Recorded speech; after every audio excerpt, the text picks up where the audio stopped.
Hello. Hi. Thank you for being my first Mies. I appreciate it. Hello, Wolfie. Welcome in. Hi. I decided to be a cute little chibi. Yeah.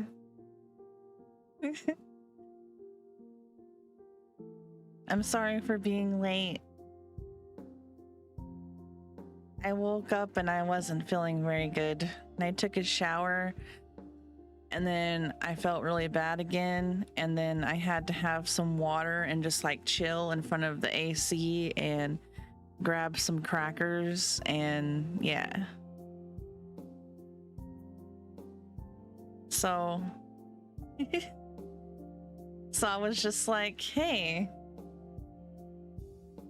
it's all right. This is still earlier than midnight, like yesterday, right? Yeah, it's my little chibi. You like it? Thank you. I decided to put a little cat tail on too, since I'm playing a game with cats. Thank you. Apparently playing with me for so long cost you your health. Nah. Yesterday was actually a short stream. Which, granted, I did get on later, but it was only like 4.5 hours or so. I usually stream for like 8 hours. You guys know this. Yes, then a therapy session. I was trying to extend the stream as far as I could.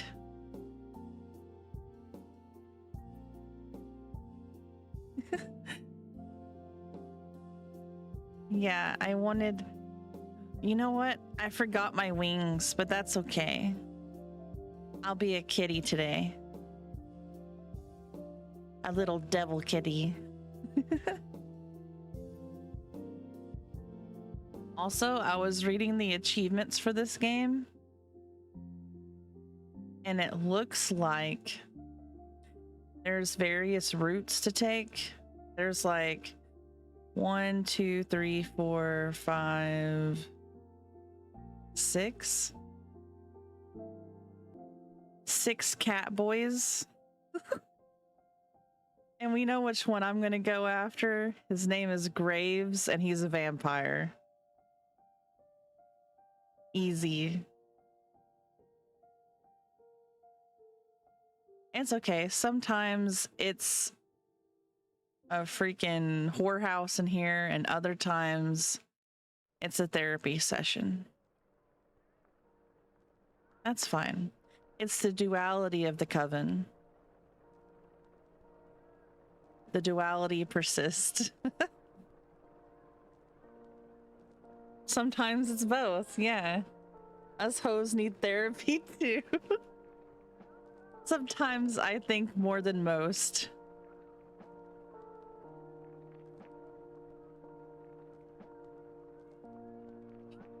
Or sometimes especially thirsty therapy. Yeah. Hello, Sarah.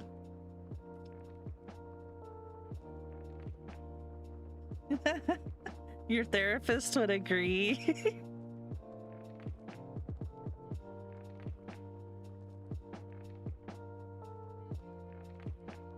I should have got a little tail that moves and does flippy things, but I kind of just did it last minute, so.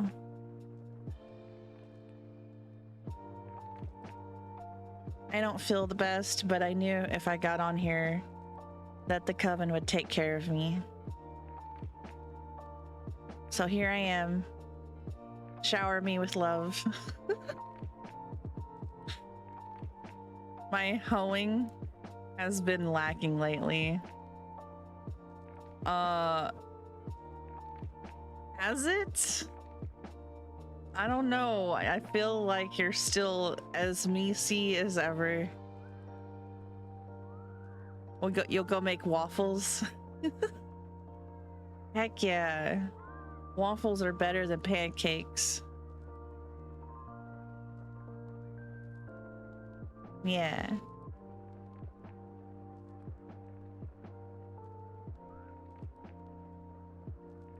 Waffles for the coven. We're not gonna get into that debate. Why not? It's not a debate. Waffles win. They got little cups that your butter and your syrup can go in, you know? So like a pancake is just something that all your stuff slides off of. Maybe coven baked waffles. Rapid eyebrow wiggle.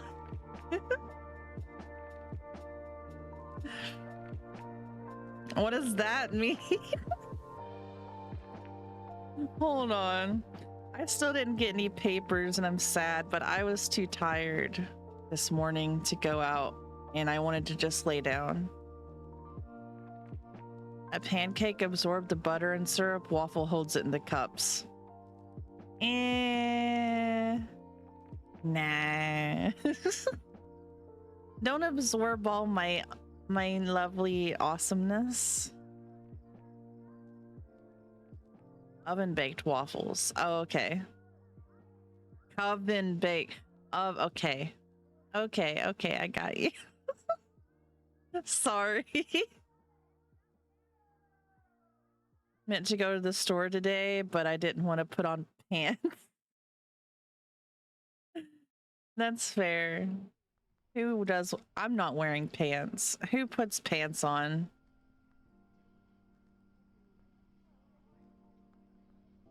Why wear pants whenever you take a shower? You just put on a shirt and then you walk around with a blanket. Because who wants to go out? The last time I did a DoorDash, it was like awful. I got a lot of money, but I had to go to Aldi, right? And this person wanted like 68 items. Okay. So it took me a while. Well, my blood sugar started dropping while I was in there, so I started feeling like crap. So while I was getting all this stuff and trying not to like pass out or something, my phone was dying. And I was like, oh shit, I have to hurry up because you can't DoorDash without your phone because you have to take pictures of everything. So I got up there and she started scanning stuff, but she didn't bag any of it. And I was like, well, we got to make sure this is bagged because this is for like a DoorDash customer, you know?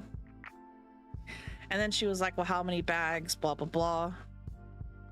Then after it was all rang up, even after I told her I was in a hurry because my phone was dying, literally, it was like 2%. Like it had the exclamation mark on it. It wasn't even just like low 15%. It was like 2%. So then she's like, okay, well, the bags are over there. You can go bag it yourself. And I'm just like looking at this big ass cart full of food. And she wants me to go bag everything. And if you know Aldi's, it's like those brown paper bags. So yeah, I was pissed. I was upset because my phone was dying and I didn't feel good, and I had to fill all these little brown bags full of cans and stuff. Because this person that got 60 items, like 40 of it was cans of stuff. So paper bags and cans don't really go well together. Anyways, Then by the time I got to the person's house, they were up a flight of stairs, like a very sharp, I don't know, crazy flight of stairs. And I was like, I can't carry all these brown paper bags of cans up these stairs. So I ended up just leaving them at the bottom of the stairs and then, yeah, leaving. That's my boring DoorDash story for you. After that, I'm just like, after that, I'm just like not really interested in door dashing for a minute. Sometimes they have you do crazy stuff. Like 3 or 4 story places, and they want to buy $100 worth of groceries, and you're like, why? Don't do this. Don't be this person. If you're going to get that much stuff, go and get it yourself or do a pickup. If you don't want to deal with people, do a pickup. But don't have someone else have to get all of that and then carry it by themselves up to your house, because I'm sure they don't want to do it either, especially not for like $5. I mean, this person did give me like $15, so that was cool. But yeah. One of my most stressful DoorDash moments was I had to pick up groceries. I went in, shopped, and walked out. When I got to my car, it wouldn't start no matter what I did. Getting jumped didn't work, and I had no way of getting anywhere. Had to have a friend come tow me back home an hour later. Wait, did you get the people their stuff? How did that work?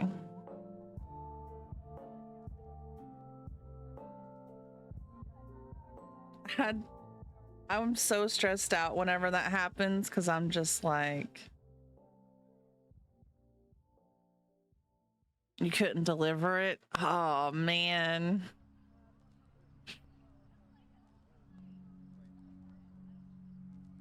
My phone starts dying at like 5% sometimes. So once it gets down to that, I'm just like, oh, I'm fucked.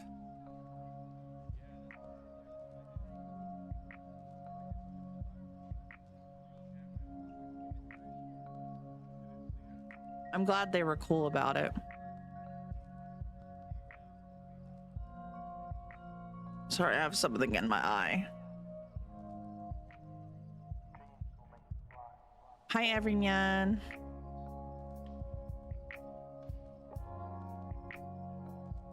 I see you lurkers in here. I love you and I appreciate you.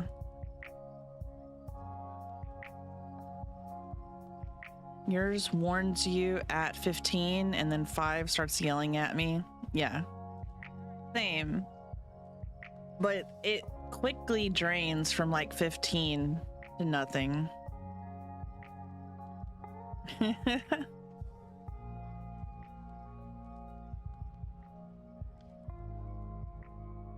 Here, let me give you a little bit of...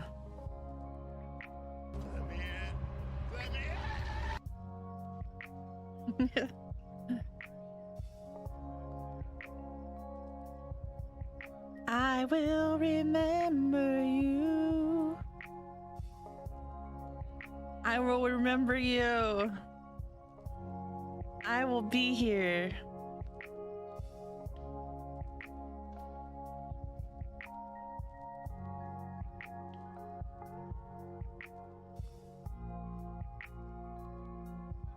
So, I'm trying to talk to somebody about... Oh, thank you for hug. I'm trying to talk to somebody about getting animated screens done, because I really want like the opening screen to be of my character holding on to Smudge and like having this night sky above me that's kind of purpley with like bats flying everywhere above my head. That's the vision that I have. I just have to find someone that can do it affordable for me.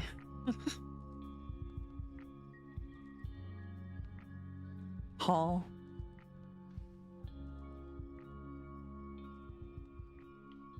Also, I posted the masculine version of Silver that I love and I'm very proud of. Or just give you a concept. Huh? I have the concept. I just need it done. I just gotta find somebody that can do it.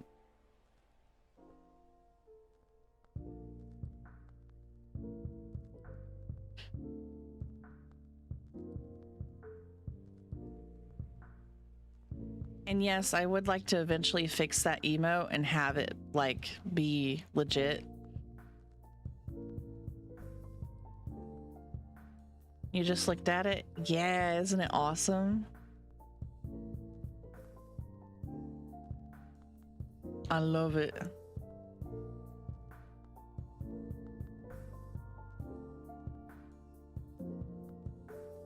I almost thought about having Solus do like pay for the male model of that, but I'll see. A lot of it is money I don't have. I want to do all sorts of things.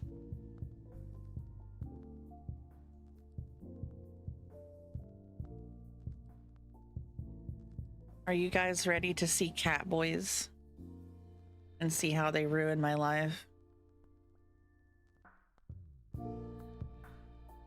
This one cat looks pissed off.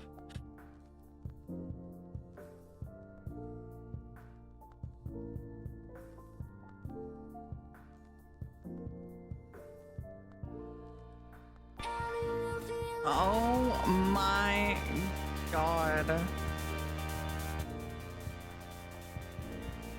I just blew out my eardrums. That is so loud.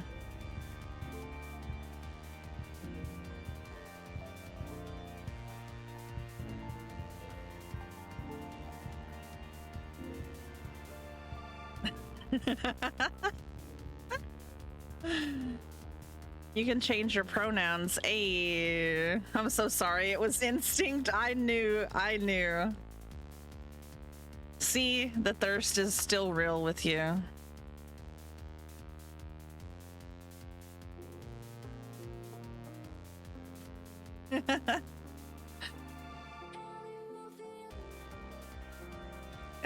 How does this sound to you guys?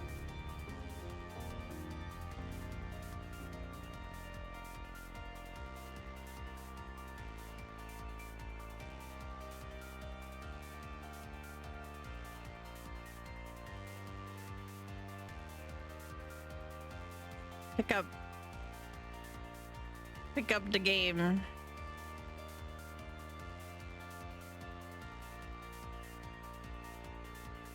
Okay.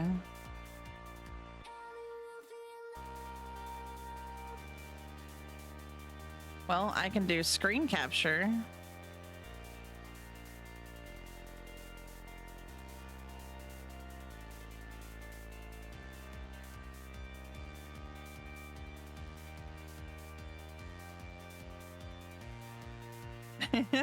I'm glad you guys appreciate my little chibi. I think that it's cute.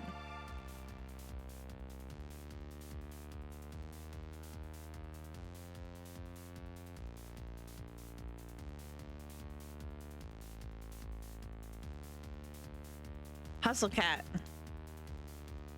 I don't know if that means that we are a hustler.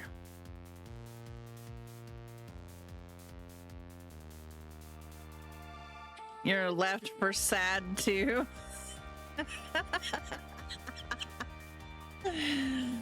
No, wait, that's kind of perfect because it was pretty sad. We didn't even get through the first campaign. So I was pretty left for sad.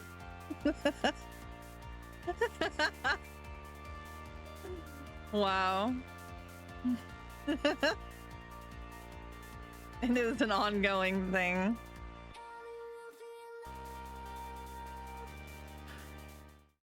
New game. Greg's List. Okay.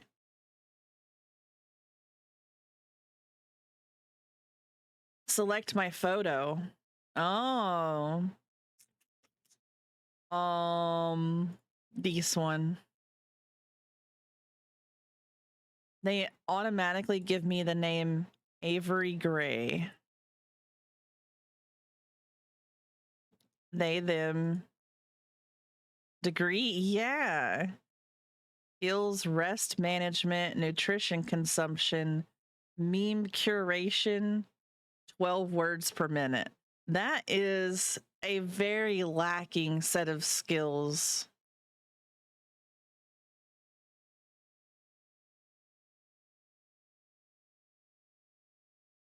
I can't figure out. That's me typing with my toes. You can't figure out how to change my difficulty settings? Same.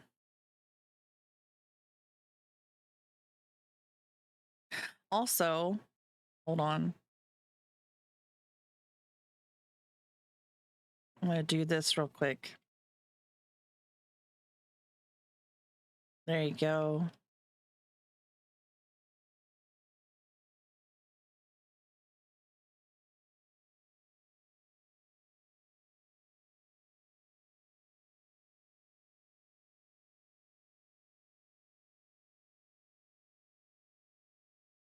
There you go. You're VIPs now.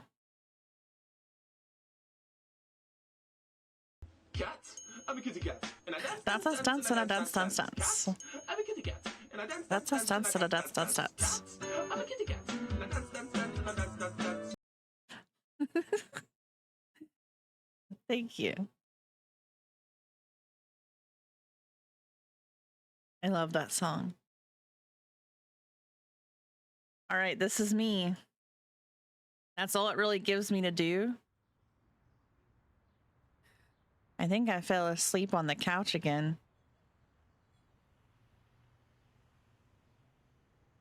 Little lasers of sunlight are zapping right onto my face from the middle of the curtains. I think they've been specifically aimed to burn out my eyes.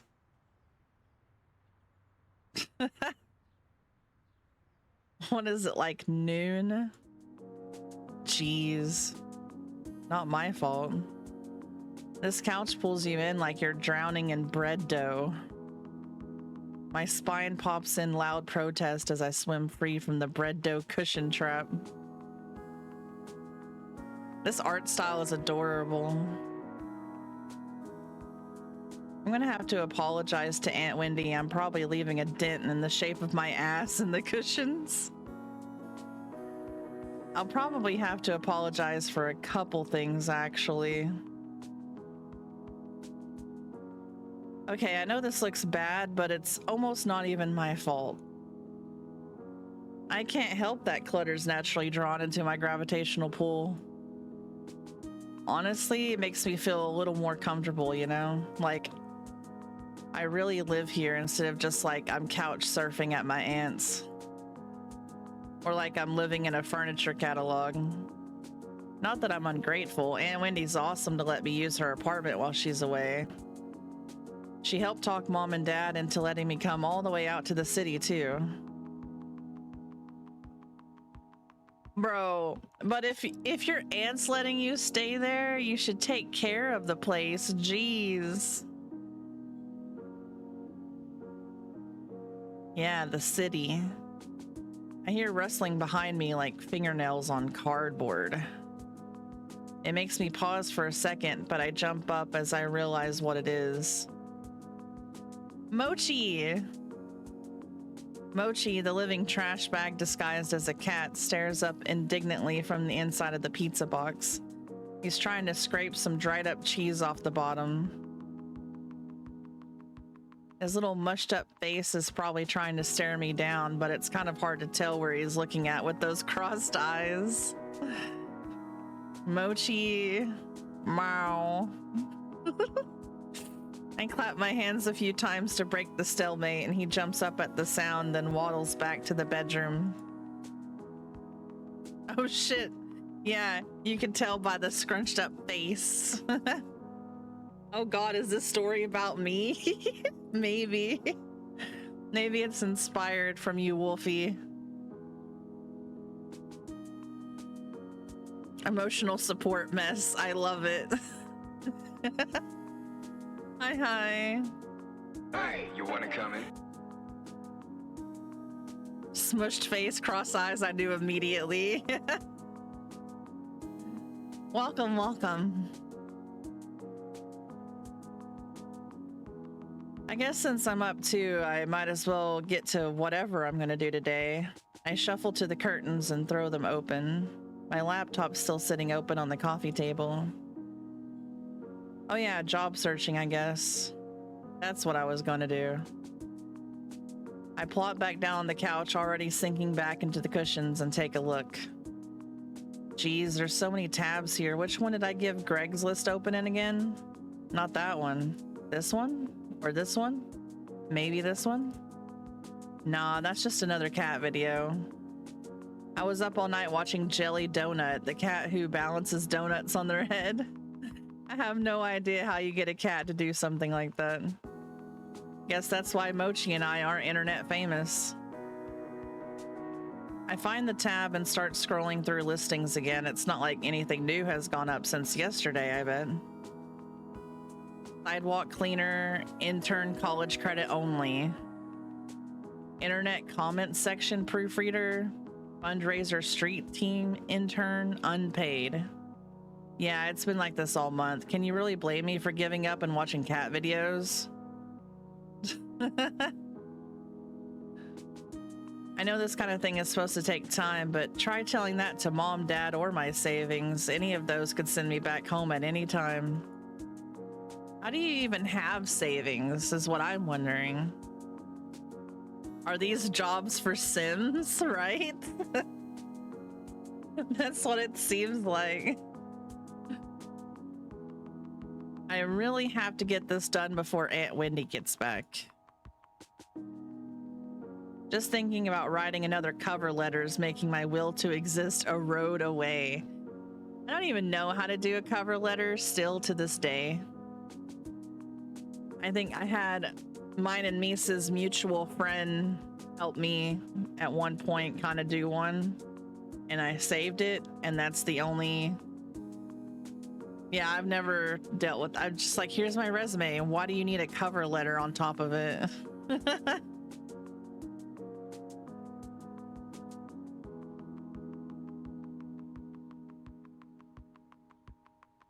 I'm gonna go for a walk. People like this upset me because they sit around and do nothing and they're still skinny as hell. And I'm like, why? When I got here, I expected to be buried in noise from the city's traffic and crowds, but it's actually pretty quiet. The apartment's on a side street far from the main street. From here, the noises of the city are just a distant hum. It's comforting, like the buzz of an old tube TV. I'd have to walk like 20 minutes to get to the train from here, but I rarely leave the neighborhood, so it doesn't really matter. Still living a small town life in the city, I guess. Whatever, I get plenty of adventure in the neighborhood. I can just set out in any direction and find something new, even if I've been down that way before. Sure, I get lost a lot too, but that's half the fun, right? I turn a corner at the end of the block and head up a tiny side street I haven't tried yet. Neatly arranged trash cans line the side of the road. I think I'm behind some stores right now. I'm expecting a dead end, but the road suddenly curves to the right.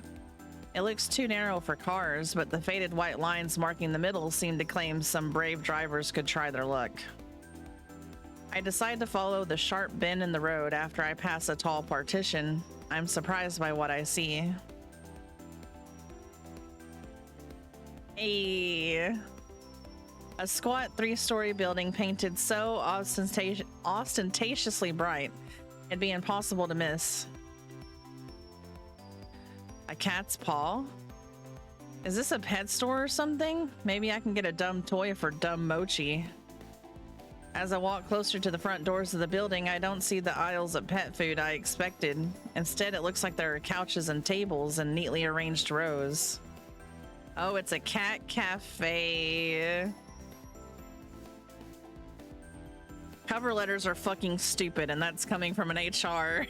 Exactly. Adopt Catboy. That's the plan. Hi, I would love to work for you. As you can see on my resume, I worked a few jobs in my past and would love to work for you. I can bring the experience outlined on my resume. Any questions, refer to my resume. Thanks. Exactly. It's like, why do I have to... It's like a summarization of bullshit. Like, hey, I think I'd be pretty good at this job. Hey, thanks. Look at my resume. Bye.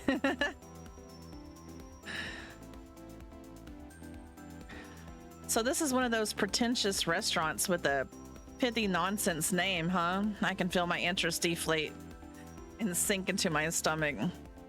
Just as I'm about to turn and continue walking, I notice the sign-in window that declares, "Now hiring, inquire within." I'm hardly dressed for a job inquiry, but may as well give it a shot, right? I mean, you're a cute little twink. I'm sure they'll hire you off the spot. Hi, Crow.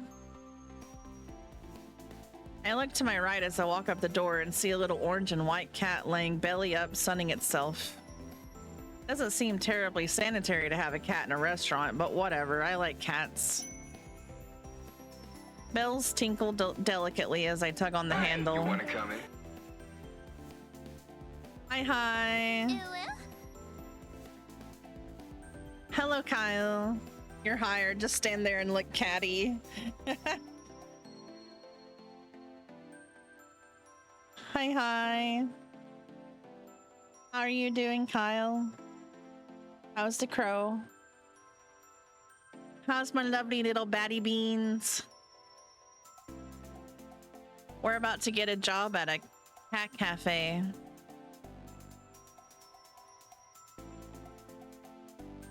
This place is so classy, it feels fake. Looks like a game board exploded in here.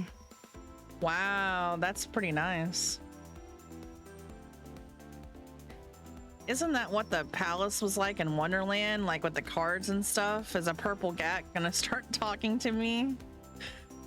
No, none of them are purple. Boy, there's a lot of cats. I think I can count at least 8 right off the bat.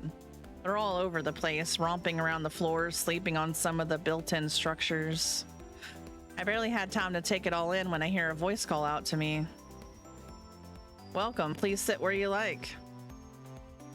I shuffle in place for a moment, at first unsure of where the voice came from, then whether I want to sit or if I want to keep this strictly business. Actually, I start as the source of the voice looms into view. He appears suddenly from the second-story landing and covers the length of the floor in a few long strides. He tall.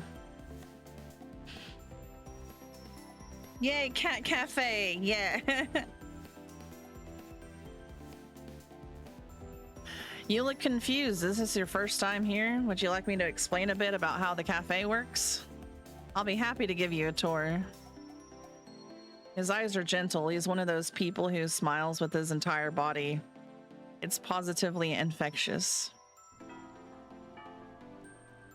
Barajas!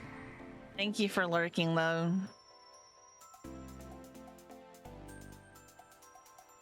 Yeah, that sounds great. Give me a tour. Rojas is allergic to cats. Hey, thank you for the headpants.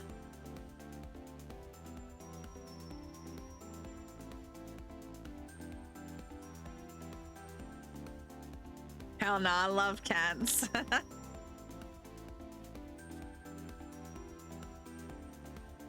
Just not cat boys.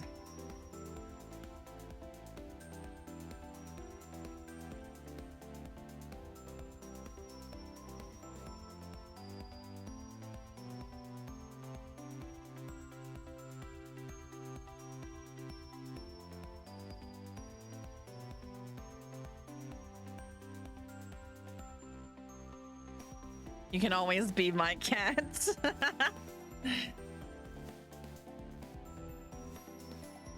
He bounds closer and towers over me in both stature and exuberance.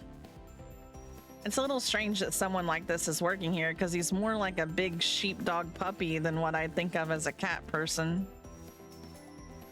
My name is Landry. Just interrupt if you have any questions. I love these like very fluid sounding names.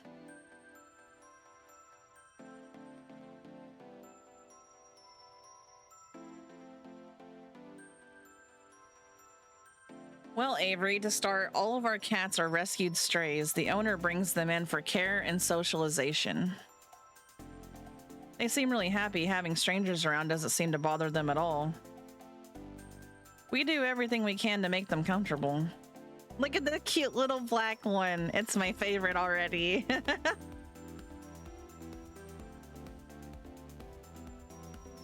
I just need to turn my house into a cafe and this will be my life, right?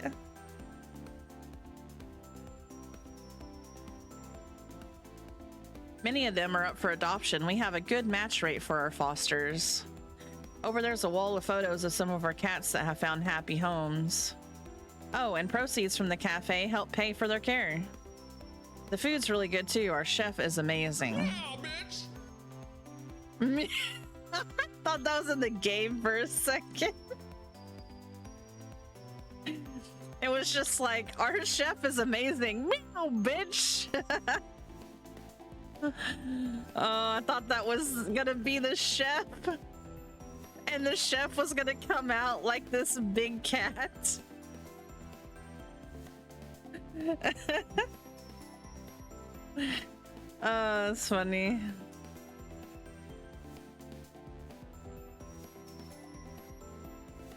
That all sounds really great. I bet you're really happy working here. Well, it's a lot of work, but I like to think it's all worth it.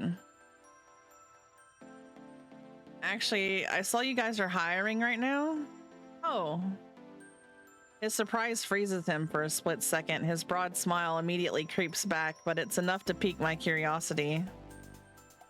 We are. Did my explanation sell you that quickly? I mean, you haven't really explained, like, everything, but I'll say that you seem really fun to work with. I wouldn't mind spending more time here.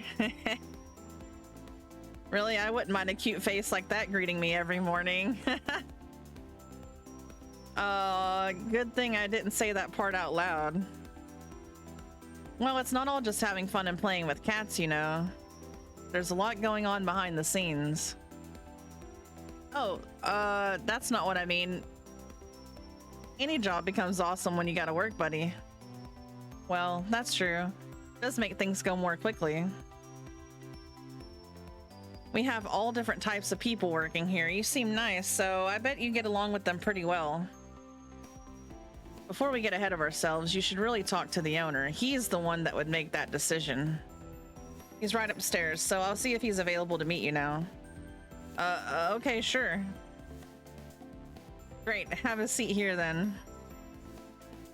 Landry leads me to a seat on the plush couch that spans the length of the wall. I oblige, careful not to look too casual. I'm here on business, after all. Do you like coffee? Would you like some? That'd be great, thank you. Light and extra sweet, please. Hell yeah, that's my kind of coffee. He disappears through an open archway around the corner. A Siamese cat timidly peers as he goes, then at me with a wide-eyed, worried look. Oh, look at that little face. Cute.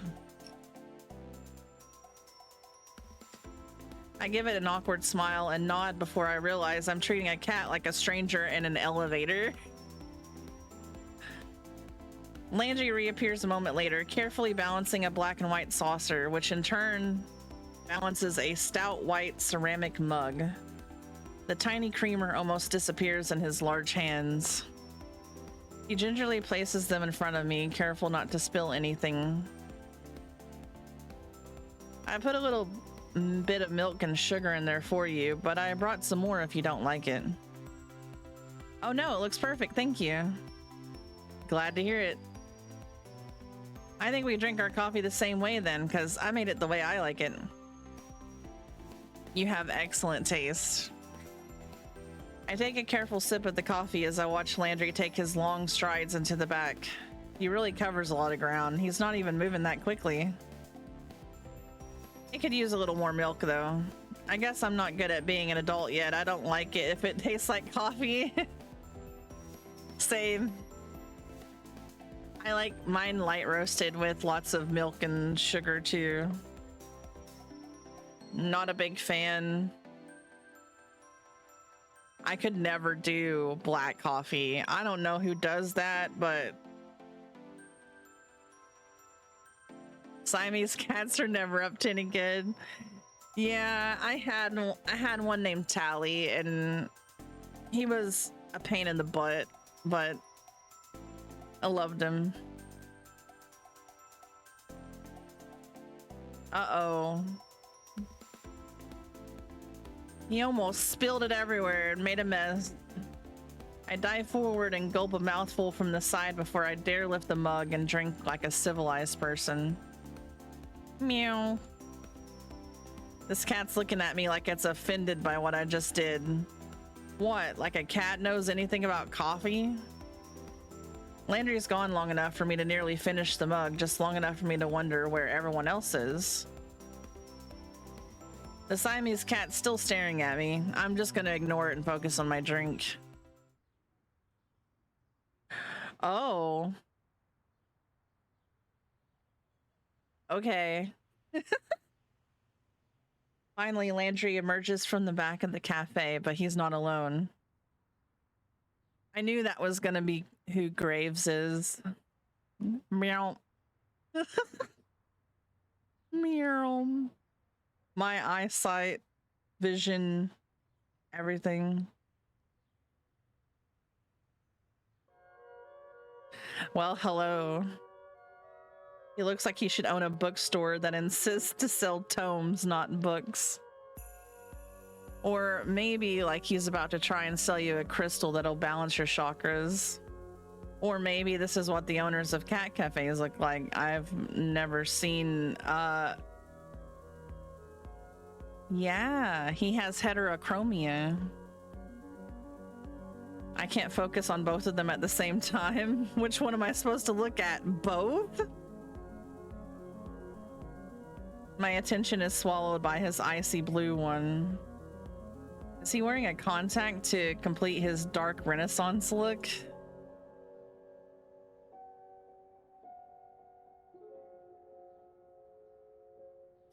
What? I love those rings. I've always wanted to get some of those for myself. You did black coffee once and it was because you were on watch in the dark. I can't do dark. I can't do, like, it's gotta be at least with like really good creamer, like liquid creamer. Ask him if he likes belly rubs. I will.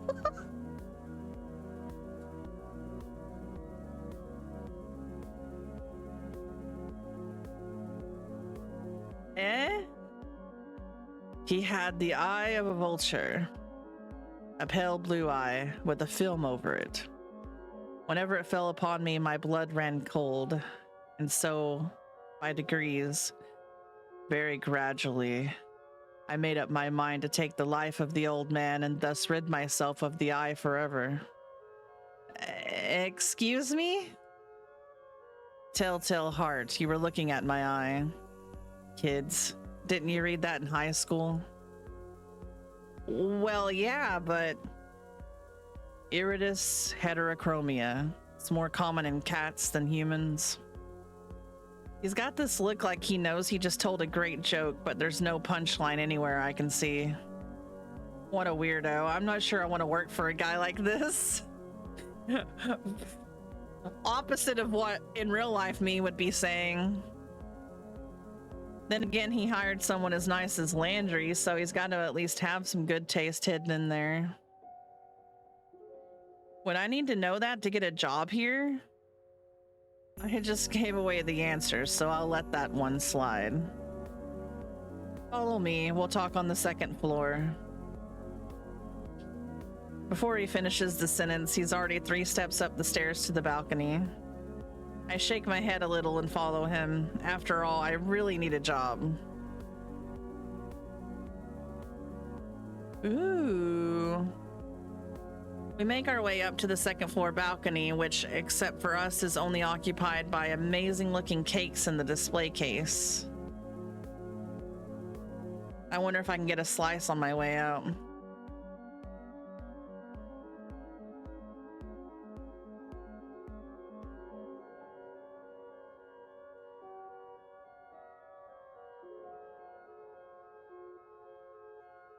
Sorry, I am grabbing something to drink.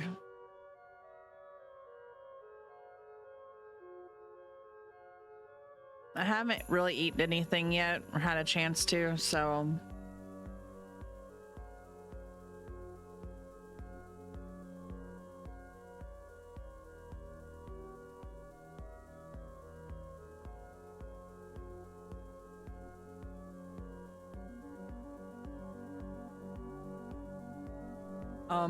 Grave leans down over the balcony and raises his voice to the people below.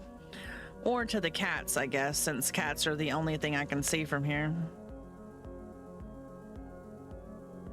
Hayes, will you get us some coffee? Is that the chef? I haven't seen anybody here besides him and Landry. Oh, I already had a cup. Is that going to stop you from another? You can't have enough coffee, especially when Hayes is the one making it. I don't think I met Hayes. You may have, you might not know yet. Okay. So you're all just cats. Running your own cafe.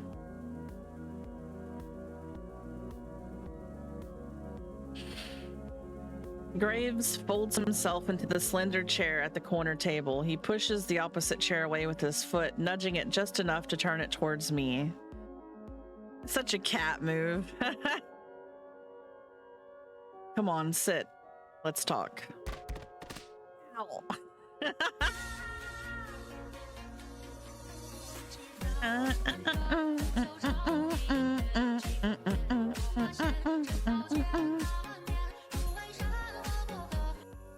I think so too, Wolf. Hello, welcome, Raiders. You're all going to hell. Goodbye.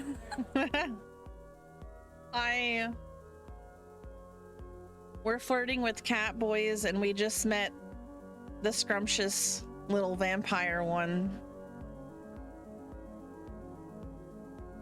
You're an Elite Four champ now. Hell yeah.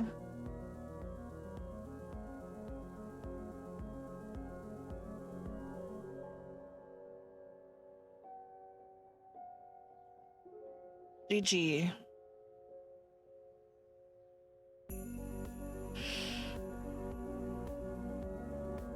Sylvie, there's a cat cafe here. Doubt you'll find Twinks, but let's go. Of course you'd find Twinks.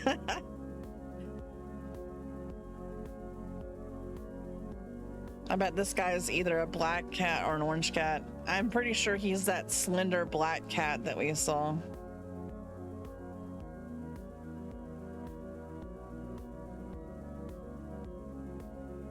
think maybe the like one that was sunbathing is probably Landry, like the orange one that was sunbathing.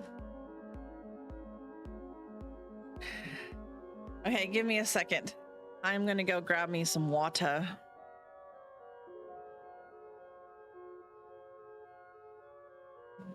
You can look at him because he's pretty.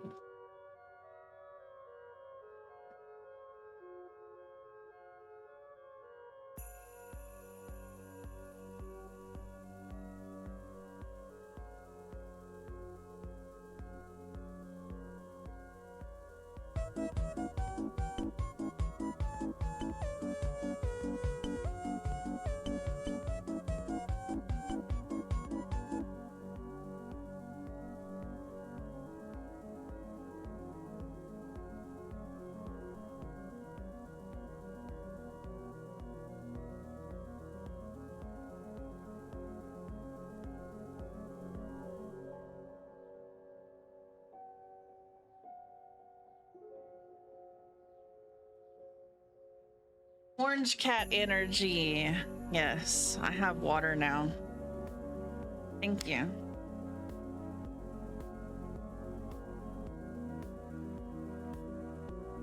It's time to drink water. It's time to drink water. It's time to drink water. Thank you, Kyle.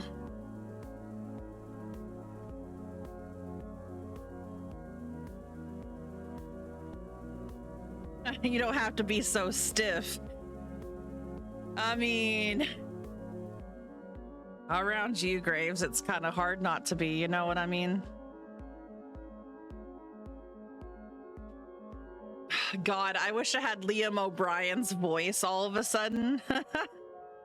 It'd be like perfect for voicing this character. Interviews are boring. Make it interesting for both of us. No pressure, huh? Graves sits with this sort of grim pomp, like he's sitting in a skull throne and Raven's going to land on his shoulder at any time. Maybe it's more like he's about to roll a die with a lot of sides. I bet he's a nerd. I take the seat across from him. Just so you're aware, we aren't starting without coffee. Okay. You can talk, of course. I meant the interview. Okay. Out of the corner of my eye, I notice a tiny slip of a blonde man standing at the balcony. Hey, you wanna come in? It's the Siamese. It has to be. Look at those eyes. Hello. Thank you. Thank you for liking. What you got for snacks? Peanut. Sorry, peanut butter cracker. Honey, I made you I need some soup. soup.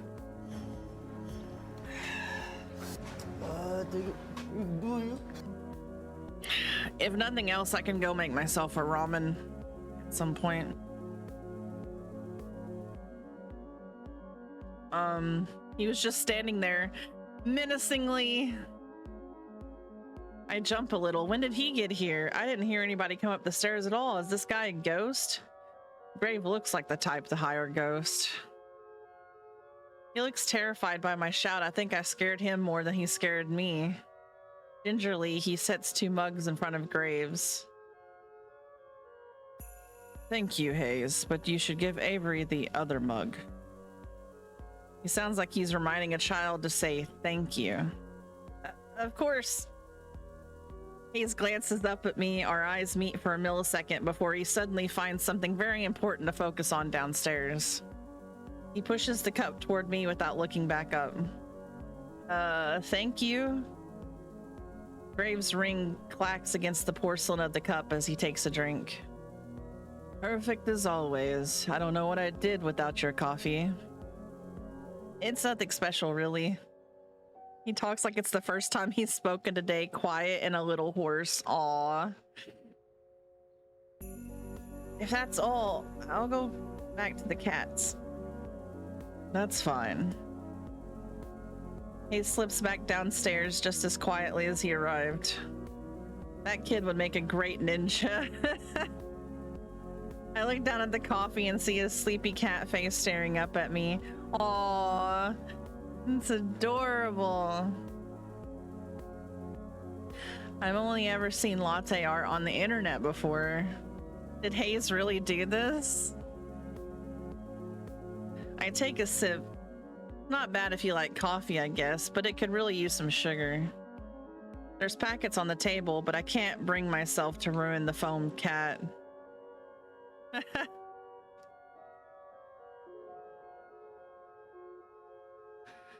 Now we can get this going. Let's interview. I'll even start you off easy. What's your favorite breed of cat? Do I actually get to answer this? Okay. Cats that look like they're wearing tuxedos. My cat. I kind of am stuck between saying my cat and cats that look like they're wearing tuxedos. I do like cats that are wearing tuxedos, and he kind of looks like, you know, the cat that wears a tuxedo.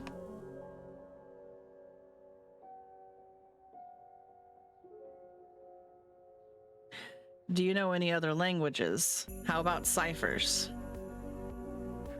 I don't know what this is, but I'm choosing it. What marine animal would you say best represents you? Oh God, orca, ping, probably an orca. Undead. That is not a marine animal.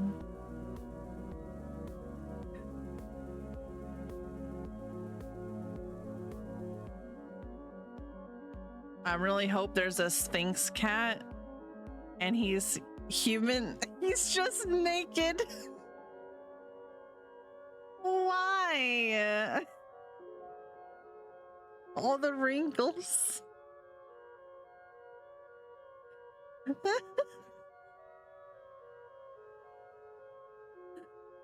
That's wild, Wolf.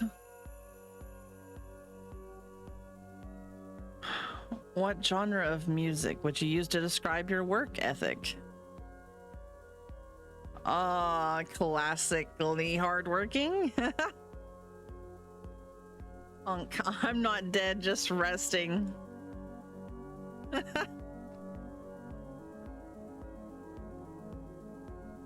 Yeah, his name would have to be Mr. Bigglesworth.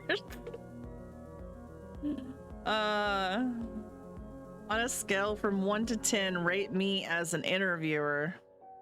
I give you a 10. Draculas or teenaged wolves? Draculas.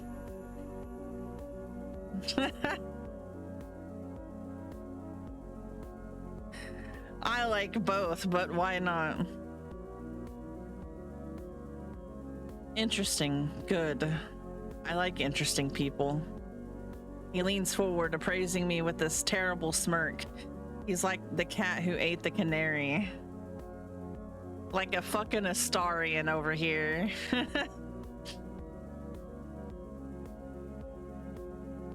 Maybe I don't want to be interesting by his standards, but it feels kind of flattering nonetheless. Thank you. You start tomorrow. Wow, great, thank you. Don't run off yet, I have paperwork for you. Oh yeah, of course. Graves pushes away from the table, coffee cup in hand. He nabs my saucer, even though I'm not quite finished, and slinks down the stairs. He returns as if he'd never left, trading the empty coffee cups for a small stack of papers and a pen. He places them in front of me. So what will my job be? We'll see. Did he hire me with no position in mind? Goggity. I always hire people with a position in mind.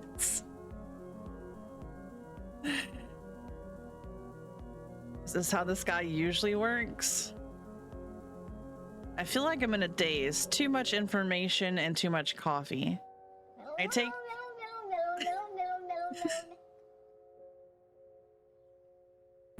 Not the no. Oh, man. I take the papers and skim them, signing pretty much anywhere I see an X and a line.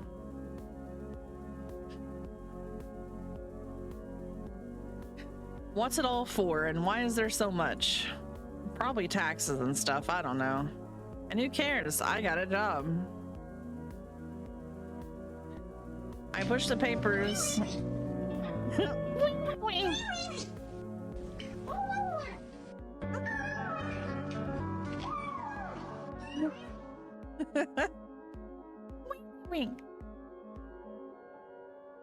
CatBoys are ruining your life.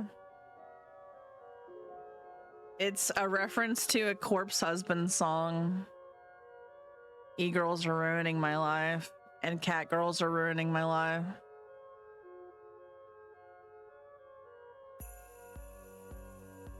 I'm gonna bet they're hot. Exactly. See? He's hot. He's hiring me for a job, not telling me what I'm gonna do. I could be a slave to a bunch of CatBoys. Am I upset about it? Not really.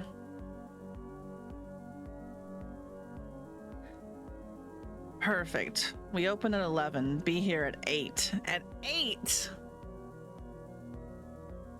8 and you don't open till 11? That's too much prep work, my dude.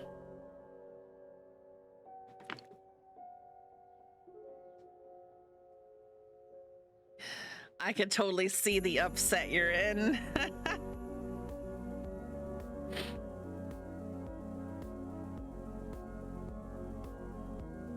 My displeasure must be really apparent because his mouth cracks into a smirk.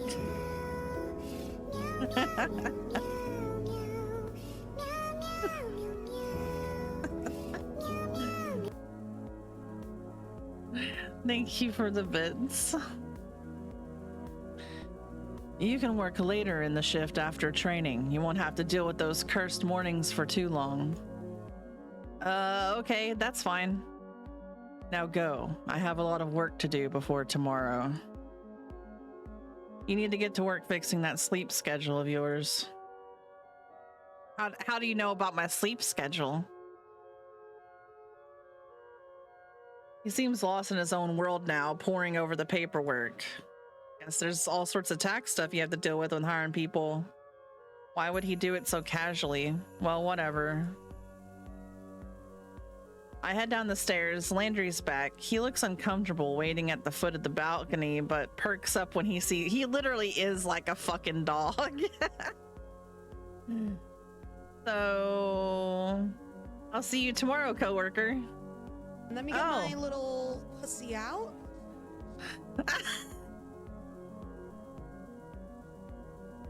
I'm sorry, but why did that voice actually sound like it belonged to this guy all night? Why did that sound like him? I really imagine him being like, oh, congratulations, in that fucking voice.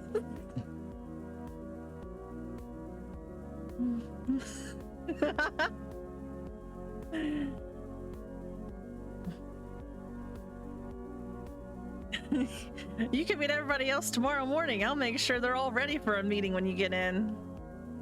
How many people work here? Well, there's me, Graves, of course. You met Hayes, Finley, Mason, Reese.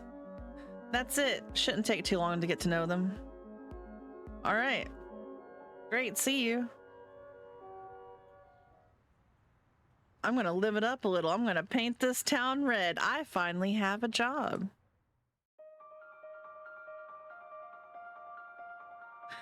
Date night. Let's go, opening.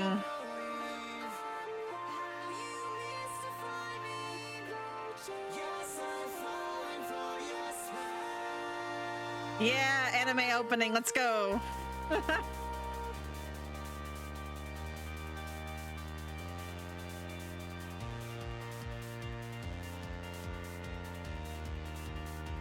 3 a.m. zoomies.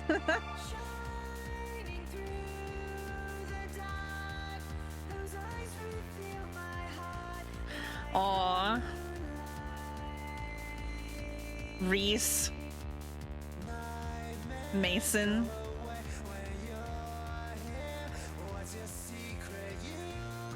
Graves.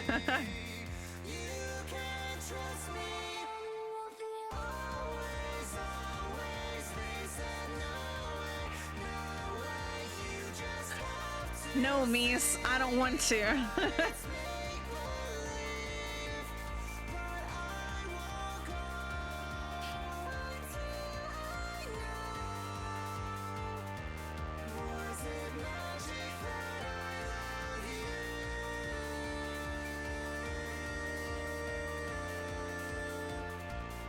It's cute.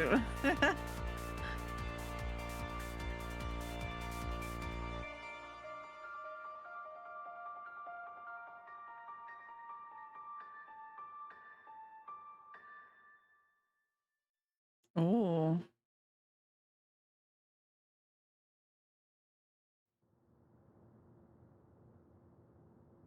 I got lost and didn't end up painting anything, but it was a nice walk.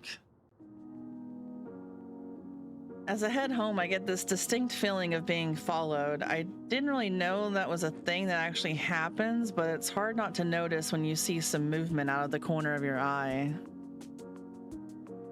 It's the why are you following me, sir? Yeah, that's Graves right there. I turn around, a sleek black cat stands in the middle of the road. It sits down when we make eye contact and thumps its tail testily against the pavement. It's got different colored eyes. I guess heterochromia really is common in cats.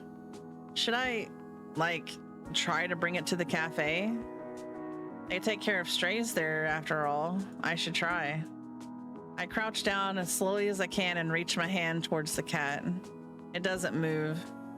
I make those little smoochy noises that seem to work. This one doesn't seem terribly impressed. It pins its ears back and looks away, still for a moment before standing up and slinking into the valley. I guess I should just leave this to the professionals. He's like, don't you dare kissy face at me. I fucking knew it, same. Kitty, kitty, kitty.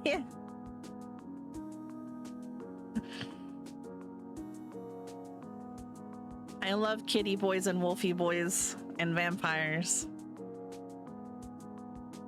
Tell them. Psst, psst, psst.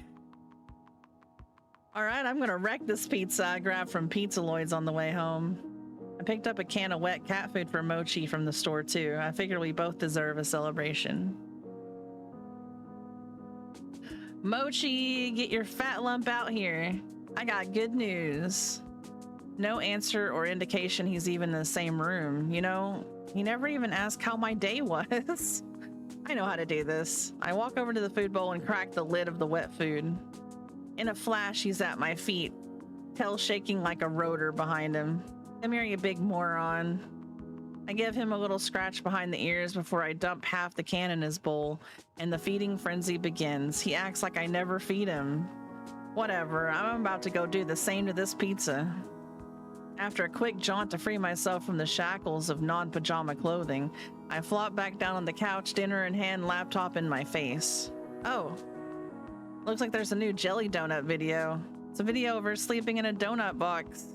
I love that dumb internet cat. Whoops. Wait, where are these filmed? I spend the rest of the evening picking through the video archives and I can feel myself sinking into the bread dough couch cushions. Are you gonna learn that that jelly donut person films their stuff at your workplace?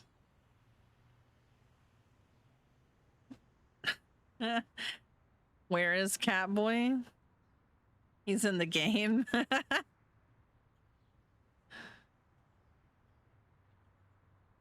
Don't get those mixed up. It's so early. What's his problem? Meow. I bet he just wants the other half of the wet food. This is why I don't get it for him that often, because it's work. He's telling you to get up off your ass and go to work. I excavate myself from the couch and do what I can to mitigate the bedhead situation I have going on. What time is it anyway? Bread and desserts And just get all fat and sassy. 7:40. Oh, hell. I'm going to be late for the first day of work. I take the world's fastest shower, but there's no time to dry my hair. I'll have to hope I run fast enough that the wind resistance will do the job for me. You think Mochi's feeding my boss info? Probably. I'm sure they all know. I wonder what Mochi looks like. Or if there are some cats that just don't turn human and they're just normal cats. I don't know. All right, I'm gonna have to throw on whatever looks the cleanest. It's not like Graves said anything about a dress code. Well, cat distribution system is also a communication system. Yeah. Mochi trails me closely, howling more and more insistently. It's like he doesn't care about my punctuality at all. No time to mix the wet food the way he likes it. I dump a scoop of kibble in the bowl. I haven't seen a cat so offended since the one that watched me mess up my coffee. We can both deal with it. I can't believe I'm almost late to my first day of work at my first job. What a great first impression to leave. Thanks for hiring me, Avery the Flake. Hi, Fork. Hi. Yeah. It's a little demon cat, Sylvie, tonight.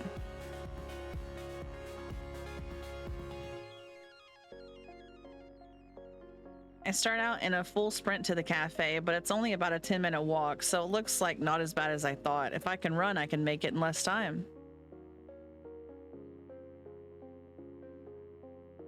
Here it is, a cat's paw. Got a good look at it when I was here yesterday, but it feels totally different when this is your workplace, you know? It's kind of nice to think about.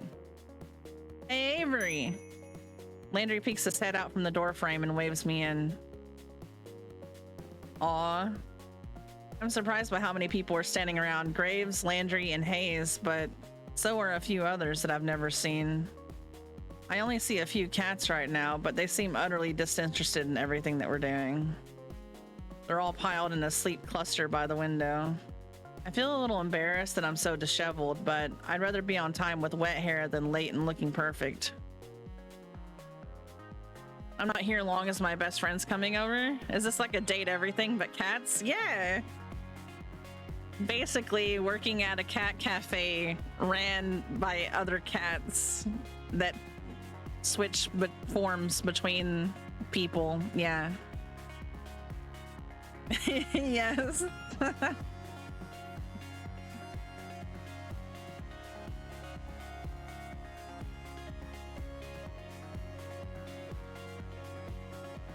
Good. You decided to challenge the morning sun after all. Now that the star is here, we can start this show. Still as weird as yesterday, I see. Caught another sucker, boss? That's esteemed co-worker to you, Reese. You just keep collecting these strays. Before we get too far, everybody should introduce themselves to Avery. Avery, we've already met, and you know Graves. Did you meet Hayes yesterday? Briefly. Hello, Hayes. Hello. He looks like he's gonna try to slip between the cracks in the tile. How does a guy like this handle a job that deals with people? Hayes is a great barista. He's a great help in the kitchen, but he likes to spend a lot of his time with the cats too. Hayes flashes me a quick look. The side of his mouth upturns ever so slightly, like he's trying to smile, but he's out of practice. Aww. It's like a poor abused cat or something that you just want to snuggle. I reach out to shake his hand. He's practically bracing for impact. Oh. Before I reach him, a bright light flashes at the corner of my vision. Is that a camera? Oh, sorry, sweetie. I thought I turned the flash off. I whip my head to the other side of the lineup. The girl on the end is aiming her phone directly at me. Sorry, don't mind me. I just want to commemorate our new employee. I'm Finley, and I take care of social media. I like Candid, so I'll try again later when you've forgotten about it. Finley is also...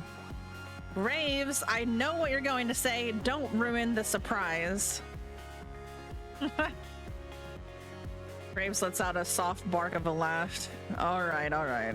You tell Avery when you're ready. Thank you.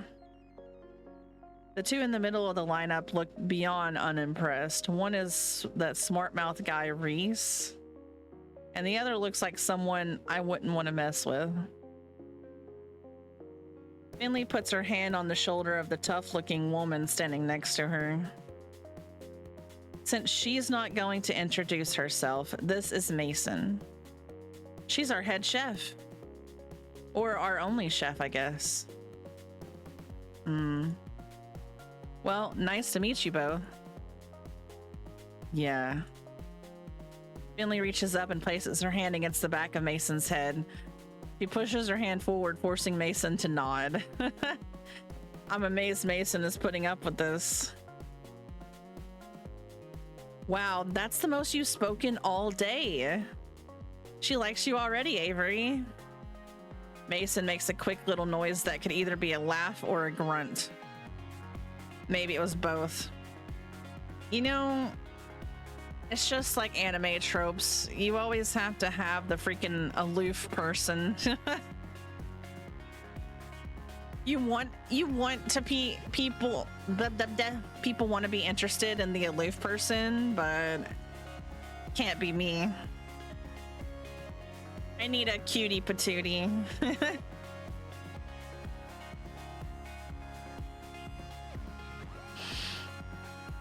How kind of you all to save the best for last. I'm Reese, and I'm the one you'll be answering to after Graves, so you better stay on my good side.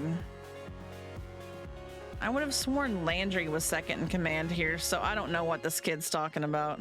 I didn't even see him at all during the interview yesterday. I'm on cat detail today, but don't think that means I won't be keeping an eye on you. Cat detail must mean taking care of the cats, obviously. I'm learning quickly. I don't know why the second in command who'd be so eager about telling me he's gonna clean litter boxes today. Maybe it's a weird status thing here. Ew. I'll be on my best behavior then, I guess. Good.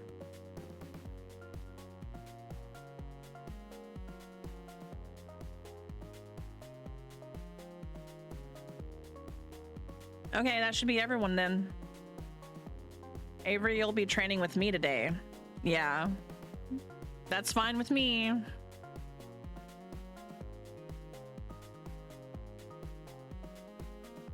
There's another black cat back there and I want to pet his belly. It looks like I'm no longer needed. I have other work to do. You know where to find me.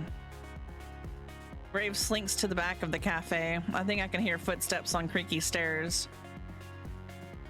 Mason and Hayes disappear after him. Avery, did you have breakfast? We're gonna have something to eat before work if you'd like to join us. It's tradition. That sounds great. I fed my cat, but I forgot to feed myself. Reese is already seating himself at the long booth seating along the wall. He scoots two of the tables together and Landry pulls over another chair. Great, just sit and relax. Mason's finishing up breakfast.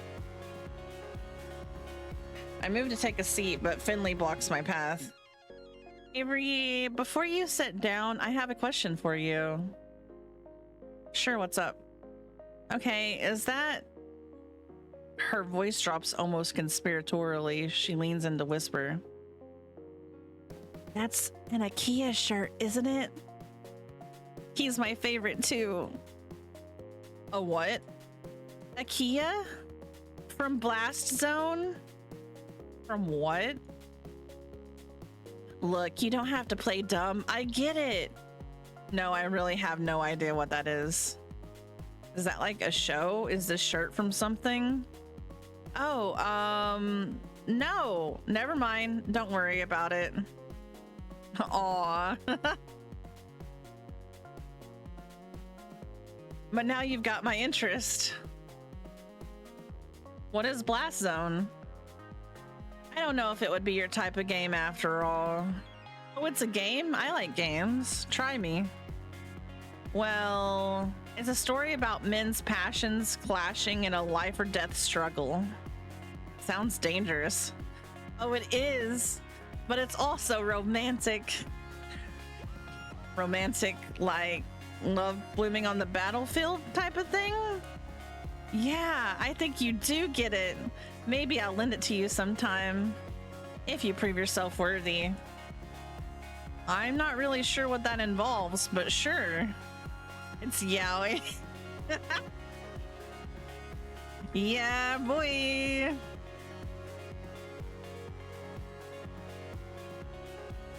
Okay. She gives me a grin and a wink, then takes a seat at the table next to Reese. I noticed that somebody set the table while I was talking to Finley. Mason and Hayes should be out in a minute, Avery. Come sit down. Sure. Where should I sit, though? What if there's some unspoken rules about this sort of thing? You never know with new groups. Landry answers the conundrum for me by beckoning to the seat between him and Finley. Quietly, I take a seat. Mason emerges from the back with a large tray balanced atop each hand. One tray has a giant stack of French toast, and the other is some kind of egg thing. I'm not sure, but it looks amazing. Whoa. I had no idea how hungry I was until just now. She sets the tray down in front of us and then returns to the kitchen. I hope she gets back soon, because I'm about to be on the egg thing like mochi on wet food. Mason returns a few moments later, cradling 6 empty coffee cups. Hayes follows in tow, carefully balancing a carafe full of coffee. They set the cups and the carafe on the table and take their seats. Hayes's butt barely hits the chair before the others start to dig in. Thank you for head pats.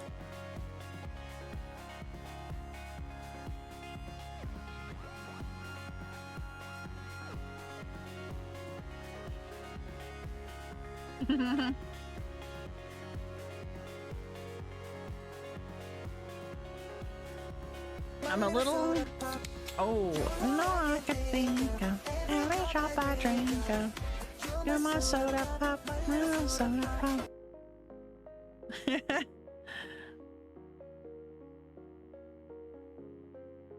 You're a little soda pop? Yeah. I'm a little afraid I'll lose my hand in the fray if I try to jump in now, but I'm so hungry. Landry reaches out an arm from behind a fortress of French toast, and he lightly bats at Reese's hand as it reaches for the syrup. Save some for Avery. Geez, calm down. You're the one stealing all the food. I haven't taken any more than usual. Breakfast is important. While everybody shouts and chatters across the table, I help myself to a bit of everything. I'm not used to eating a real breakfast, especially one that didn't come out of a microwave, so I'm gonna savor this. Hell yeah, that's a good perk of the job. Wouldn't you like to have a job that caters you a breakfast like that?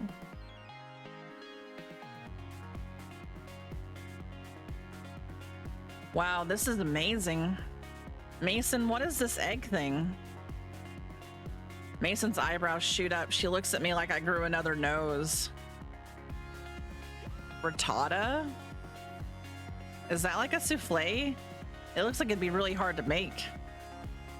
Just eggs and vegetables in a pan. Still, I know I wouldn't be able to make anything like that. It's really nice to have a real breakfast.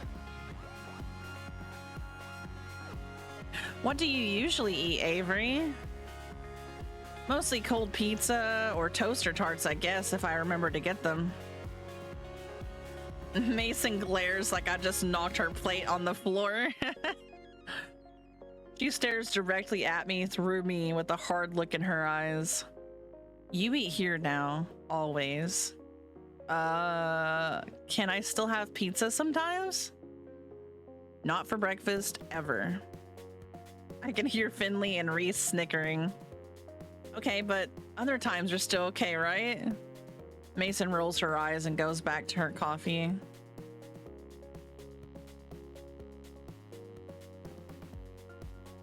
Reese stares up at me between bites of French toast. Avery, when we're done, we need to talk about dress code. Oh, Reese, don't start this again. It's an important part of new employee orientation.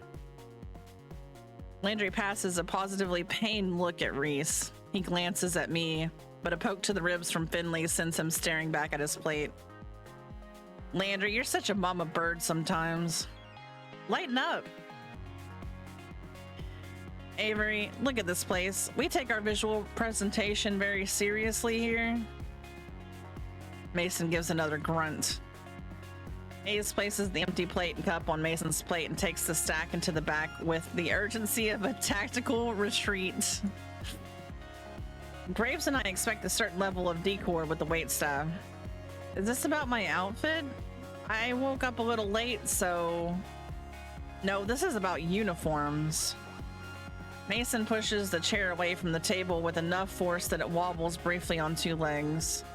She stands and takes my plate in one fell swoop.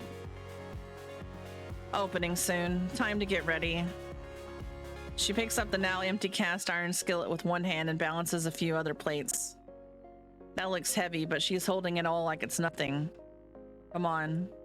She stares me down and gestures to the back door with the head nod before she heads into... She's trying to save me from Reese right now.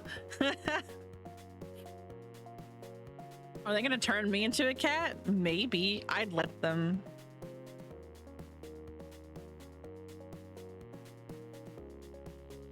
Don't think you can run off so easily, Avery. You'll get written up if you don't have your uniform.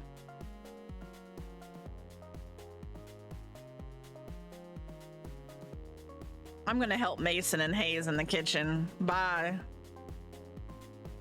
Is Mason really the only chef here? That must take a lot of work. I bet she could use some help.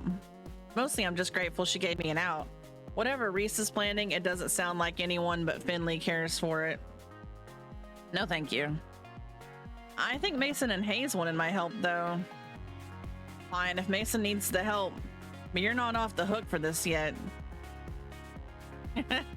I would like to be a cat. Yes.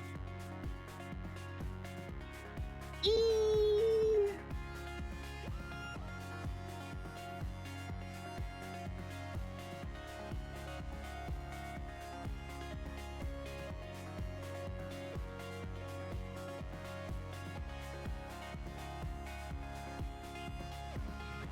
If you were could pick your breed of cat, what would your breed of cat be?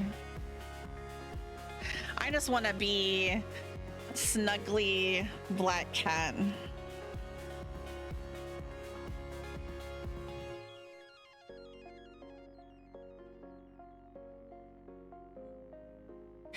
I don't necessarily have a OC that is, well, I have a harpy.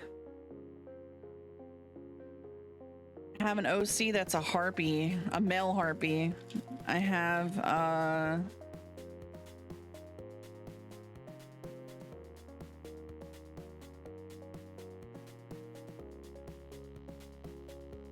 as long as you're short hair and soft.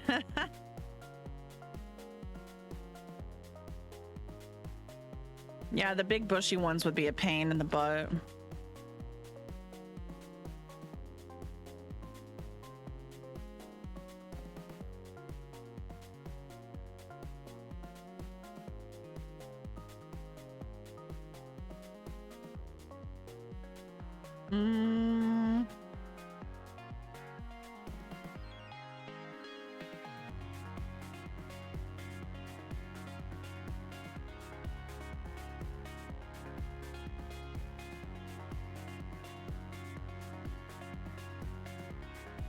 Mom.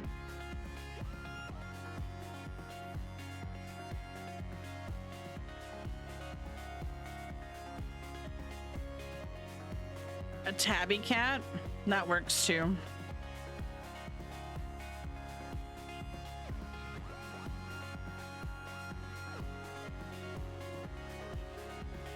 I make Khajiits whenever I play like Elder Scroll games and stuff, so I like cats. But honestly, who here wouldn't like a cat boy or a cat girl? I'm just saying.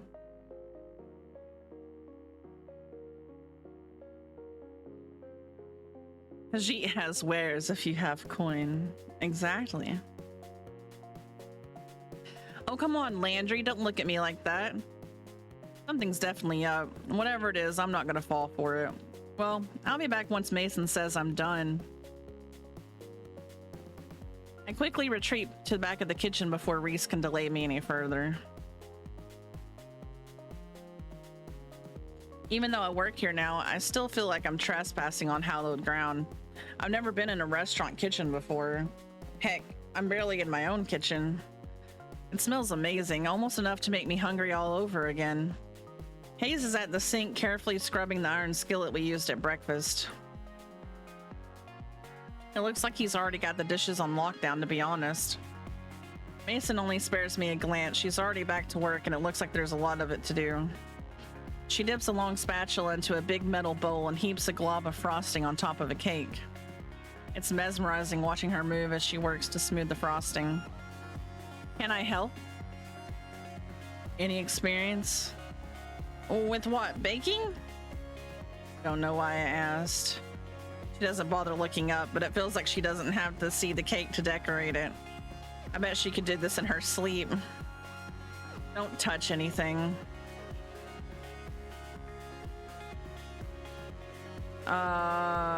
You seem really busy. Are you sure? Babysitting takes longer than doing it myself. Come on, there's gotta be something I can help with. You did ask me to come back here for a reason, right? Save you from Reese. You insist, carry those boxes out. She gestures to a pile of collapsed cardboard boxes sitting by the kitchen door. They're all much wider than my arms can go around and about half my weight. What the heck were they shipping in there? Horses? Roger, out where? Out back, throw them wherever. You can count on me. No time for insignificant details like logistics or arm strength. I'm gonna do it. I try to wrap my arms around the flattened boxes, but I was right. My fingertips barely touch either side. I can't just pick them up in my hands either. They're too thick to grab from the top. Maybe if I balance the boxes on my feet like so and brace it with my hands. There. But now how do I walk out the door like this? I guess I could just waddle. Ah. I start at a rough, sudden noise behind me. The cardboard slips from my hand and cascades in a floppy, boxy avalanche. Ah! Sound happens again. I turn around, and though Mason's facing away, I can see her shoulders shaking ever slightly. Is she laughing? I mean, it probably does look pretty pathetic, but I didn't think she'd be the type to even know how to laugh. She seems like she'd get mad at me for goofing up. Use twine. Eh? Right there on the counter. Wrap them. Oh. Yeah, whoops. There's some twine right there. With some effort, I collect the boxes again and loop twine around them a few times. She's totally right. Now I just have to grab the string and I can drag them out. You look like you're gonna hang glide on those. Maybe if the wind picks up, I'll give it a shot. I look over and even Hayes is laughing a little. Though when I shoot him a quick smile, he hurries back to the sink and resumes scrubbing. These two are tough customers, but I bet they're not so bad once you get to know them. And I'm gonna do just that, hopefully. Anything else I can lend these muscles to today? Got plenty of muscle on my own. Okay. Well, let me know if you need any help.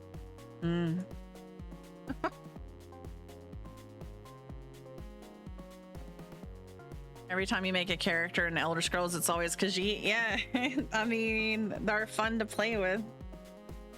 Goggity.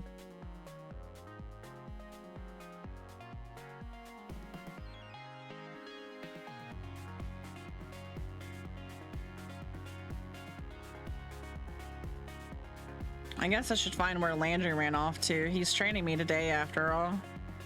I think he went upstairs.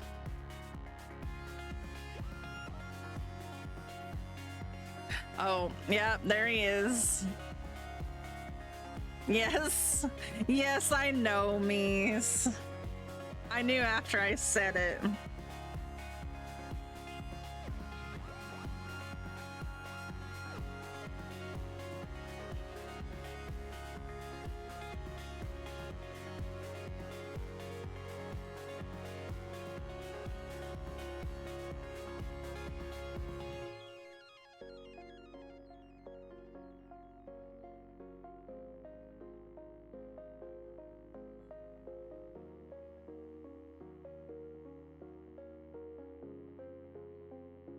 Head over to the foot of the staircase, but a cat's taken station right in my path. It's sleeping belly up, stretched out to nearly the whole width of the step. Yeah, that's Landry. Buddy, that's really cute, but that's a dangerous place to sleep. It doesn't dignify me with the response. Instead, the fat orange cat shimmies in place to settle itself even more. But if he's a fat orange cat, why isn't he actually fat? Why is he a skinny, tall ass guy? Gently, I nudge it to see if I can get the cat to move. Someone's gonna trip on you if you don't move. That's not gonna be fun for either of you. It opens one eye into a thin slit that makes a murmuring noise and flicks its tail. This little tiger isn't going anywhere, is it? Are all the cats here this spoiled? Guess I'll have to pick it up and move it myself. I lean over to scoop it up, but as I do, a tiny orange and white bobtail cat whizzes past my feet. It stops on the step below the sleeping cat, then raises one paw and bats the other cat squarely on the forehead. The sleeping cat wakes up and hops to his feet. It looks angry. Am I gonna have to break up a cat fight? Hey, you two. Bobtail flattens its ears. Kitty! Stares intently at the orange cat. They both perk up when they hear a voice. Oh, it's not Landry. It's someone else. Is Hash Brown sleeping on the stairs again? Hash Browns is the fat cat. That's adorable. The orange cat, Hash Browns, I guess, trots away.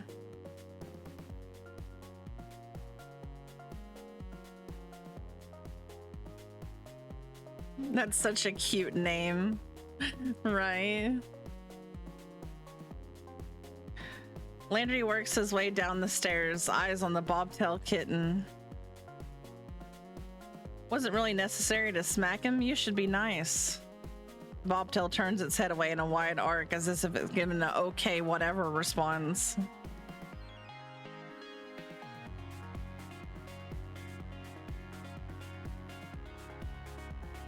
It lazily struts over to the windowsill. That cat's name is Hash Browns? Yeah, Graves names all the cats here. He comes up with some interesting ones. What are some of their names? Well, at the moment there's Ramona, my mom's name, Shunsuke, Kotick, Owl, Bramblepelt, Now, Hisa, Valentine, Marina, Ein, Junta, Jam Band, and so on. You have a cinnamon raisin bagel? Fuck yeah, that's awesome.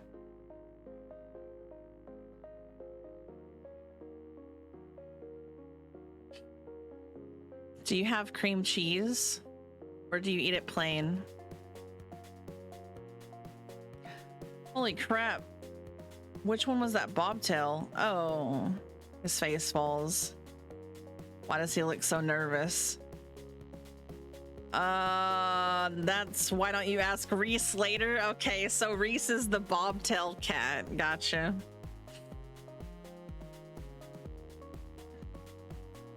Huh. Is that his cat? Did he name it or something? No, he's... Graves should have told you about, let's get to work. It's time to open. Landry isn't having any more of this. He walks past me to the front door. Without a glance, he unlocks it and flips the sign from closed to open. And ta-da! Your first day at a cat's ball has begun. And nobody's here. This is a little anticlimactic. Yeah, the mornings are usually pretty slow. It might pick up later. It didn't. At all day.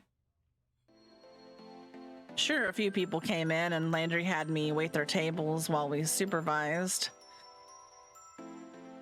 It went pretty well and I made a couple bucks in tips, but that was it. Finley came down a couple times to check in and I saw Mason and Hayes every time I went to the kitchen, but I didn't see Reese at all. Reese's bobtail cat, on the other hand, was all over the place. I think I see why he'd take a shine to this one. They're both complete hams. Not that I mind that it was slow. It just meant I got to play with cats more. There are like 10 of them here? Maybe? I can't get a solid count on them. They seem to vanish sometimes. Looks like there are a lot of areas around here for them to hide.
I love her.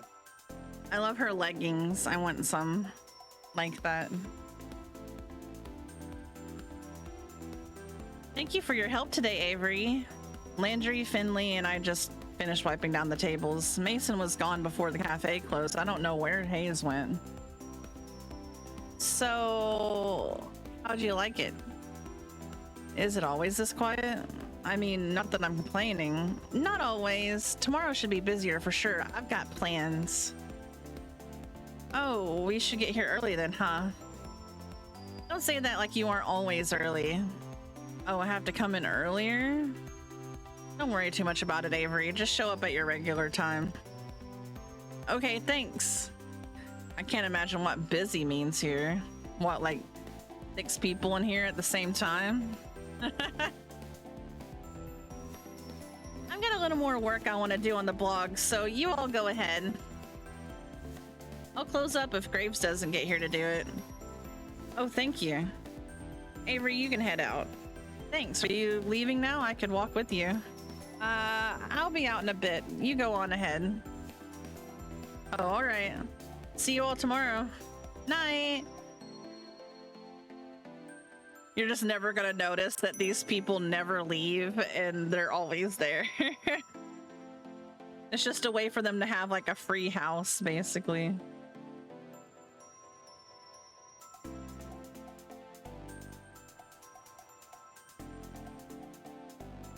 I have a job. My coworkers are pretty cute.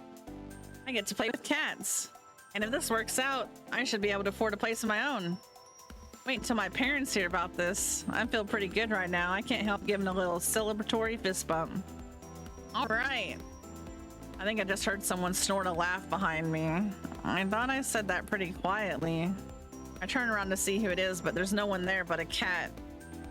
2 cats, actually. Cats from the cafe. It's Reese and Hayes.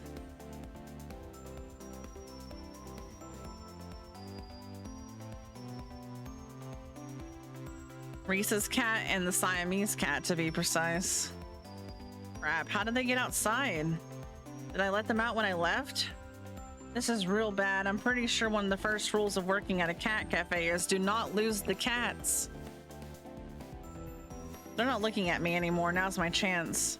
Start creeping towards both cats. If I move too suddenly, I might spook them. I only make it a few steps before I see the bobtail's ears swivel back to face me. Without turning the rest of his head, it takes a springing leap and heads down one fork in the road. The Siamese cat continues down the same path as casual as anything. I can't get them both, but I need to get at least one of them. I better decide who to go after. Wait. I don't want either one of them. I don't want to mess with them. What if they need to do their business or something? I'm gonna follow the Siamese cat though. Bobtail's on to me clearly, but the Siamese cat hasn't picked up on it yet. My best chance right now is probably following the Siamese. It's gotten kind of far down the path. I better pick up my pace to catch up. I try to mimic those long strides Landry always takes to clear more ground, but that doesn't work out so well. Jogging's gonna be easier. Or not. My feet are falling harder on the ground and the cat notices. It's going faster now, so I better pick up the pace.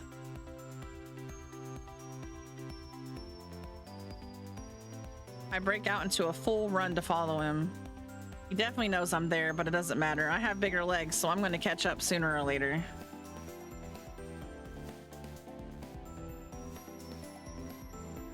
I finally close the gap between us. Suddenly, the cat screeches to a halt and jerks around to face me. Avery, stop it! Eh? Why are you chasing me?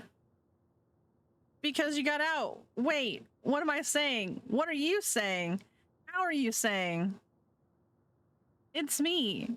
Me? Hayes? Last I checked, Hayes was a guy with glasses. You didn't seem like the pranking type, Hayes. The Hayes cat's puffing up like a dusting brush. I feel bad this cat's getting caught up in whatever shenanigans they're trying to put me through. Now this seems like it should be against work procedure. Who is that? Is that, what's her face? She's telling the truth, Avery. Voice comes from behind me. I whirl around to see Landry, but he's, oh, it's Landry. They haven't even really talked about the Landry looking one then. I guess because Landry's always been like in person.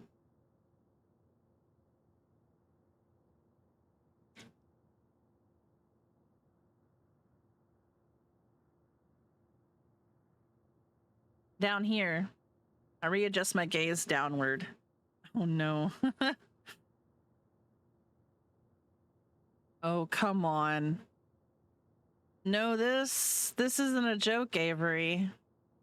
Landry Cat takes a few steps past me and sits down in front of Hayes. Even as a Maine Coon, his gait is long. No, come on. No, no, no. Graves didn't tell you? Tell me what? That you're all secret cats? That doesn't make any sense. This is the dumbest thing I've ever heard. I'm sorry, Avery. I thought he told you. Is that why you were acting weird? You keeping something this bonkers a secret? It's not easy to talk about. Whenever we leave the cafe grounds, we turn into cats. And they leave, so they can't leave. Okay. I didn't think he'd be a Maine Coon, right? I wasn't getting that either. Are Maine Coons like puppies? Did they act like I don't know much about Maine Coons.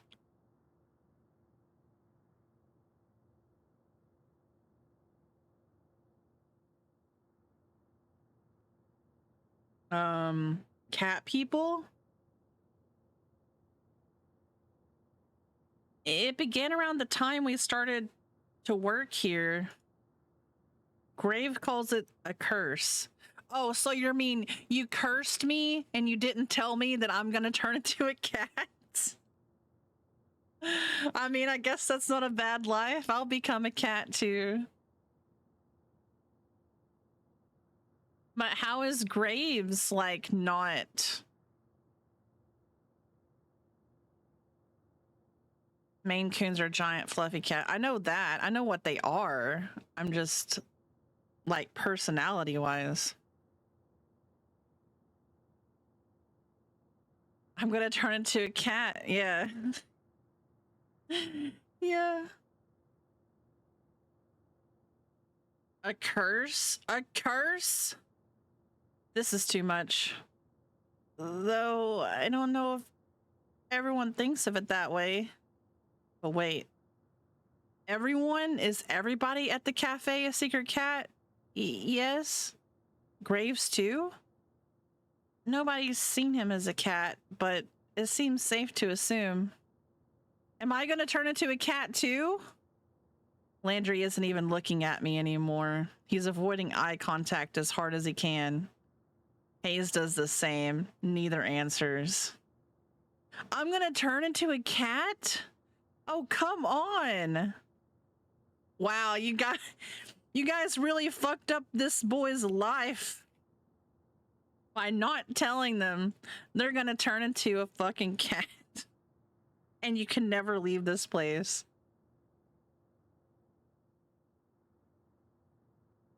Sorry, Avery. Maybe you can stop it. We don't know what causes the curse. Maybe if you talk to others tomorrow. Yeah, okay. Sure. Why not? Let's have a whole cat council. We can invite Hash Browns too. Is he also a person? I can see the fur between Hayes' shoulder raise on end. Seeing that takes the wind out of my sails a little bit. Yeah, all right. I'm too tired for this. This better be a weird dream or something, a weird work-induced hallucination. Sorry, Avery. Not listening to talking cats anymore. Bye. Damn, y'all really fucked me off.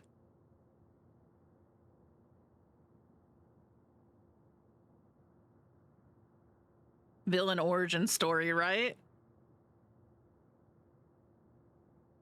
You didn't read your employment contract? It's on page 4, line 5. Am I surprised that Graves didn't tell me about it? No. He probably has to get other people to become cats so that he can keep himself as a human. It's like an ever-going devil's contract, you know? Seems about right.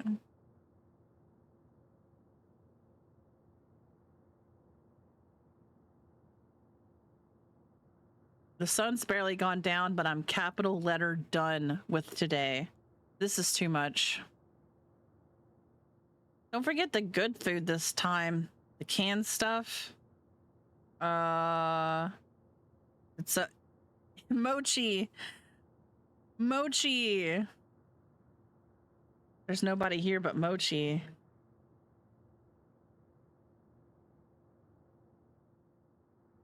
Oh, for crap's sake. I find him standing next to the food bowl looking up at me with those expectant eyes. I gently nudge him with my foot. Did you just say that?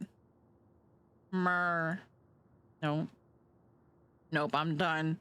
I dump the rest of the canned food in the bowl and scurry out of the kitchen. Then I dump myself in bed. I don't even want to think about it right now.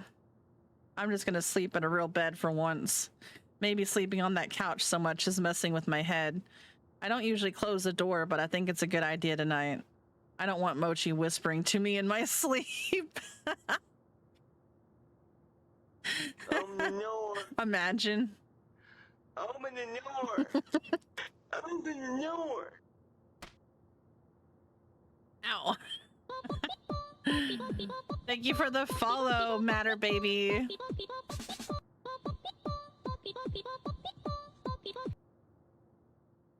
Imagine your cat entering your room while you sleep and just being like, "Here, little mama, let me whisper in your ear."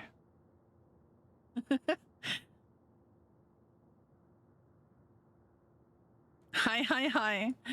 Welcome to the coven. We are, You're all going to hell. Goodbye. yes, we're all going to hell.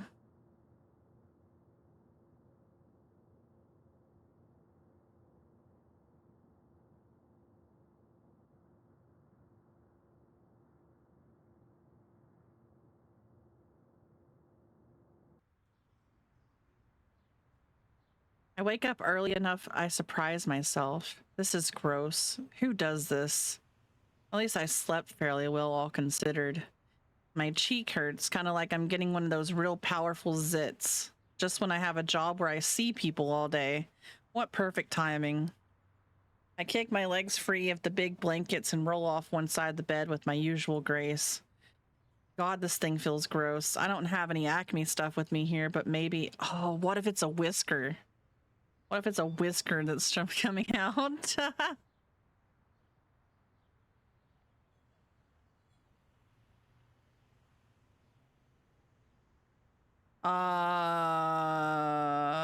Mies? Thank you. I don't know what the fuck that was about. I trundle over to the vanity to assess the damage.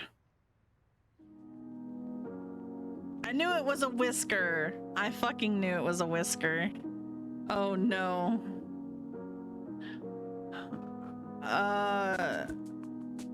That's not a zit. That is a whisker. There's a whisker growing out of my face.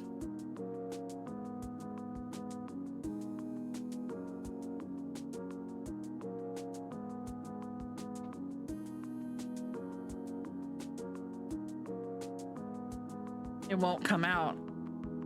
Ew, why would you try to pull it out? Please don't do that. That sounds very painful.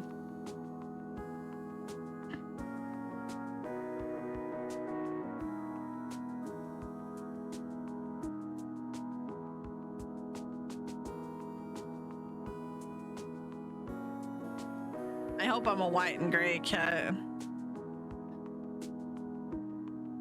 Growing out of my face. I tried to pluck it. That's probably one of the worst ideas I ever had. Now I just know how sensitive cat whiskers are. Is this really how the curse starts? I've been pacing around too long. I gotta go to work, but how am I supposed to leave the house like this? What if someone sees me?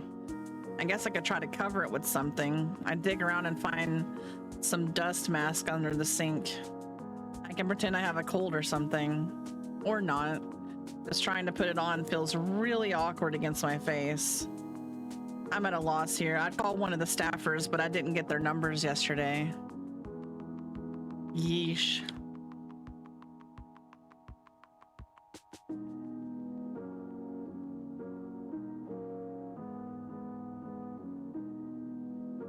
I guess it'd be hard to use a cell phone as a cat anyway. I'll just have to go to the cafe and hope someone's there to ask. I didn't run into anybody on my way to the cafe, but knowing my luck, there'll be a whole crowd or something. I keep my head down and walk quickly. Geez, my face itches. I hope another one isn't coming in. The thought is enough to make me pick up my pace. Running to work's gonna be a theme for me. Maybe it'll just keep me in shape. I just hope I can keep my human shape too.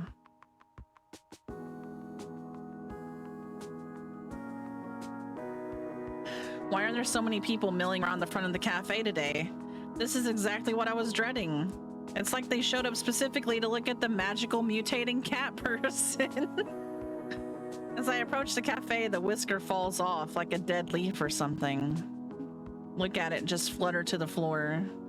I lean down to pick it up. If I hadn't seen it happen, I would have thought it fell off of one of the cats. This is stupid. This is so stupid. My eyes start to sting. I can't tell if I should be mad or crying or both. This is just really, really stupid, and I don't want to deal with it.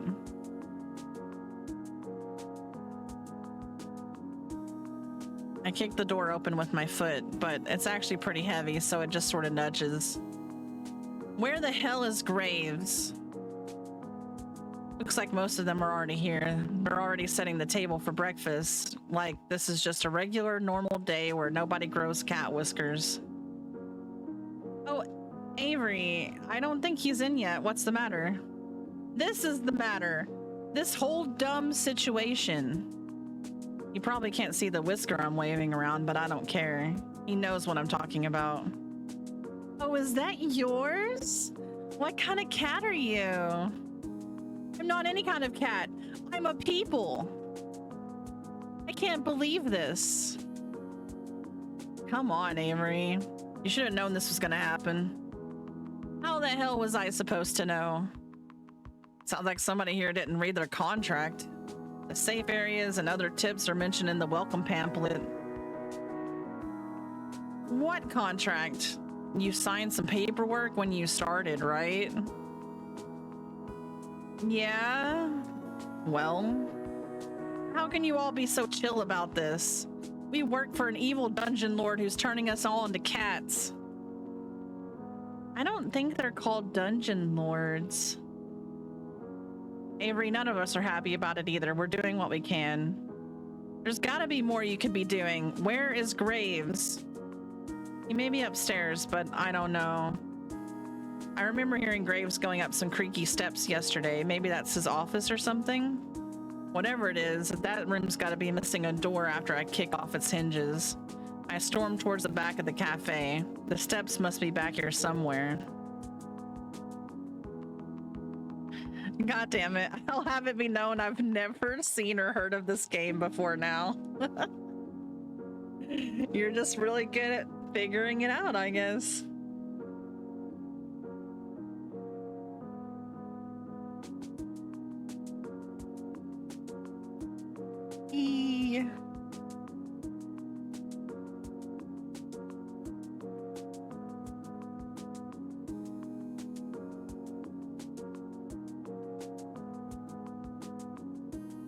Hayes and Mason are in the kitchen. Hayes is gawking and even Mason's got an eye on me. Avery, where are you going? I've had enough of this. I gotta give him a piece of my mind. What? This curse crap. The others trail me to the kitchen. What am I, the cat herder? Avery, chill out. We aren't all mad about it. Most of us signed up for it on purpose. It's done some good things for some of us. Well, I'm mad about it. I'm mad as hell. Turning into a cat won't do jack for me. I know you're mad, but it's not Graves' fault. He does a lot to help us. We owe him. I don't owe him a damn thing. Seriously, Avery, shouting at our boss isn't going to change anything. There's nothing we can do about it right now. Let's just sit down and talk about it.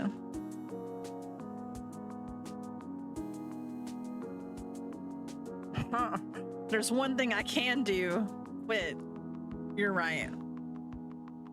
No, quitting isn't going to help anything. Then you just cut off the source of information that you have.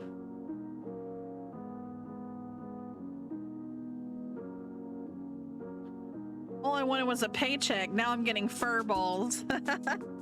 Right?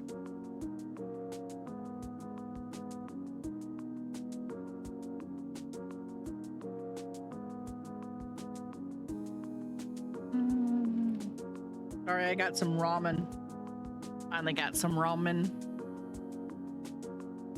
I'm just making jokes and it's coming true. What a specific superpower, right?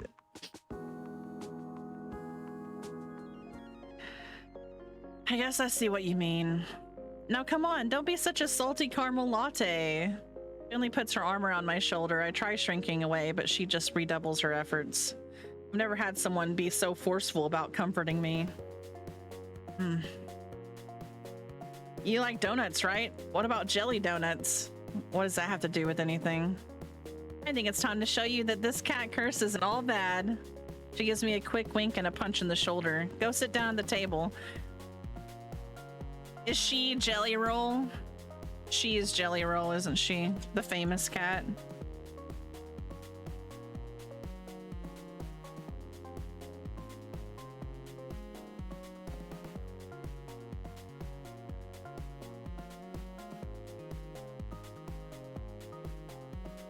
She would be.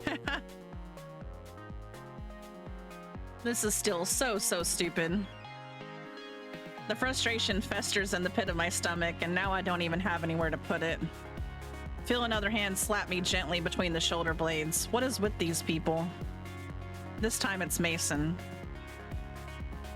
Didn't eat yet, right? No, I've been freaking out about this all morning. How am I supposed to eat? She doesn't lift her hand. I can feel it like a weight on my back. Stop sulking and sit down. Eat. Is that comfort or a threat? Good food calms you down. She gives me a firm but gentle push towards the dining area. It's like being scooted forward by a steel pillar. I guess I may as well go sit down.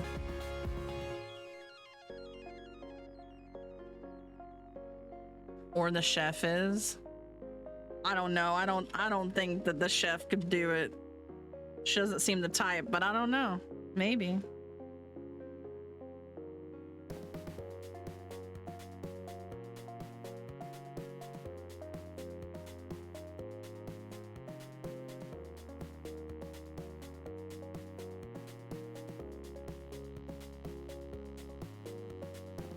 Bum, bum, bum, bum, bum, bum. After all that following everybody was doing before, nobody's bothered to come back out yet. Maybe they think I could use the space to cool off. Feels a little like I'm in time out. First out is Hayes, of all people. He tiptoes up and delicately sets a small teacup down in front of me. It's chamomile and lavender tea. It can help with stress. I drink it sometimes when I'm overwhelmed too. Hayes flinches a bit when I look at him. I picked up the teacup and hold it to my face. It smells lovely, at least. He looks at me with his eyebrows upturned as I take a sip. When I oblige, I see what he means. This is pretty calming. I let out a deep sigh. I can feel my shoulders slump a bit. He seems relieved that I've approved. He takes it as permission to sit and takes a seat next to me. You know, I get anxious a lot. You probably guessed that though, huh? things help me out, like the tea. But I think the thing that helps me out the most is being a cat. I know that must sound pretty stupid, but it's nice to have somewhere to go. I like that I can curl up in a tiny corner and nothing is expected of me. It helps me a lot. So that's really does sound stupid, but that's what we mean when we aren't mad about it. No, I think I get what you're saying. I don't agree, but I get it. Thanks. You just woke up and I'm going back to sleep. Thanks, Mikhail. I appreciate you.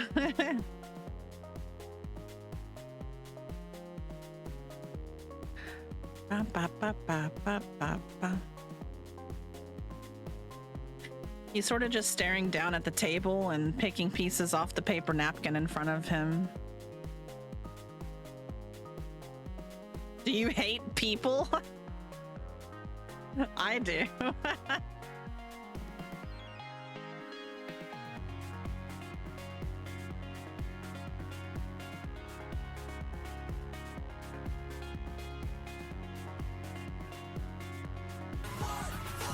Yes. Yes, I am giving you a shout out. Okay, Kyle.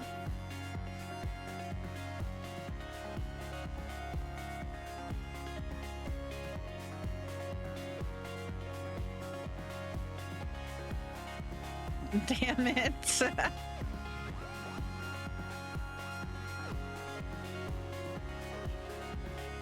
Thank you for the raid, Kyle, and hanging out with me. Okay, I get it for someone like him. Does that mean I should give him his space?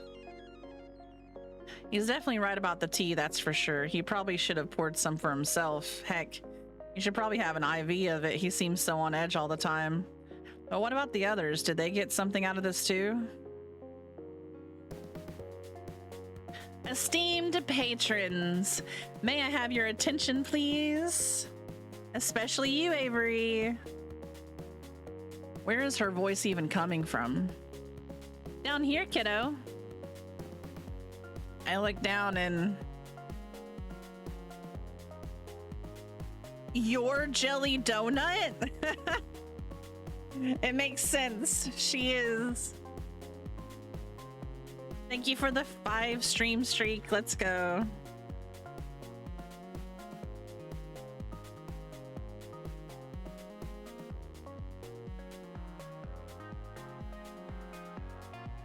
I realize I don't have any saves. I should probably do that.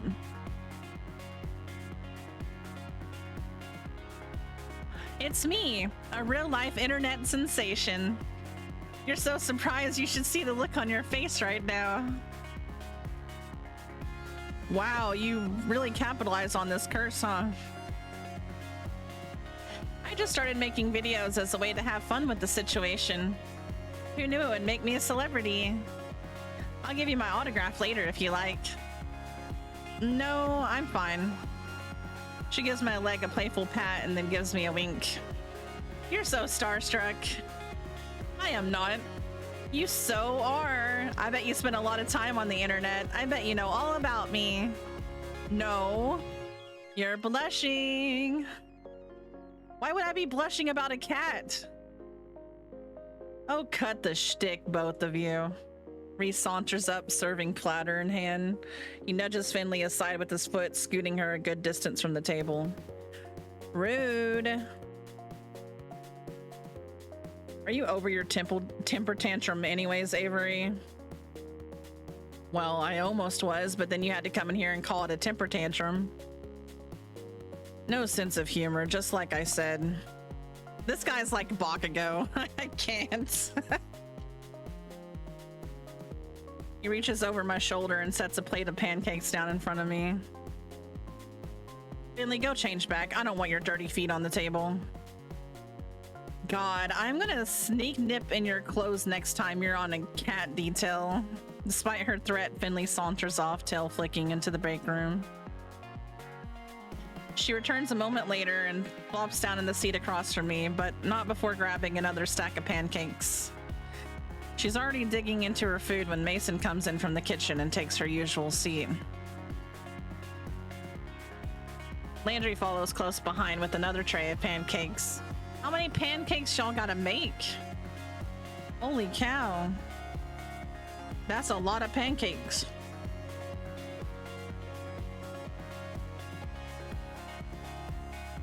Whoop.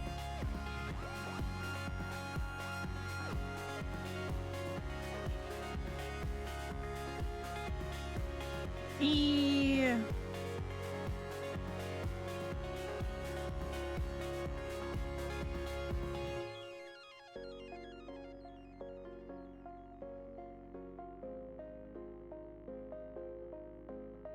How are you feeling, Avery?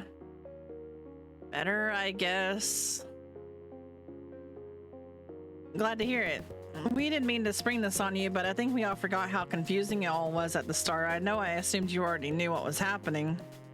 So am I the only one who didn't read the contract? Didn't it like say like, hey, I'm gonna turn you into a cat or something? Not in many words, at least.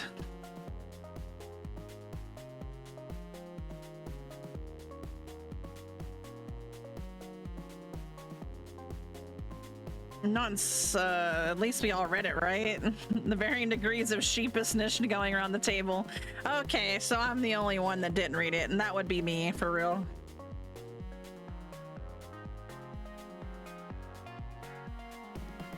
I didn't really understand the safe zone talk and things. I thought it was about safety protocol, so I didn't ask. Hayes shrugs and looks intently at the maple syrup pulled on his plate, which I'm choosing to interpret as no. I skimmed it. I got to the potential for great power, but at a price part. But the specifics... Oh my god. Oh my god, all of you. No wonder I'm the one in charge here. The point is, Avery, we don't want you to feel like you're alone.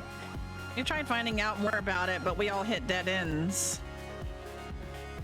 Yeah, you can't exactly wiki how to cure a cat curse. Well, you can, but the results are, well, they're from the internet. Why didn't you just ask him? Oh yeah, I did, but he said something like, we are but actors on the stage of life, and we have been cast in this drama of the cafe.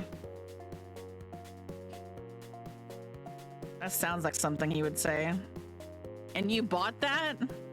But everybody just sorts of nods and agrees with Reese. Wow. But we're all in this together.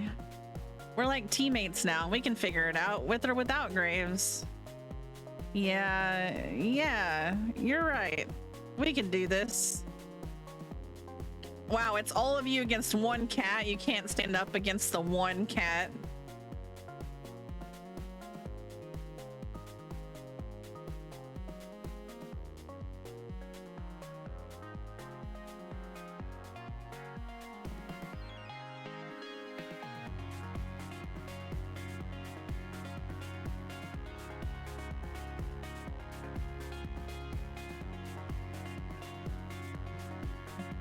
I raise my fork, pancake piece still attached, like a musketeer giving a salute. I get varying nods and murmurs of agreement, but nobody follows my example. I thought we could have made this a thing. What we need to figure out first is crowd management. Jelly donut days are rough, and we need to be ready. I think I should spend time with Mason. Help her in the kitchen, of course. Hayes too. I'm okay with that. We might need you both to come out and help us from time to time. You can't spare anyone besides Finley for cat detail today. You know how these days go. No cat breaks. Sorry, Hayes. I know. Avery will be the main two covering the floor. Hayes and Reese will be out from time to time if we get really swamped, and Graves should be by later to help us out. Might be a bit hectic, but I hope you're ready. Mission accepted.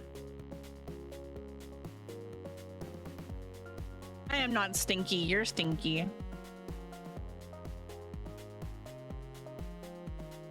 Hello. I googled how to cure a cat curse and it gave me results for removing a curse for your cat. Wait, does it?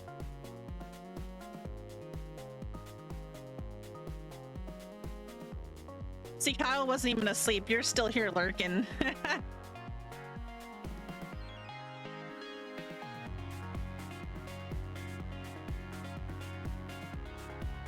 Wait, what? I'm so confused. Are you guys calling me a bottom? Are you saying my witch? Are you talking about me? I don't know. I mean, I am a bottom, so it's okay.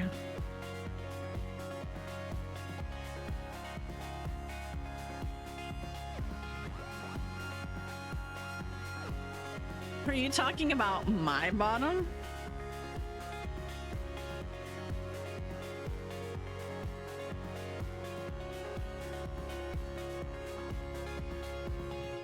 Yes, my witch. Hi, hi. Nope. Are you guys fighting over me now?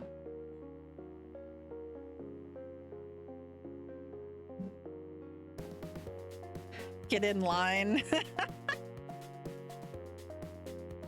Listen, you're all part of the coven, okay?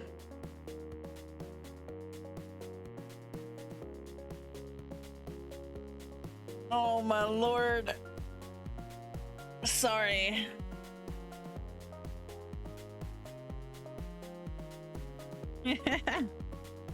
I have a beloved.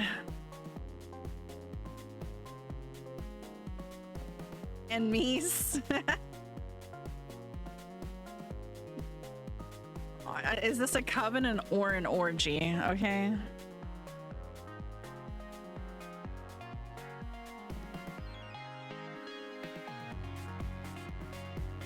Dre, I have a beloved. Me, Felix doesn't count. There's a difference. I've got dragon claws.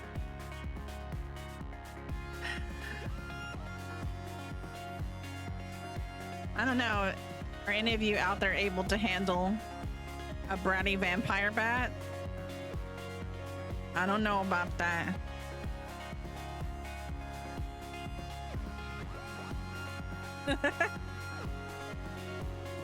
Obviously, yeah. A brownie bat? What?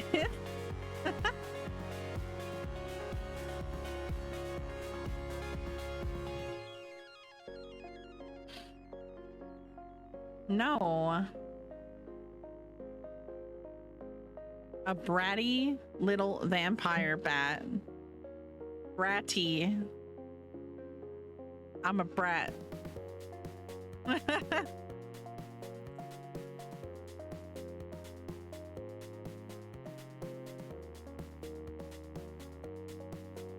This sounds exciting. I bet this place is fun when it's busy. Yeah, some of the people who come by are so cute. Just wait until you see the kids. This little girl had a jelly donut shirt she made herself. Oh, that is cute. I think you'd look cute in a jelly donut shirt too. Are you trying to get me to join your fan club or something? I don't have one, but if you want to manage it, no, that's your loss. Mason, you ready? This is gonna be a long day for you. I like a challenge. Now finish eating so we can get back to work. Yes, ma'am. Reese shovels one last pancake in his mouth, and without even finished chewing, he grabs his plate and hurries back. Hayes at least manages some grace in his exit.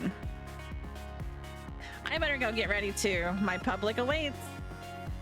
Finley hands me her plate, then dramatically flicks her hair from her face like a starlet in a movie shoot. She disappears in the back as well. All right, Avery, drink your coffee because it's time to get energetic. Yeah. Good, because you look outside the cafe around the corner. Oh man, is that why there were so many people out front? Yup. I better chug this coffee then. You heard brownie and you were like, sounds gooey is wild.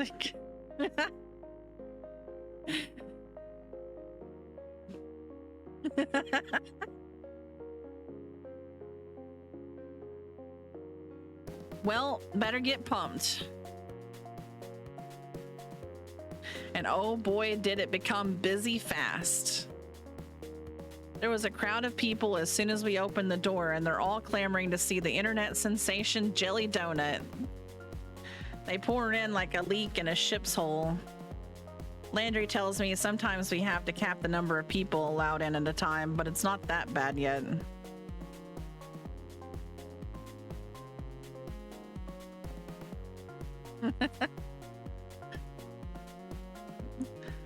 Hopefully the numbers stay down until Graves gets back.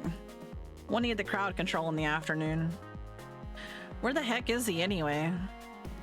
I'm sure he has a lot to deal with. There's a lot to manage a restaurant than goes on the inside, I'm sure. He always comes to help out sooner or later. I'm having a lot of trouble picturing Graves waiting tables. Maybe he wears that uniform Reese is so obsessed with. Okay, I don't have time to sit here daydreaming about that. Sure you do. Let's daydream.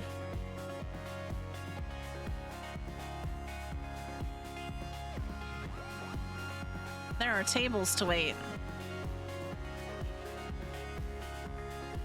Boy, there's a lot of orders for donuts and coffee Look today. at that guy's pussy. I can see it now.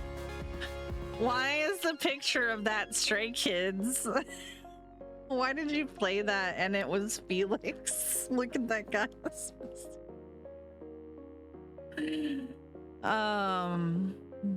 I'm dead.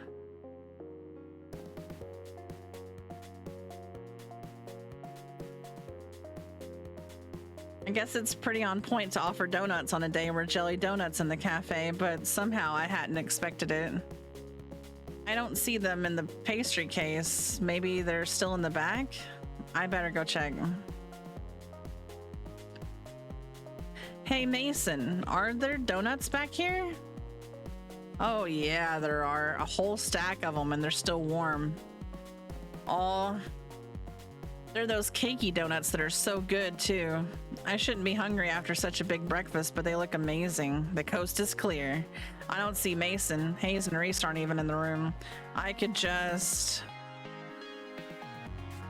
sneak a donut. I better not. I mean, they can't be mad at one donut, right? Are you gonna be sneaking a donut? I think I'd sneak a donut.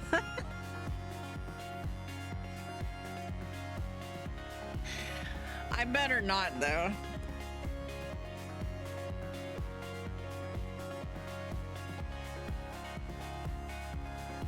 I'm gonna put my water back in the fridge.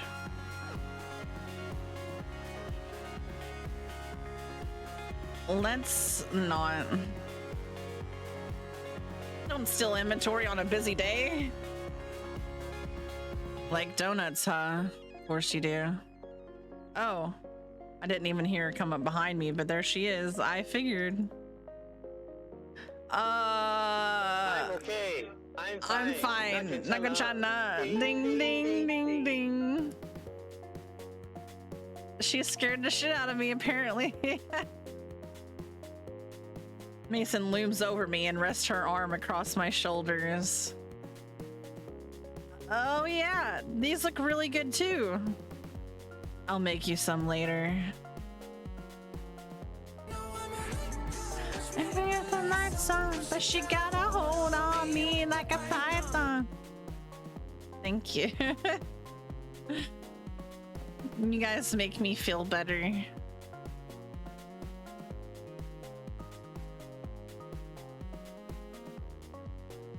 Yes, Daddy. Yes, Daddy.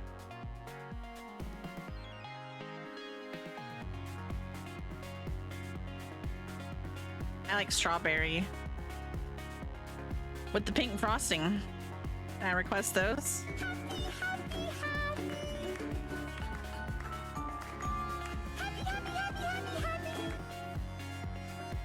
Strawberry, huh? Not what I expected from you. Is that good? Nothing. Oh, and with the chocolate drizzle. Sure. And sprinkles. Sure. And Don't get carried away. Too much for one donut. Like, this one has a cat face on it. Now stop wasting time. It's busy out there. Right. Mason dumps a tray of plates in my hands and shoos me out of the kitchen. I bring the plates to their respective tables. I'm getting really good at this waitstaff stuff. Oh, thank goodness you're back, Avery. We're so swamped. Avery, to the rescue. This is still a bit much. It's like we're under a waterfall of people who want to see Jelly Donut or something. I don't know. I'm too busy to think of a good metaphor. You're having fun? I'm glad. Are you still streaming? Let me drizzle on your donut, baby. Dave, probably.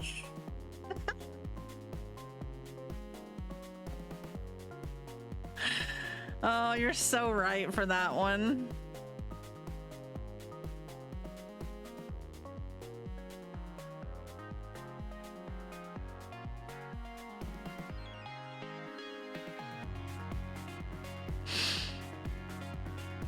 Look at her just mug up for the camera. And there they go again. Someone else trying to put their donut on her head. Excuse me, please read the rules. We can't let customers bring food to the cat play area. Fine, whatever. You see something on the internet and you think it's okay to do it in real life? Some people. Someone better talk to that kid about these bad habits. The offending customers already vanished back to his table, but now there are 3 people who have taken his place. We need more babysitters. One at a time, please. No flash photography. Oh, thank goodness. Reese and Hayes are back to help corral the crowds.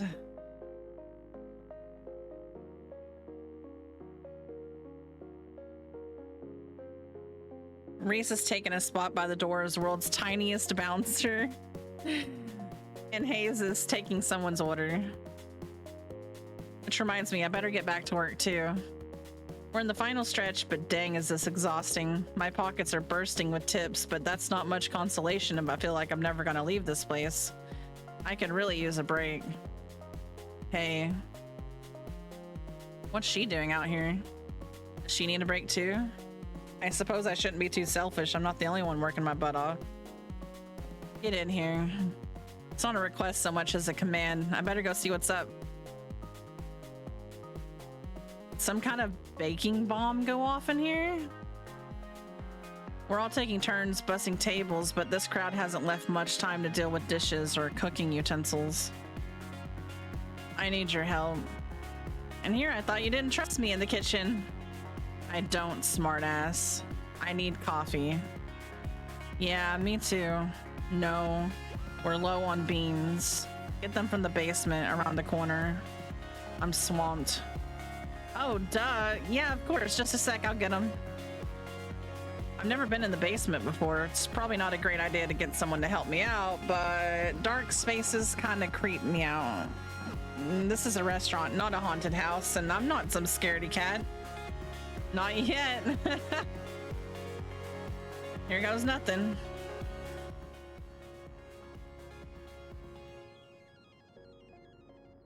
Holy crap, Graves. I try to give you the benefit of the doubt and this happens. What the heck is this?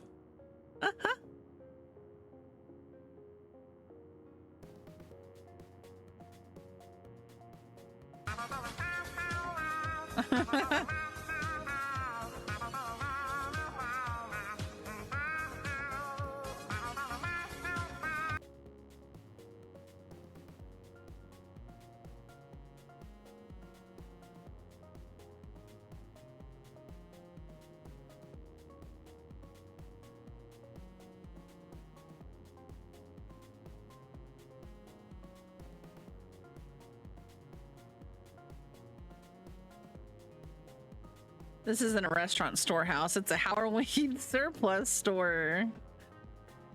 Is that? It is. That's a curio full of model skeletons. What the hell? What's it got padlocked in that cabinet? Do I want to know? Is this a giant amethyst crystal right here? There's some more crystals over here. There's a cauldron. Yikes, I better get out of here and go back upstairs before I get attacked by a giant toad. I find a giant bag of unground coffee beans and I'm sure I can barely lift myself, but more interesting is the book that's resting on top of it. With its worn leather cover embossed with silver swirls in the shape of the cat, it looks like a spell book or something. Of course it's a spell book.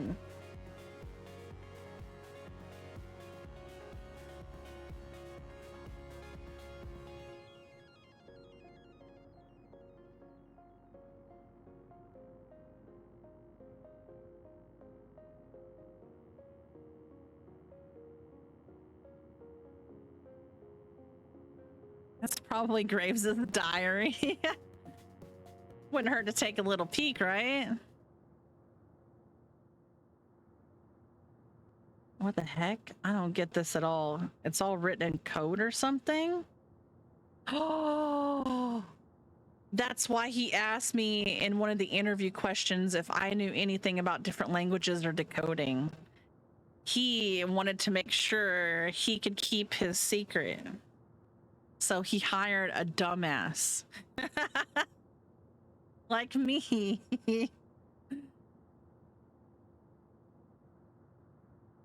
Why is my name in here? Is Graves writing about me in his diary? Avery. Oh, she sounds mad. Now's not a good time to start reading. The book's real tiny and fits right in my hoodie. I'm gonna look through this when I get home. Uh-oh. Probably nothing, but after seeing my name in it, how could I resist taking it home for a better look? I'll bring it back before anyone even notices. Okay, but seriously, I should leave before a crow lands in my hair or something. I have the coffee bag in my arms and trundle up the stairs. Ah, the light of day. It was way too quiet in that basement. I barely get to the door, and when I hear a muffled noise from the dining room and the clanging of pots and pans. Get lost. Took you long enough. Sorry, I don't know my way around there yet. Creepy, isn't it? I'm melting. Fuck off, bitch. Wow, hi Gilly. Nice to see you too.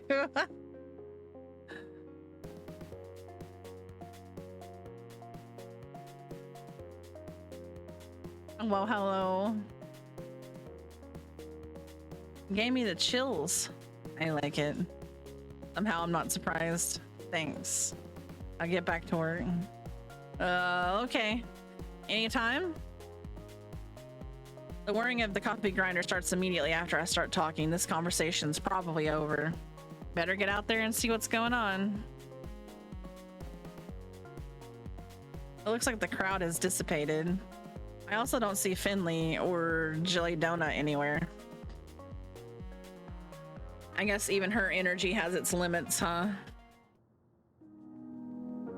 Hey cutie, how about some coffee? I had a really busy day at work. Oh, there she is. Wow, she looks worn out. I bet that does take a lot out of you. Hey, cutie? Dang, is she just being friendly or is she making a move?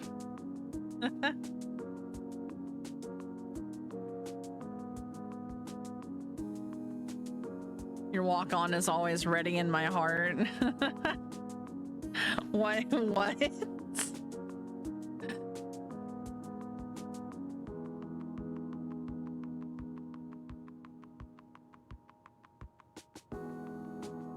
One coffee coming right up. You want me to put anything in it? Oh, you're a sweetheart. Skim milk and 2 sugars, please. You got it. I fetch her a cup of coffee just the way she likes it. Once I make it back, I catch her looking at her phone. The cafe got some really good comments today. We should see a nice boost in traffic from this. So, is this what you mean by social media expert or whatever? Yep. I run the company message board and all those other accounts. Jelly Donut was something I started to get a little more cafe traffic. I didn't expect it to get so big. It's actually a lot of fun. You should join me when you start transforming too. I could use a sidekick. Oh, yeah, I had forgotten about that until just now. Oh, sorry. I'm just trying to help. Here, come sit with me a sec. It's quite enough that Landry can take care of the remaining stragglers, so it should be fine if we sit for a minute. Really though, it's gonna be fine. We all stick together here, and you're part of the family now, got it? You have sprinkles in your hair. She reaches up and finds a treasure trove of sugar stuck in her bangs. So I do.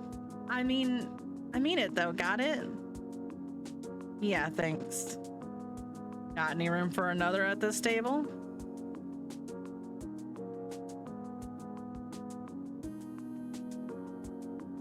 Me, simmer down. I'm too high for that right now.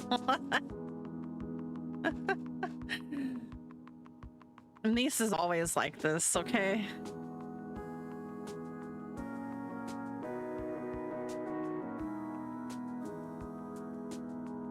Always. Landry scoots a chair next to Finley. I guess the cafe is closed now. I expect you won't all be spending too much time lollygagging. We have cleanup to do. Jeez, Dad. Lollygagging? Really? I don't know. It was the first thing that came to mind. Reese, why don't you sit with us too? We could all use a break. I suppose so. Where are Hayes and Mason? Oh, you know Mason. She's probably already gone. She doesn't stick around after shifts to help with cleanup? She gets here earlier than the rest of us for prep, so it's only fair she leaves early. Besides, I think she has something that she does after work. What, as a cat? Hey, don't judge. I wonder what kind of cat she is anyway. Feels kind of rude to think that, but you know what they say about curiosity and cats. I should see if she's here to thank her for her work. I'll be right back. Tell Hayes to come join us if you see him. You got it.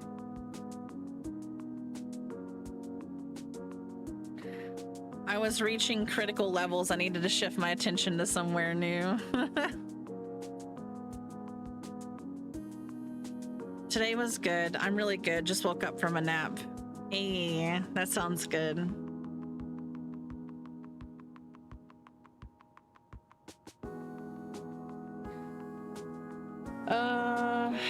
I wanted to go out earlier and like get some stuff, but yeah, I didn't. Now you're arting. Good dealio. Was Mason that quick? Oh, there she is. Mason. What? Oh, you really busted your butt today. Thank you. It's my job. She already got one foot out the door. She seemed irritated that I interrupted her.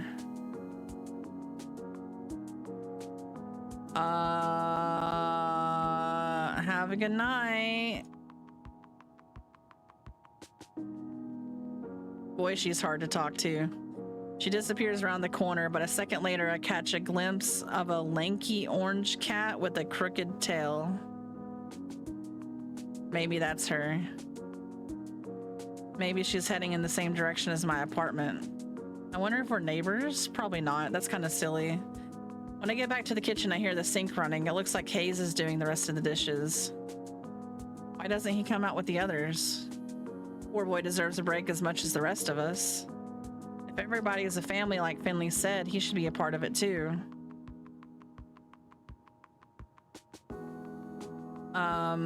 Help Hayes with the dishes. I guess we could do this real quick though. Hey, let me help with that. You can't do this all yourself. You don't have to. Yeah, I do, or I'm gonna feel bad leaving you in here by yourself. I like it that way. Too bad, because I'm here. He turns the sink back on and looks away from me. I guess it was a little forceful. He's acting like I scolded him. We do the dishes together quietly. He washes, I dry. This is really awkward. So... Hayes looks startled, like I just shouted at him. I was only trying to break the silence, but maybe I should have had a good follow-up. You been working here long? Nailed it. I suppose so. How long is that? 2 months? I'd get more blood from a stone. Should I leave him alone after all? That's cool. Yeah, and that's it, huh? Awkward. We finish up the dishes without much else in the way of talking. Great. All right, I'm gonna go back out and sit with the others for a bit. You coming? Sure. We both head out quietly. I grab a cup of coffee on my way back. He slips upstairs, probably to get a cup of much better coffee. I head back upstairs, coffee in hand, and return to my seat. Hayes follows shortly after and sits at the table. I reach out and drag his table a little closer to ours. We all sit and talk over coffee for a while. We divide the tips, careful to leave a separate stack for Mason when she gets in tomorrow. It's getting pretty dark. I should get going soon. I say goodbye to everyone and head out. They're all staying late again. I can understand that. Of course they'd want to be human for as long as possible. I'm gonna enjoy this while I can. The gravity of the situation weighs on me as soon as I'm out the door. What the hell am I gonna do once I start turning into a cat? How could I explain that? Nobody would believe me. Oh, look, it's you. And the thought flies out of my head. That black cat with the odd eyes is back. It sits in the middle of the road. Something dangles from its mouth, but I can't tell what. Quit it, Graves. I know that's you. The black cat stares back at me impassively. Playing dumb isn't gonna work. The black cat flops onto the pavement and splays out its legs. It's not even looking at me. Maybe I'm off on this hot tip after all. I guess sometimes a cat's just a cat. Everything's getting to me. All the more reason to go home and get some sleep. I'm almost home now. I should figure out what I'm gonna do for... what the fuck? Something just hit my back. Get it off, get it off, get it off! Wait, it's gone? I see the black cat at my feet. What the hell? Damn it, Graves. I don't care if this cat's Graves or not. I'm calling it that until I'm proven wrong. Meow. Black cat trots off somewhere. Is it just me? Or did that sound like someone saying the word meow? Worse than that, it sounded kind of smug. Meow. Graves. Maybe it's not him. Maybe I just smell like cat and attract others, but I better get home before I'm jumped by more strays. I run the rest of the way home and slam the door behind me. I can't take this. If my hair wasn't already white, I'd be turning that way. You're late. Who said that? I look down and Mochi's fat face is looking up at me. Oh, no, no, no, no. No, I'm not doing this.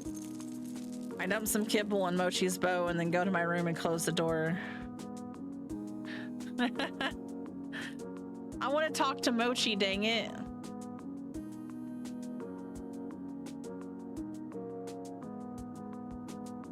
I shamble into my pajamas, but when I bundle up my hoodie, I feel a firm, squarish bulge. That's right, the book. Maybe something useful's in there. I start to flip through the book again. There's my name. And there's Hayes, Finley, Mason, Landry, and Reese. This must be a clue of some kind, but I don't know what it's supposed to say. All these words look like they've been written by birds hopping around in ink. I toss my hoodie on the floor and get to work. Maybe I can decipher it? If I hold the book upside down, no. Is there a cipher? No. I don't know why I bothered looking. Of course it won't be that easy. I try for another 20 minutes or so, but it's useless. I give up. Frustrated, I drop the book. It hits my hoodie and ungracefully tumbles over. I shuffled them away with my foot and something tumbles out. What is that? It looks like it fell out of the hood. A bookmark? Did I leave that there? Why would I put anything there? I pick it up and it looks like it's got some weird holographic center. It's kind of pretty. I should bring it back to the cafe tomorrow along with the stupid book. I go to tuck the bookmark into it for safekeeping, but hold up. He just gave you the cipher.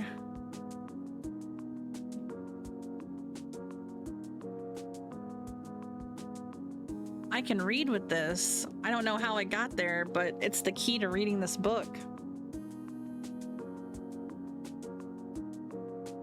The Hallowed Covenant of Witchery? What? The Chosen One. Reese did say something about witches the other day. This might be a good lead to whatever's going on. Hey now, don't blame my kind for this.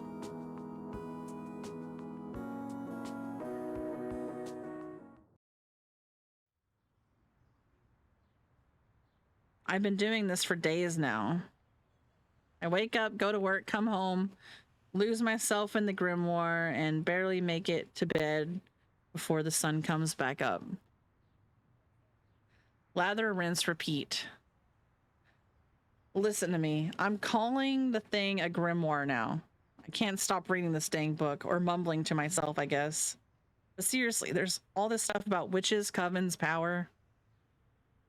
I've never seen anything like this. Sometimes I don't even understand the words on the page, but they make me feel strange when I read. Powerful, I guess. Like, if I keep going, they'll suddenly click into place and I'll learn something knowable. It's getting to me, though. I feel haggard, and my coworkers have pointed out I'm getting some wicked bags under my eyes. I haven't told them about the book. I bet they think that I've just been playing video games or something. Mrr. What's wrong with you? You're so friendly lately. Since when did you sit in laps? They do say that some witches get familiars. No, that's ridiculous. I'm getting ahead of myself here. I'm not becoming a witch. I've been trying some of the stuff in the book out, though. Just a bit. You can't blame me for that.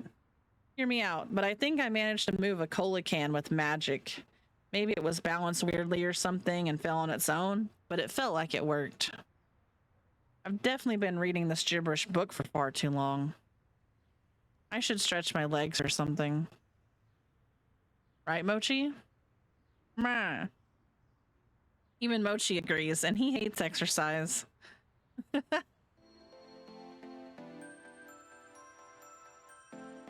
Hey, it's actually pretty early. Reading a dusty tome all night actually rests my sleep schedule to a normal one.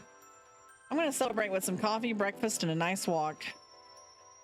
When did I become a coffee drinker anyway? It's not bad at all now that I've gotten used to it. The stuff I drink is actually a real shade of tan now, almost. My palate is refining every day.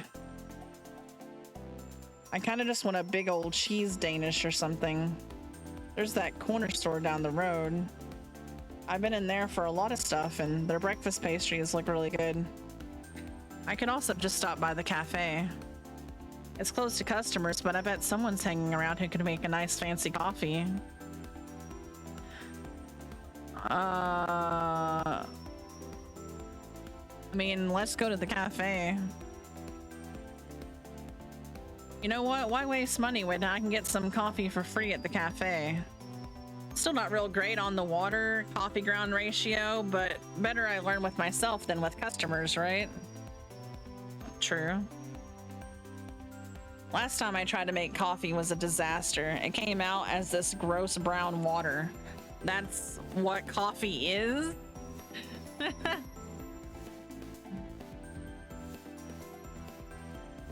Okay, Gilly.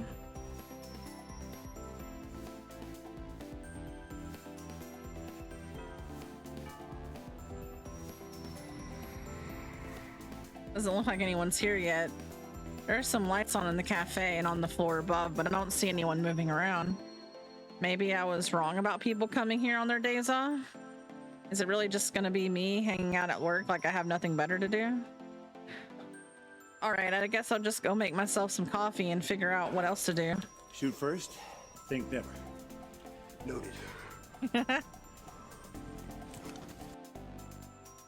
Thank you, Gilly Beans.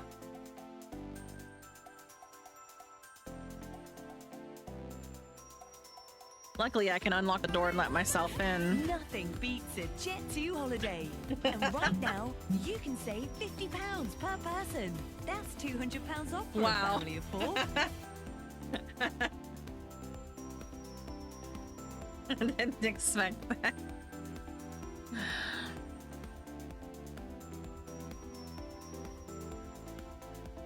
There goes Hash Browns bossing around some other cat.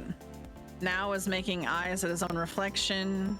Codex in a cute little ball by the window. Marina and Ein are catching some sun. And Junta has his paw around one of the other cats like they're spooning.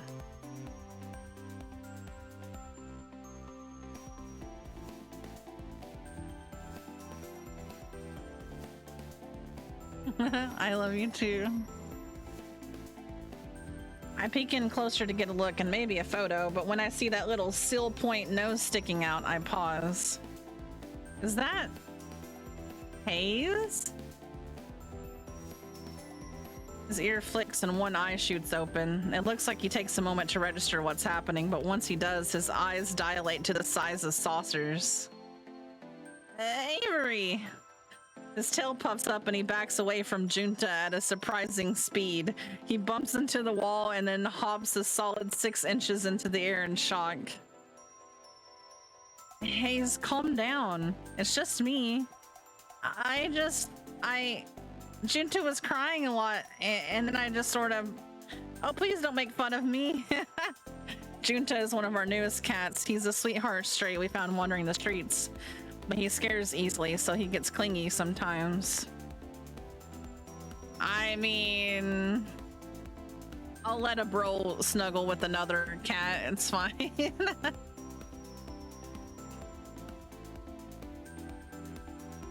And that was really sweet of you. Slowly I reach down and scratch Junta behind the ears. He's confused by all the commotion, but doesn't seem too stressed. But you're so thoughtful about the cats, it's great.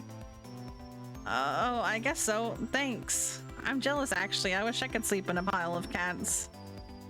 It is pretty nice. He seems to have calmed down a bit, thankfully. Just 2 bros snuggling, yeah. Just 2 little kitty boys.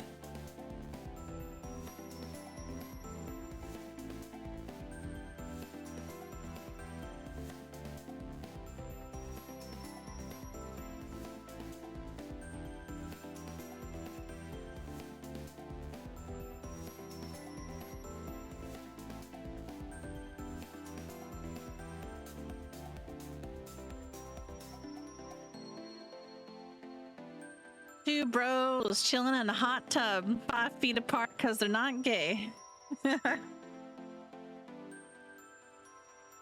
All right, let's get some coffee. I'm gonna change back. Don't look okay. You got it. Young, dumb, full of conflicting emotions. Yeah, I bet you get conflicting emotions if you snuggled a cat boy.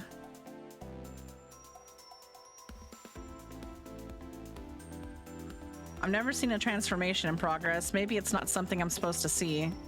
Anyway, it's probably as rude and as creepy as watching someone get changed, so I'm not about to peek.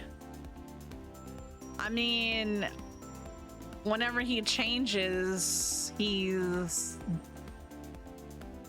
wearing clothes. Niece, come on now.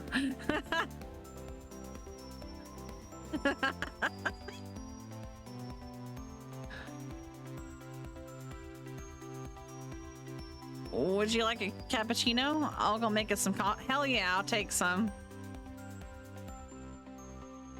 That sounds great, thank you. Score, I don't even have to mess with the coffee machine after all. I sink into my favorite spot on the big circle couch and take a big old sip of my coffee. A cappuccino, yeah. I could sit here all day. Maybe I will. Oh. Avery, you're here early. Yeah, I thought I'd come see what everyone's doing. I've been cooped up in my house too long. Good to see you. I'll be around doing some handiwork, but let me know if you need anything. Oh, don't worry about me. It sounds like you'll be busy enough. Hello, hello. So Avery, what breed are you? Do you know yet? Excuse me? Cat, I mean. Sorry, is it still a sensitive subject? No, nothing's happened to me since the day I grew the whisker. I figured it'd take more time. That's strange. I turn in about a week. Yeah, me too. Hayes nods from the other couch. This wouldn't be the first time Avery's slow on the uptake. Hey, were you just standing there waiting for a chance to say something like that? Of course not. He totally was. They're right though, playing with that book made me totally forget about the curse. Why haven't I seen any changes since then? Well, I'm gonna go do some laundry. Let me know whenever you find out. I'm betting you'll be a silver tabby or something pretty like that. I hope the type of cat I become is still a person. Reese rolls his eyes and flops down on the long row of seats, and he settles with the spiral-bound sketchbook. Finley picks up a large bag and trundles towards the stairs. Is there a laundry machine up there? Yeah, in Graves' apartment. He lets us do laundry there for free. Wait, Graves lives here? Yeah, duh. The 3rd floor is his apartment. Shouldn't we see him like all the time? He's basically a ghost. He's usually out until really late at night and leaves pretty early in the morning. I don't think he sleeps. I bet he sleeps in a fancy coffin. I just mean he's really busy. He takes care of all the administrative stuff for the cafe after all. Well, better get to work. That ramp isn't gonna build itself after all.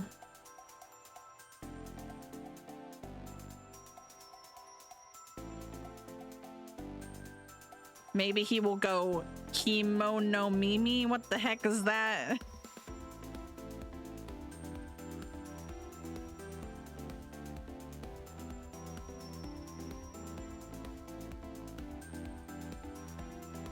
I need me a handyman, handicap man, handicap boy, handyman, yes. He comes back with lumber and a roll of carpet. Sorry, it might get a bit noisy in here. That's no problem with me. Suppose if you must. A human with cat-like features, like cat ears, tail. Oh, you mean like all cat VTubers? A few minutes later, I hear Finley. I peek up at the balcony and she's fiddling with the laptop. Everybody seems to be keeping themselves busy. Maybe I should help one of them?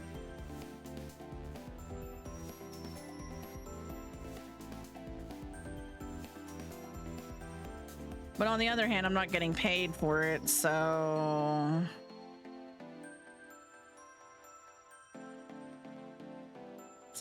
I don't care about Reese. I'll help Landry. He said something about a ramp. What's up? Oh, Avery. Just making some adjustments to the cafe for newcomers. Oh, cool. Let me help. You don't have to do that. I don't, but I'm gonna. He laughs, but he keeps going about doing what he's doing. I guess that's his way of saying no. Oh, there's gotta be something I can do. Make sure no cats come over while I'm working. I don't want them trying to play on this until we get all the carpeting on. This one looks a lot different than the others. The ramp's cute, but do you think they need it? Graves asked me to install these. He said he's bringing in a kitten with hypoplasia. Oh, what's that? It's a condition that some cats are born with that affects their coordination. I don't want the little guy getting hurt trying to jump on these platforms, so I'm going to add some ramps to my structures. I almost didn't catch all that because he's just hammering away while we talk. Can't even take a break for a little conversation, huh? Your structures? Did you make all of these? Yeah.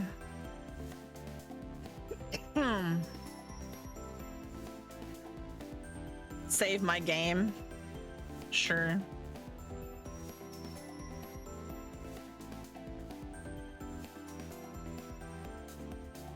I thought you were just a charming waiter, but you're so talented too. It's no big deal. I'm really grateful Graves gives me a lot of chances to build things like this. I did miss working with my hands if he didn't set up a workshop for me. Graves did that? No answer. He's just hammering away. Oh. Sorry. Did you see all the saws and things in the corner of the basement? That's for me. Oh, I assumed he was dissecting zombies back there. Avery. He gives me a light, playful slap on the shoulder. His other hand is still balancing the hammer. Maybe I should take something from him before this becomes a workers' comp's case. Can cats even get workers' comp? You're so unforgiving. He's really not a bad guy. Seriously, these are amazing though. Did you design the whole place yourself? Oh goodness, no. Most of it was blueprints that Graves gave me. Most of it, you say? I bet there's some of your own personal genius in there too. You flatter me. I give him a quick wink and a smile, and he's a deer in the headlights. He drops the hammer and quickly fumbles to recover it. It's so cute watching him get flustered like that. We all get caught up doing our own thing until I hear footsteps approach from the kitchen. Why, if it isn't the big boss himself. My wonderful cat herders, I see you've been keeping the place well while I've been gone. He looks us over, but his gaze stops on me for just a second. He has a weird glimmer in his eye that I can't really place. Ew. I'm on to you, buddy. I know you have something to do with that book. It can't have just been there because you're a collector or something. Heck, it has our names in it. I don't really understand those pages since the bookmark doesn't work on them, but still, it must be something fishy. Landry, excellent work on the cat's equipment as always. I'm not done yet. Have you ever given me reason to doubt? I know you'll do a stellar job. We can talk about future designs soon. Sure thing, boss.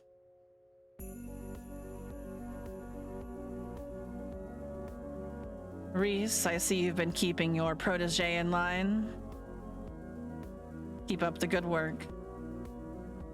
Of course, nothing gets past me. The eyes and talon of an eagle. Protege? Are they talking about me?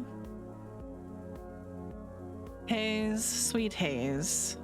Can I trouble you for some of your exquisite coffee? I'd be happy to. You are a treasure, as always. I hope you've been keeping well. Well, Finley. Finley peeks her head over the upstairs balcony to shout down. Come on, just come downstairs. Present! Your videos are keeping me busy. We hit a whole new attendance record the other day. And 6 adoptions in 2 days. The home inspections never end.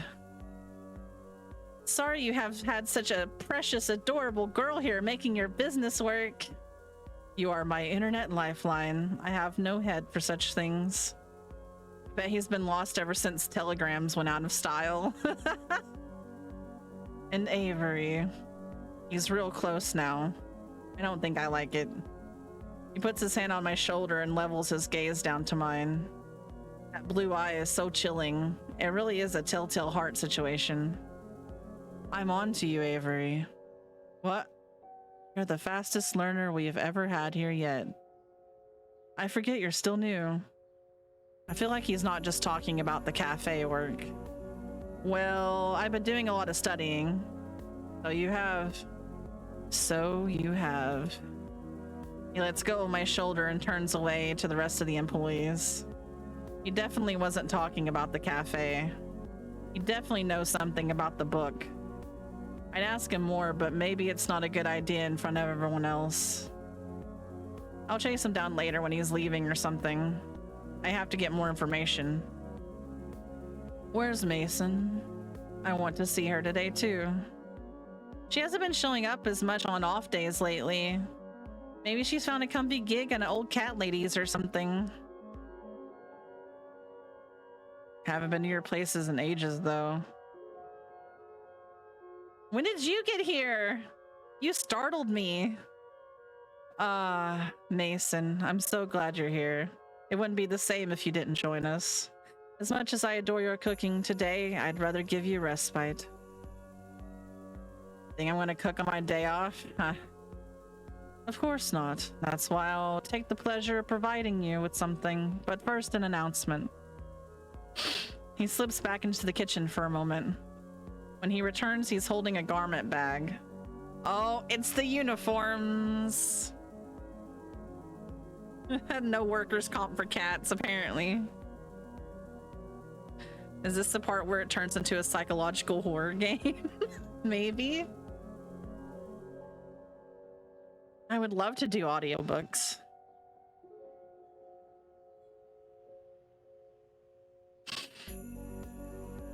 You haven't even let me make the announcement. I know what this is. Absolutely not.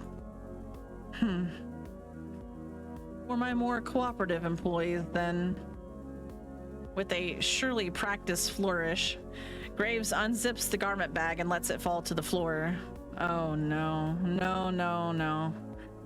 Is that somehow both plaid and checked flannel? I didn't know you could make a suit out of that type of material. There's a sort of appalled silence from everyone. Reese looks personally offended. Mason just straight up leaves. No appreciation for your new uniforms, and to think I had it made in your size, Avery. Try it on, Avery! She's still shouting from down the balcony.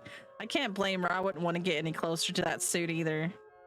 I'd rather wear a potato sack. And I went through such trouble to have it made. Check with us next time before you waste your time. 'Tis easier to beg forgiveness than ask permission, as they say. See? He knew you wouldn't agree to it.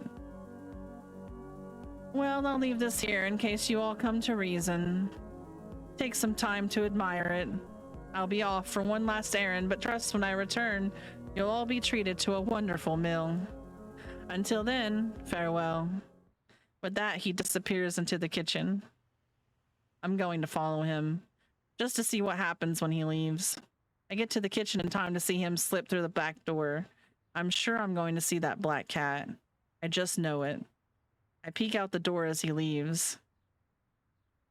He gets further and further away, but I don't see him change, not even when he gets past the point where I know he's off cafe grounds. I guess the others already assumed he wasn't affected by the curse, but why? Does this prove he's the culprit? How else would he escape whatever it is that got everyone else? Although, to be fair, I can't use that as proof. After all, I also escaped the curse, and I sure as heck didn't cause it. It seems like as good a time as any to see if I can find out more about what's going on. I peep back into the main cafe. It looks like everyone's back to whatever they were doing. The newly arrived Mason has kicked up their feet on the couch and seemed to already be dozing off. Finley did say we have free access to Graves' apartment after all. I could go look and see what he's got hiding up there.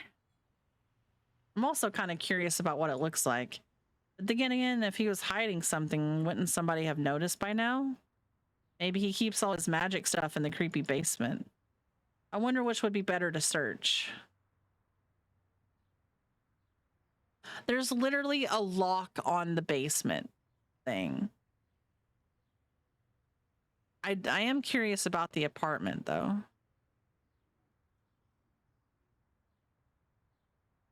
Hold on.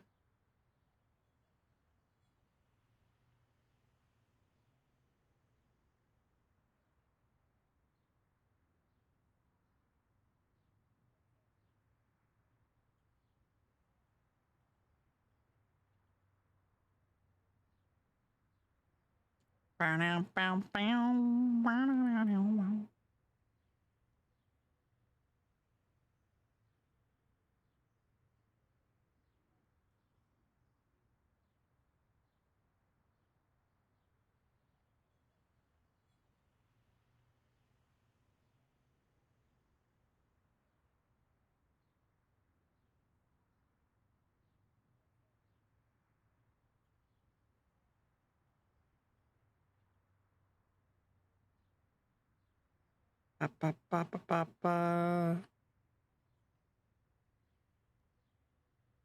Oh, you can only. Oh, that's rude. You see what they did to me? I can only go. I can only do Graves route after I've done every other character route.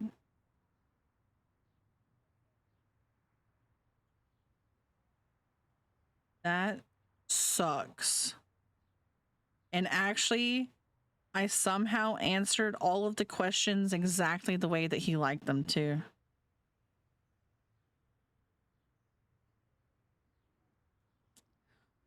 Well, I guess we're going with Landry then.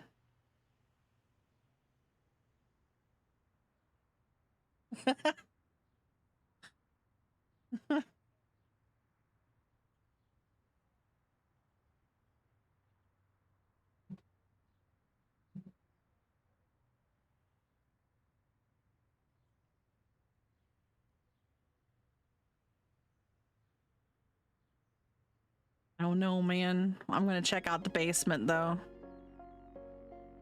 Because it actually has like chains on a door down there, and I'm curious. Maybe Graves is a hapless idiot caught up in someone else's plan. Maybe I'm supposed to think he's a witch, but it's actually someone else. Wouldn't that be messed up if it's one of the other workers of the cafe? I can't see any of them as a mastermind type, but what do I know? Yes, I see change in the basement and I get curious.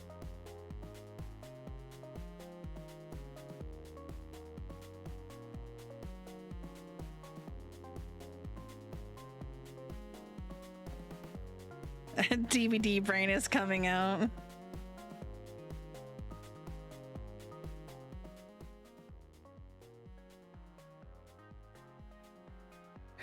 Boy, this place gives me the chills.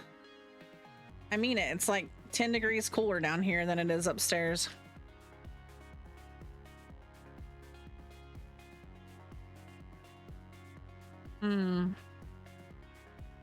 If I were a witch, where would I hide my witchery and witching accessories?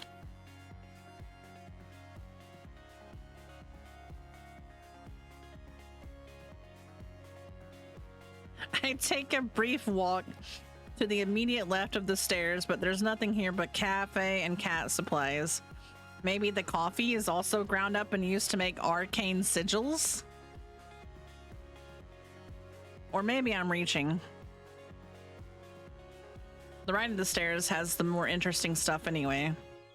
I kneel down to get a closer look at the curio filled with crystals when I hear something creaking. Crap. Is Graves gonna catch me? Nah, I'm hearing things. I resume my hunt. Maybe these are magic crystals? Creak. Creak. Somebody down here? Oh, it's just Landry. I hear his footsteps fall heavy on the creaky steps. Hey, Landry. Oh, it's you. I was worried when the cats got down here. I think they'd be too creeped out to try it. It's just a storeroom. Nothing to be creeped over if you ask me. What about all of Graves' curiosities or whatever?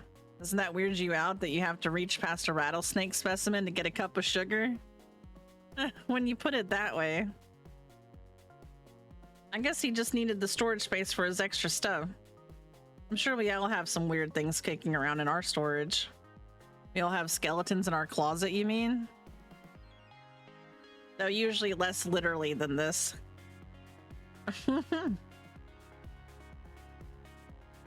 I suppose so. How about you, Landry? You collect anything weird? Nothing as exciting as this, although... Yeah? Nah, it's nothing. Come on. Well, sometimes I see cool-looking rocks. Rocks are scrap metal. I pick them up and take them with me. And then you make things out of them? No, I just like how they look. So I keep them. It's kind of weird now that I say it. It's not weird. I think it's kind of cute. Oh, I don't know about that. He's getting so flustered. He's pretty easy to get worked up, I think. He's really cute like this. Okay, now I have to share mine. I collect the tabs from soda cans. I keep all of them and put them on a piece of yarn. I had to start over when I moved the city, but it's been moving right along. My new string is almost up to my elbow already. Why soda tabs? I mean, that's pretty cute too, but no reason. I just wanted to string up a whole bunch like garland when I was a kid. I thought it would look cool. I'll keep that in mind. I don't drink much soda, but if I find any tabs, I'll bring them to you. Aw, thanks. And if I see any cool rocks, I'll bring you one. You're so sweet. And sometime I'll have to come see your collection. Sure. Is he blushing? Oh geez, that sounded a lot more forward than I meant. So, what were you looking for down here? I guess he didn't notice or is just changing the subject. Oh, nothing specific. Just looking around. Even with everything going on in the cafe, it still feels a little wacky to blurt out that I'm looking for magical talismans or whatever. Maybe if I had a clearer idea of what I was trying to accomplish, but I guess this is just another bust. Well, I just needed to grab some more materials and get back to work. Want to come with me?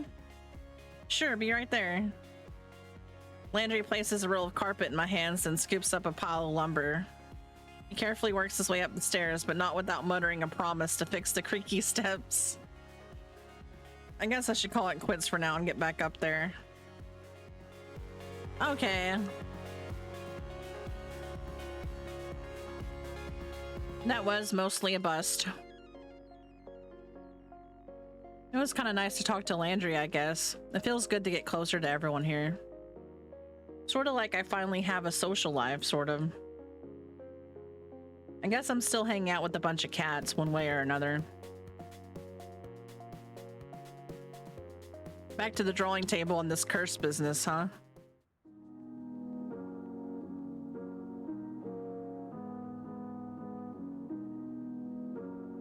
Do you guys think I'm gonna figure out? Am I gonna figure it out?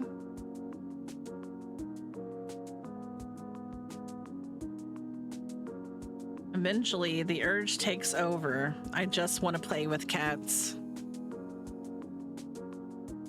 Shinsuke gets all excited when I bust out the bell toy. Guess I'd be excited too. Al gets messed up on the catnip toy. Now is swatting at his own tail, but I think the tail might be winning. Valentine's rolling around. There's a weird fucking stray cat outside. It looks like grandma, the fucking thing. Hey, get the fuck out of here. It looks like grandma, the fucking thing.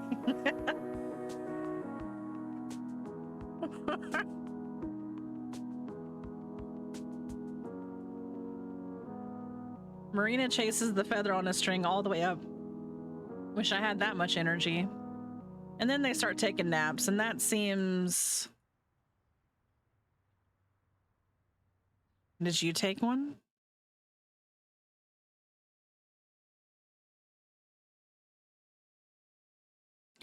Will someone please exhume Avery from that pile in the corner? Ah. Oh, look at us. We're adorable. I jump up with the start. When did I fall asleep? Good morning, sleepyhead. Why is there garland on my head? In fact, I seem to be covered in cat toys. What the heck? Well, we tried to wake you up. With catnip? What is all this? Finley. What? I just put a mouse there to see if you'd wake up. And then you didn't, so I put another. And another. And another. I got some really cute pictures of it. Oh my god. Don't put those on the blog. Why would I ever do that? I fling a catnip mouse at Finley as hard as I can. It ricochets off her head. Ow! Hey! Okay. They won't go on the blog. Good. Today? No. Finley, be nice. All of you, stop distracting from the matter at hand. Dinner has arrived. I thought you were going to actually make dinner, not just order takeout. We usually order takeout on off days. It's nice to get a change of pace and try some of the other restaurants around here. There are fewer dishes to wash. The cuisine du jour is brought to us by the Thai restaurant downtown you all so enjoy. Avery, I believe you'll be experiencing their splendor for the first time tonight. More mice. Meese.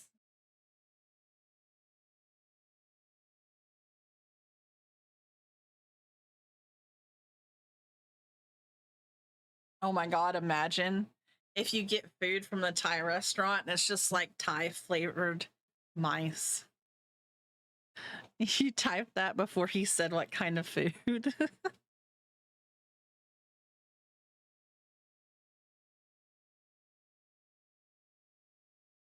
You didn't ask me what I wanted from the menu. I did actually. You mumbled something about pad thai, then rolled over on top of a bunch of cat toys. Well, I mean, that's what I would have wanted anyway, so. Pigeon tartar.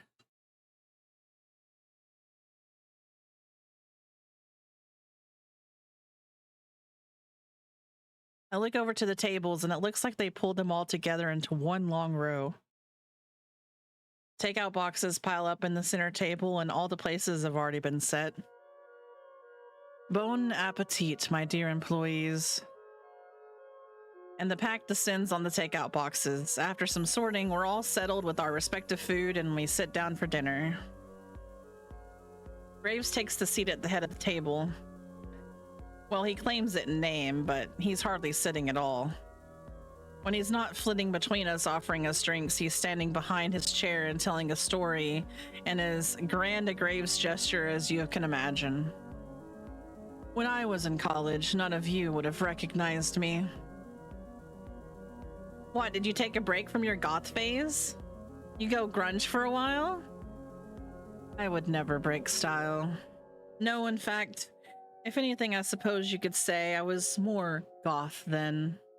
I had long black hair and I wore such elaborate makeup. If anything, that sounds more on brand than you are right now. Why stop? You can't imagine how much time that took from my day. I have a business to run now, after all. When I was a young warthog. Yes, exactly. When I was in high school and college, I did so much more makeup and everything, and now I'm just like, nah, ain't nobody got time for that. Dad showed me a photo once, the one of you with your bandmate. Who? The guy with the mohawk? I don't know how he got such a huge hawk. Yes, it was pure witchcraft, that hair. He's doing it on purpose, isn't he? With the witch jokes. Wait. You were in a band? Are you really surprised by that, Landry? Come on, everybody was in a band in the 90s. I don't recall that stereotype, but yes. I was in fact in a band. I bet it was called like Masters of the Night or something like that. No, Avery, it was not. I think you give me more credit than that. More like Nightly Nightshade. Or Dark Carousel. No. Or Sorrows of Blood? Et tu, Hayes? You are all so cruel. You have to tell us the real name or they'll keep going. I refuse to further enable this slander. It was Spider Coven with an X. Reese. What? How do you spell spider with an X? Goth Willpower. You're kidding me. They had a song called something like Rose Baptism. I only remember the parts that weren't in French, but no. It went something like, no, no, this is traitorous. My own pupil betrays me. Trapped within my own mind, something in French. My will dissolves to blood. The soul's red rind. Life is but a march toward death. Right, Graves? Graves isn't listening to us anymore. He's pacing around and mumbling in agony. How do you know all this, Reese? Graves and my dad went to college together. He went to their shows. He met your mother at one of them, if I recall. You have me to thank for your very existence, my boy. Ugh, don't put it like that. Everybody's laughing and having a good time. Even Graves is being a good sport. This is nice. I wonder how long they've been working together. They're all like a big family. Graves is more charming than I thought. He knows how to work a crowd, at least. I'm starting to get it. I guess this is why nobody's all that mad at Graves, even though they're going through this weird nonsense. He's kind of like everybody's weird but benevolent uncle. I would never want to be called an uncle, man. People have turned it so slanderous.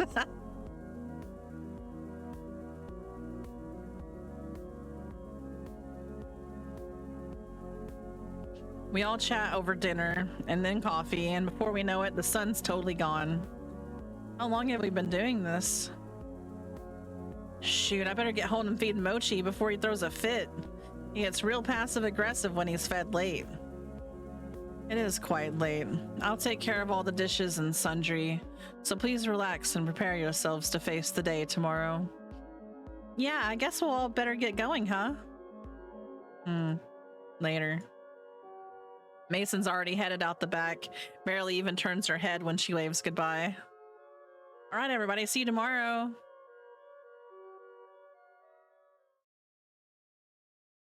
Boy, it got late. The street lights are on, but I still sort of hate walking the back roads at night because they're kind of sparsely lit. I don't know why, but I feel a little like that's a bad idea tonight. I decide to take the other way home. It's a bit longer, but the store lights are brighter once I get through this alley. Besides, it's pretty nice out. There's a lot of rusty junk on this street. Did someone just dump their crappy old bike here? Rude. How long has that been there? It looks like it's been around for years, but I don't remember seeing a messed up bike like that yesterday. I should be more observant. Graves should complain about it to someone. It doesn't make the walk to the cafe look that good to customers. I can't shake this creeping feeling clawing up my spine. This is a quiet neighborhood. I've never felt this something. Something feels different, off, eerie. I haven't been getting much sleep lately. I could be imagining it. I don't know. All I know is I want to be home. There's one other person on this street. Doesn't look like he's going anywhere. What is he doing? This is a weird place to loiter. Is he lost? I should offer him directions. As I get closer, he whips his head up and stares me down with an intense gravity, threatening to root me in place and allow the chill in my spine to sink in its claws. I sever eye contact and hurry on my way. Never mind, shouldn't talk to him at all. Maybe I should have crossed the street to avoid this, but I seem to have this attention now. Out of the corner of my eye when I pass, I see his head move to follow me. I walk faster. Okay, maybe I'm exaggerating, making things up. But I'm not about to stay and find out what his deal is. Yikes. I feel like he's still watching me, but I'm not going to look back to find out. I walk even faster. Yikes. Maybe I'm making a mountain out of a molehill here, but that was creepy. I'm going to stick to the back streets after all. I better go take care of Mochi before he jumps through the window and attacks me for food. I head upstairs, and the rest of the night's pretty quiet. No more weirdos on the street, just the four-legged weirdo that lives in my apartment. But it turns out if I'd stuck around, I would have seen the man continue on his way. I would have seen him take the back alley all the way to the cafe. I would have seen him stare in the window of the cafe, then up to the third floor. I would have seen him leave a rusty handprint on the shutters of the building across the street. What?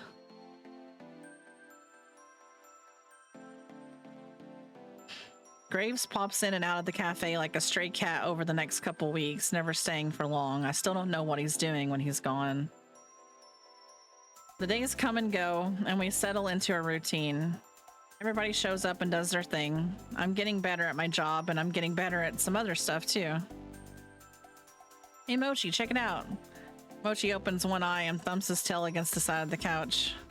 I'm almost totally sure he understands me now somehow. Mwah. When I talk to him, it's not like I'm talking to a sentient pillow anymore. He actually acknowledges what I say and responds. Not that weird to talk to your pets anyways, right? Nah. I set 2 cola cans next to each other, then take a step back. Are you watching? You better be watching. Mwah. Okay, here we go. I concentrate and the cola cans flutter apart into long ribbons like potato peels. They collapse on each other and form a jumbled mess of aluminum. There's some soft crunching while the ball of soda can wobbles around a bit. Shapes begin to emerge from the ball of aluminum ribbons, arms, legs, ears. Before you know it, ta-da! Soda can sculpture of a cat. Whoa, he just learned some magic.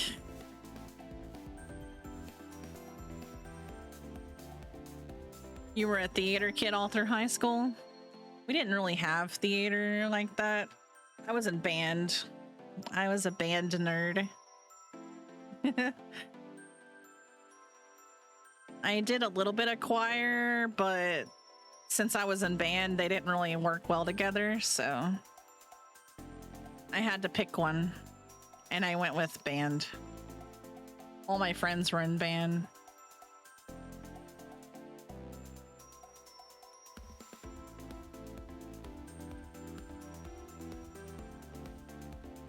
Bam, bam, bam, bam.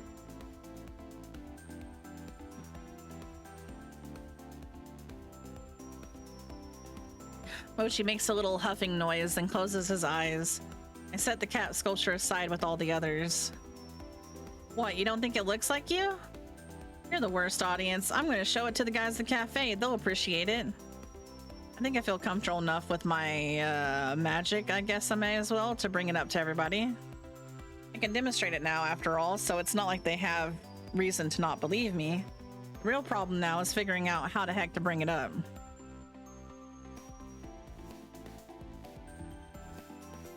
I'm gonna mull that one over for a bit, but I suppose a day or two more of planning won't hurt.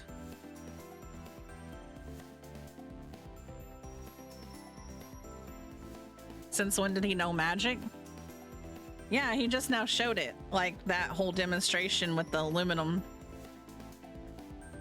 He's been studying this tome for like a couple weeks at this point, so I guess he picked it up from that.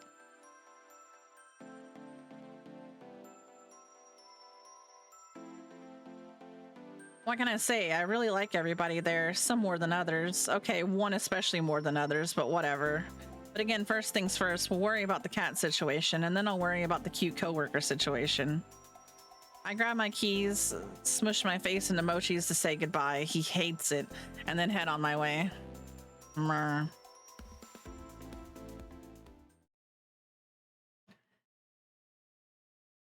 Is my cat the weird rusty one? There's still a lot of rusty junk lining the road, and it feels like I see more every time I come down this way. It's so deliberately placed that there's no way it is on purpose. There's a stack of old car parts. It almost looks like a tower if you look at it the right way. It's almost artful. Today, though, there's a different addition to the walkway. Graves? He's right there, very much human, standing over the rusty, decrepit bike. He's so lost in thought, I wonder if he even notices I'm there. Graves? What's up? Oh, Avery. Just assessing the litter around the cafe. Yeah, it looks like someone's been using this walkway as a trash dump. So they have. Do you think it's one of the shop owners around here? I know the culprit. The true matter is to properly deal with its disposal. That's not our job. If you know who it is, make them do it. Regretfully, I do not believe we can stop him. He looks so serious. I mean, I can't blame him. This is an eyesore and it's probably hurting business. What a jerk. Who is it? Nobody you know. Don't worry about it. Well, I guess if he's not gonna stop, we should just start cleaning it up. I'll help carry some of it. I roll up my hoodie sleeves and reach out to grab the rusty bike can. Graves' hand. His fingers coiled tightly around my wrist so quickly I didn't even see him move. Don't touch it. His eyes hold an intense, stern glow as his stare bores into me. For just a moment, I feel that chill claw up my spine again. Okay, sorry. Forgive me. It's too dangerous to do this without the correct procedure. You haven't learned enough yet. This is a lot more complicated than just picking up trash, huh? Please, don't worry about it. I can't help but wondering if this is related to some other weird things I've seen around here, you know? I'd rather you just focus on the cafe and leave this to me. Please don't worry about it. You're so opaque, I seriously don't get you at all. I've been hearing that since before I could speak. I'm used to it by now. I just wish you'd tell me straight up what's going on. Consider it a management problem. How's the job treating you? You do enjoy it here, yes? Well, maybe if I had a boss that told the truth, it'd be easier. No need to be contentious. I'm doing the best I can. I truly am sorry for the mess, Avery. I'm not the one you should be apologizing to. Talk to the rest of the staff about that. Best case scenario, this will be dealt with soon and we can all forget about it. And if the best case doesn't happen, then we'll have a new bridge to cross. Well, you'd best head in. Wouldn't want to be late after all. You gonna write me up or something if I am? I don't think I need to go after Finley to go through you for making her open by herself. Shoot, you're right. Well, later.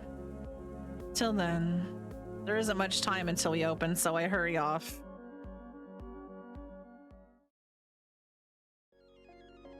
What if Mason is my cat? No, they did say something about an orange cat with a crooked tail. So I don't think that it's mine. Plus, mine's Mochi.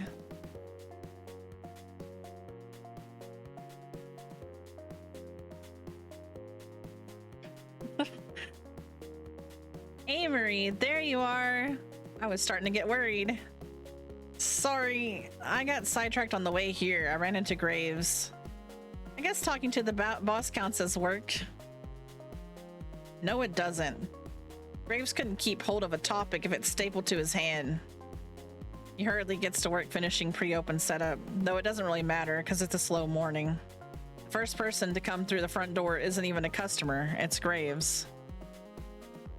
Fancy meeting you here. You want some coffee, the usual?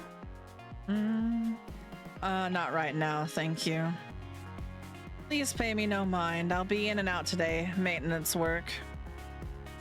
Finally. The sink in the kitchen's been backing up something fierce lately. Not that kind of maintenance, my friend. Security improvements. He blows through the building and disappears through the back door as quickly as he arrived. Reese watches him go and takes a few wavering steps towards the door before deciding against it. I guess even Reese can't outboss the boss. Security improvements, huh? What the heck is that supposed to mean? That was weird. Well, back to work, huh? Yeah. Hard to focus on work when I can see Graves pacing back and forth in front of the big glass storefront.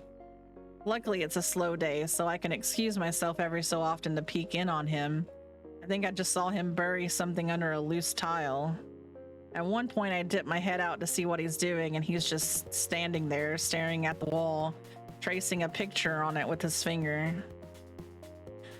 I'm sure he's just doing it to look busy, but then I catch a glimpse of something like light reflecting off a piece of metal on the wall itself. It flashes for a moment and then it's gone. He's definitely putting protective wards up around this place. He must actually be a part, like his band, his supposed band was actually part of a coven or something. And he's a witch that got cursed by someone else, this Rust guy, maybe.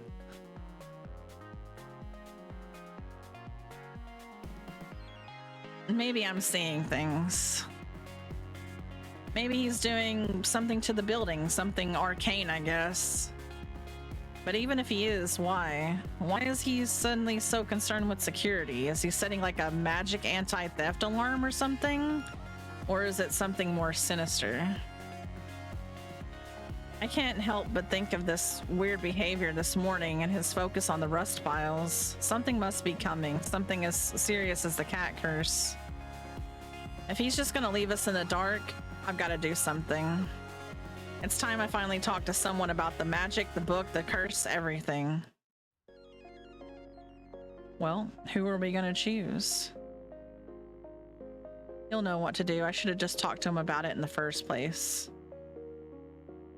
Yeah, I figured it was. He's waiting tables again, so I'll have to wait until there's a lull in customers before I can pull him aside. I'm helping with the cats today. I think they're getting bored because I'm too distracted to play with them.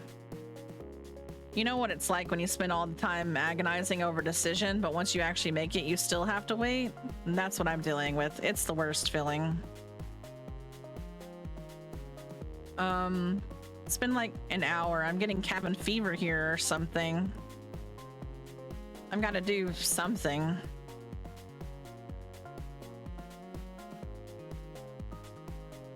So I sneak upstairs for a minute. Oh good, Finley and Reese are up here. Finley's mashing her paws on the phone screen again. And Reese is doing whatever Reese does. Hey guys. Yes. It's not time for your break yet. What are you doing? You mind covering for Landry for a few? And Reese, can you cover the cats? I need to talk to Landry about something. Are you finally gonna tell him? My heart body slams my rib cage. I don't know what to say. Does she mean what? Tell him what? Oh my god, Reese, it's happening. Can't you wait till after work for your personal whatever? It's not personal, it's something work related mostly. Whatever. I don't want to get dragged in your weird triangles. It's not a triangle if it's just two of them. That's just a straight line or something. Oh my god, I have to stop this before they get out of hand. What if Landry hears this? This isn't about geometry or whatever. It's just something that that look on their faces. I asked the wrong people. Never mind. No, Avery, come back. Or if you're gonna go, just go ahead and get Landry. Yeah, you think you really weren't gonna cover for you? Oh, come on, we're just teasing. Turn that frown upside down. Well, thanks then, I guess. I expect this favor to be returned in kind. I'm sure Avery will be happy to cover for you when you go confess to... I think Reese's hand breaks the sound barrier as it slaps over Finley's mouth. I will destroy you. Well, I think Reese has a crush on Mason, for sure. If that wasn't obvious from earlier.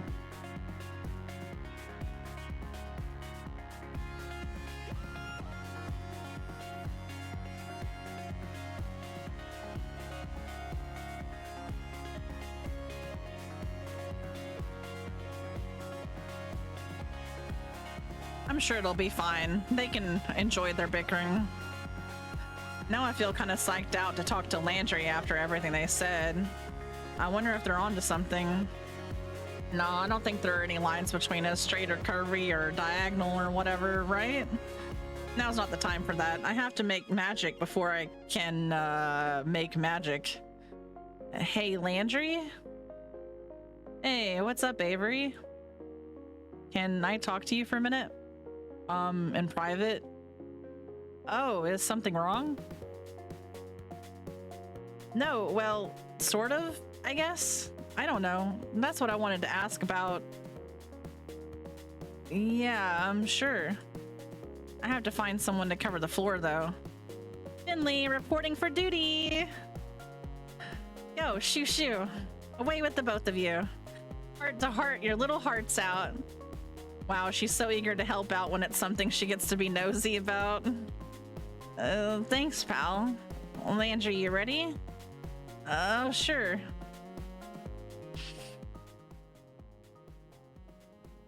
I lead Landry to the basement. It's always so quiet down here, and even though the rest of the place is really gloomy, I kind of like that dampening of all the cafe noise. I think Landry likes it too. He's the only one that isn't freaked out by it. Well, Mason isn't either, but I don't think she's freaked out by anything. My mind's wandering a lot. I guess I'm nervous. Why am I nervous? This is Landry. He'll understand.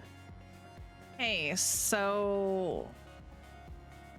is everything okay, Avery? You can tell me if it's not. I mean, maybe that's not what you're doing right now. You can trust me with anything.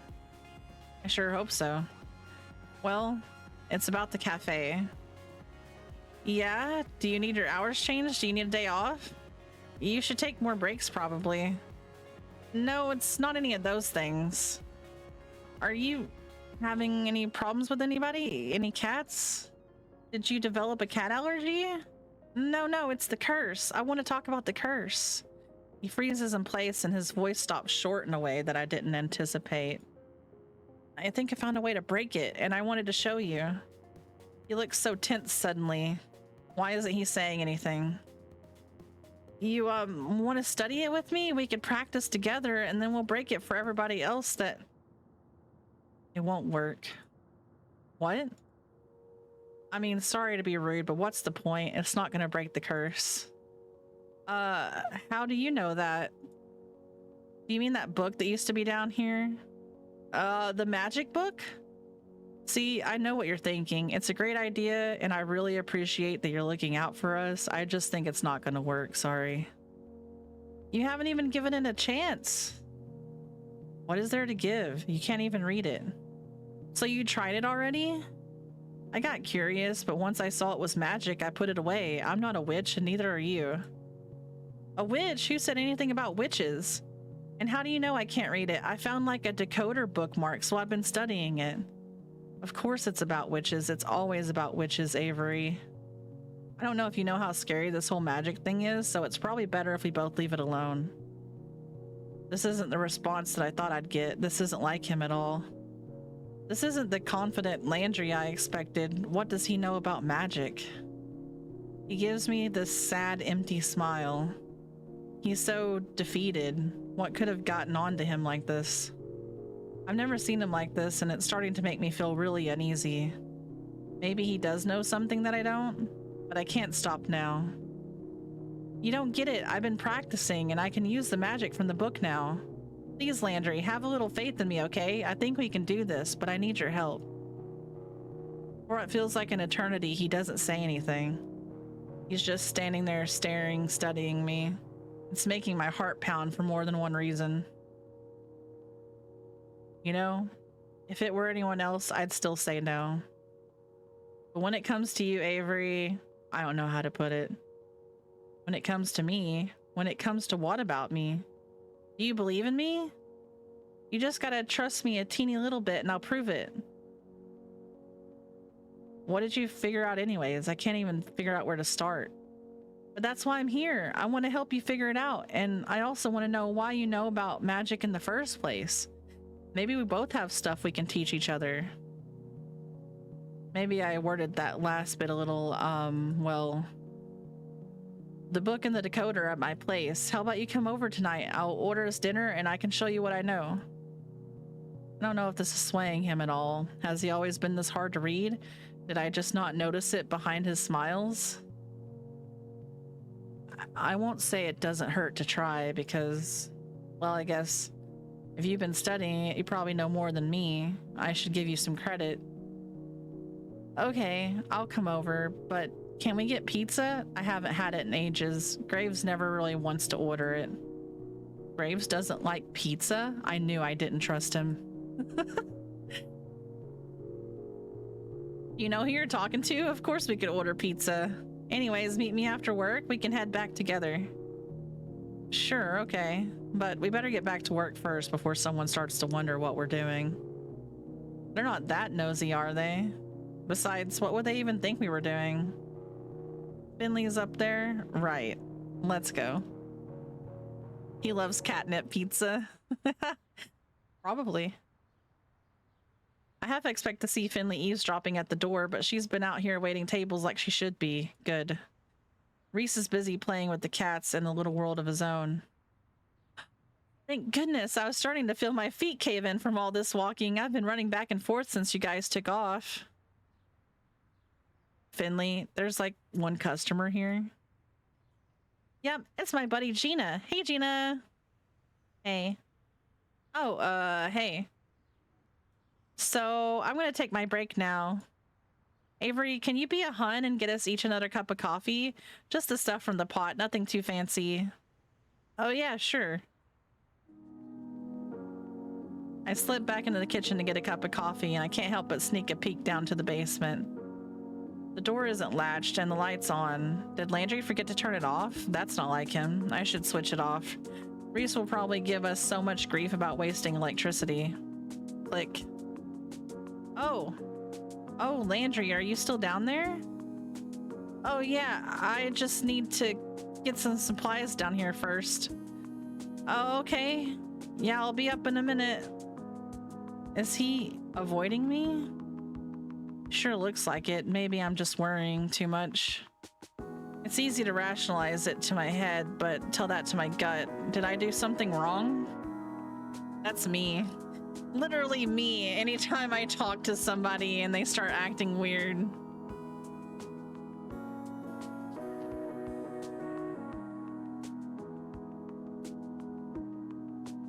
I bring the coffee to Finley and her friend, but it's hard to focus on whatever they're saying. My thoughts are stuck in the basement. Landry comes up a few minutes later, tools and glue in hand. I've never seen him do repairs when customers are here, but I guess it's quite enough that he's just gonna go for it. I'm just gonna fix that wobbly table, the one over there. Okay. Thank you. It's been infuriating to watch for the past few days. Yeah. On a good day, it's hard enough to get back into swing of work after a break, but today it feels impossible.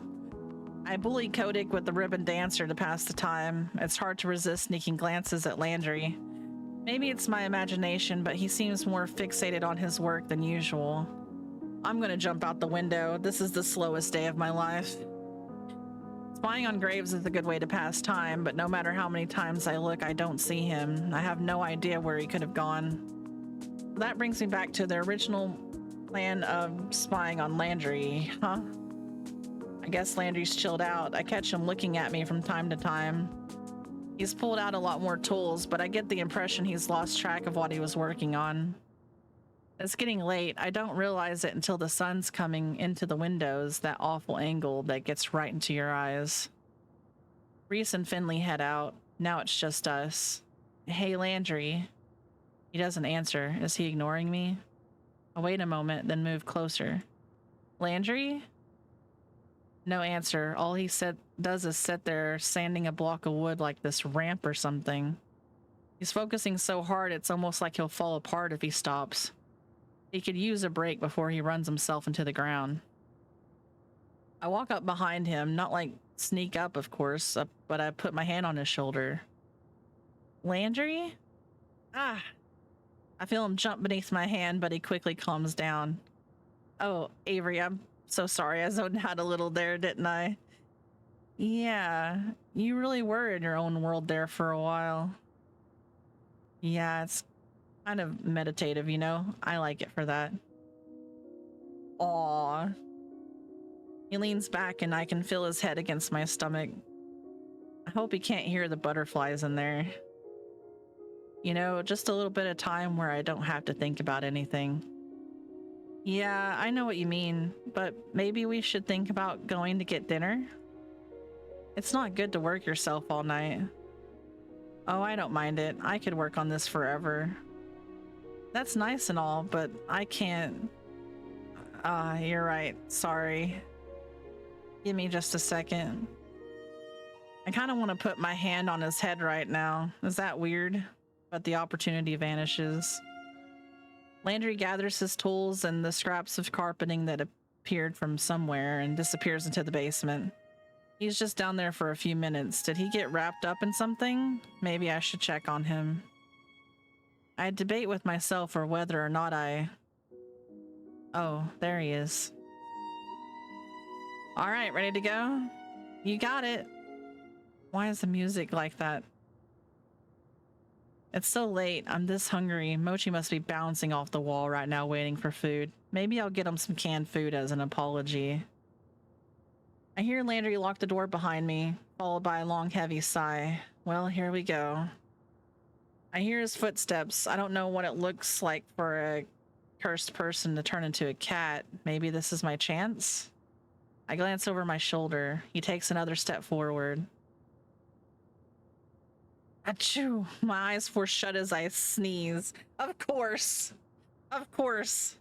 When I open them again, he's standing in front of me, significantly shorter and furrier than before. What terrible luck. Oh, bless you. Thanks. You ready to go? If I put in the order now, the pizza will get delivered not too long after we get home. Go for it. With a few taps on the handy Pizzaloid app, I've already got my usual order in. I've got this down to a science. I give Landry a thumbs up and we head off. Landry trots ahead and then looks back at me. Your place is this way, right? I think I know where it is. Yep, shall we? I mean, I wouldn't want to leave either, you know? He probably keeps himself busy because he gets to be a person. And like... I don't know.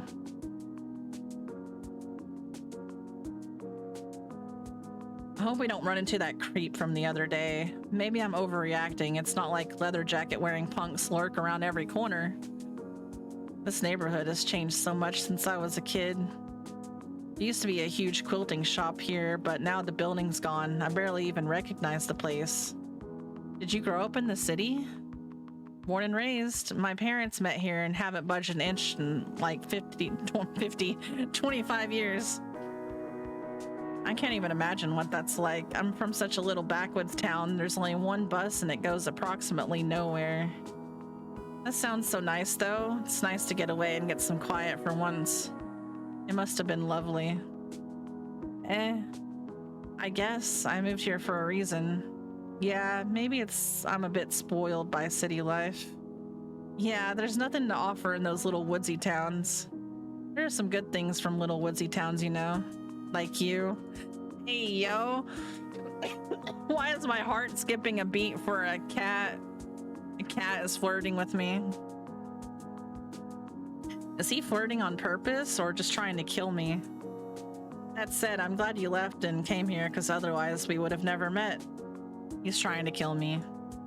I open my mouth to respond with something equally charming and flirty, but something happens. Landry pauses, his tail bristling and his pupils shrink. Did you hear that? I didn't hear anything. You okay, dude?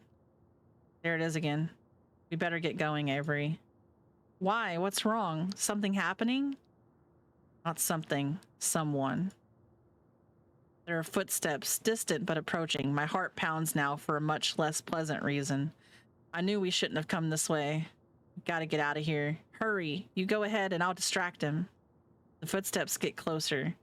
Not running, but moving with purpose. I can't leave you here. You're just a cat. It's fine. Just go. He's after me, not you. I'm not about to let him get stomped by some scary biker-looking guy who hates cats. I scoop Landry Cat in my arms, zip him in my hoodie, and take off running. When was the last time I ran this hard? I can't remember. I feel Landry's claws digging into my chest. It hurts a little, but I'm not about to stop because of that. I hear muffled shouting somewhere between the sound of my heart and my ears. Is that Landry? Whoever's chasing us? Now isn't a good time.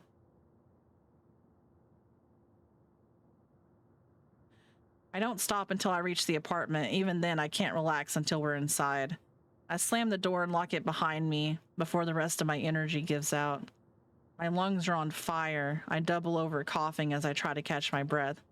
Landry jumps out of my hoodie and lands neatly on all four paws, looking at me with as much worry as I've ever seen on a cat's face. I'm so sorry, Avery. I really didn't mean to scare you that much. It's fine. We're gonna be fine.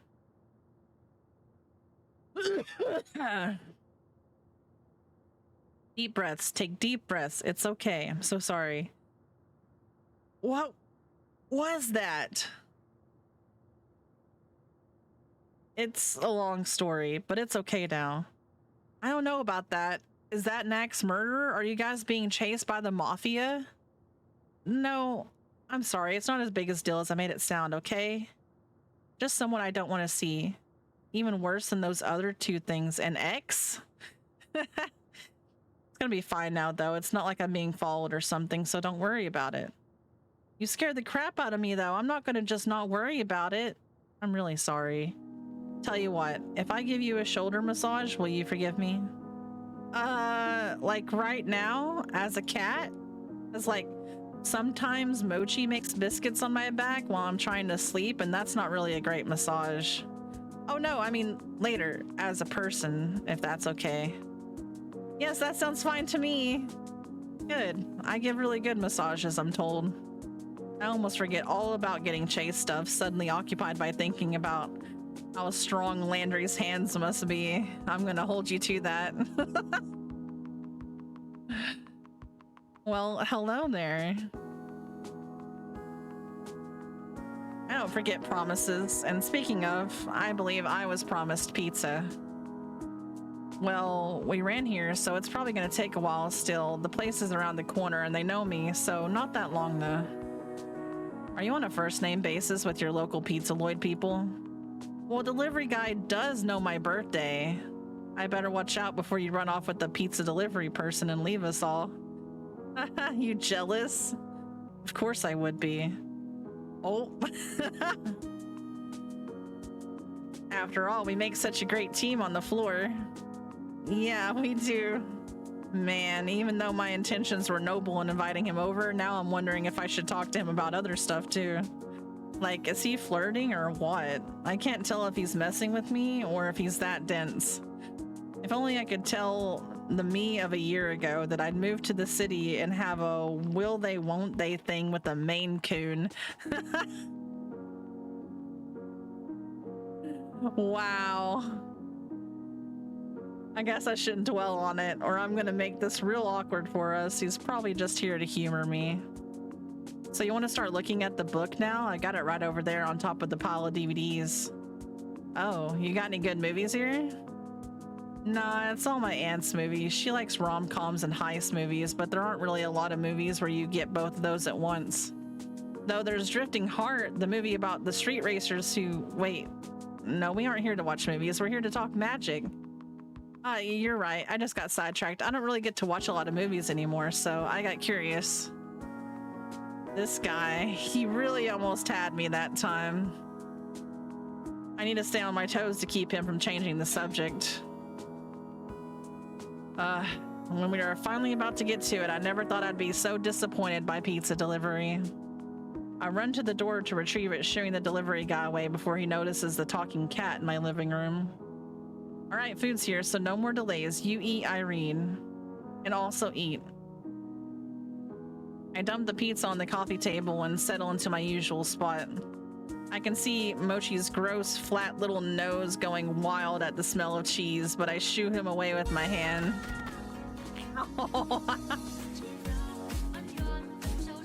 Oh my gosh.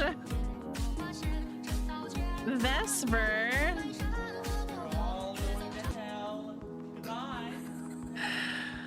Hi, Vespi. Thank you for the raid. Welcome in, everybody. Thank you for joining the coven. as we are trying to flirt with CatBoys and deal with some weird witch ritual gone wrong that started turning people into cats. Hello from the interdimensional travelers. Yeah. Ooh, hold on.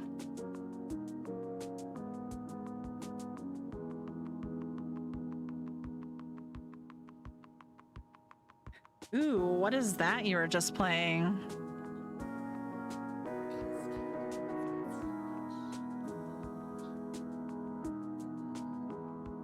How was your stream? How was it going? I'm just flirting with the cat and eating some pizza right now. Oh, okay. I have never really played like League of Legends or Overwatch or anything of those.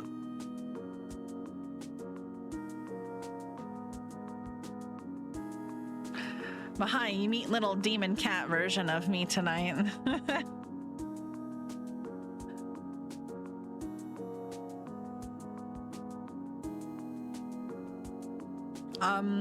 There's one specific cat on here named Graves that I want to get with, but I learned that you can only get with, of course, the vampire cat after you do everybody else's story first. So maybe eventually.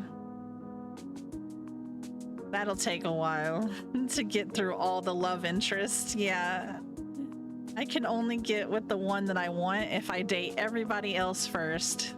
Imagine. I love how it's set up like that.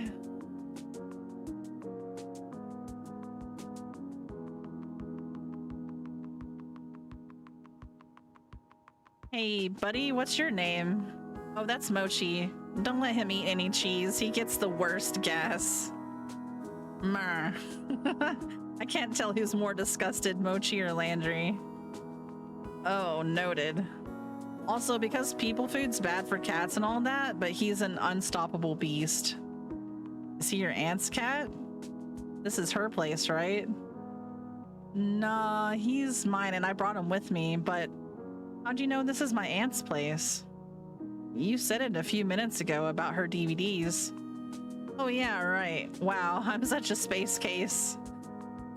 You also mentioned having to find a place to keep all her junk mail once a little while back. He remembers that stuff about me? I barely remember saying it. Same. Wow, it's kind of goofy, but that makes me blush. Yeah, I've been using some of these fundraising postcards as bookmarks in the grimoire, actually. Here, I marked this page off for us to look at. You said you didn't think it was possible to read it, but let me show you a magic trick. With a big old flourish, I pulled the decoder bookmark from the book and slap it on the page. I see his little cat eyes go wide when the words unscramble. And voila! Like a puzzle on the back of a cereal box, it's that simple. So you've really been reading it, huh? What's in the book? Kind of like a basic dictionary or something, I think. It's got a lot of stuff like finding your magic, common spells, common hexes. Let's see. Hexes? Did you read that section? Nah, I'm not the vengeful sort, so I'm not gonna try to curse anybody anytime soon. I'm learning the cool tricks. Oh, I should show you the sculptures I've been making. They're getting a little better.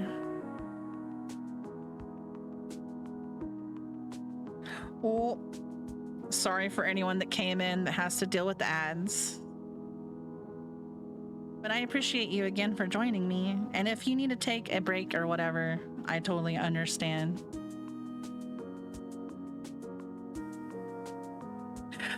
Vesper, did you get to see my Mel version that Solus made for me? It's so nice. I love him.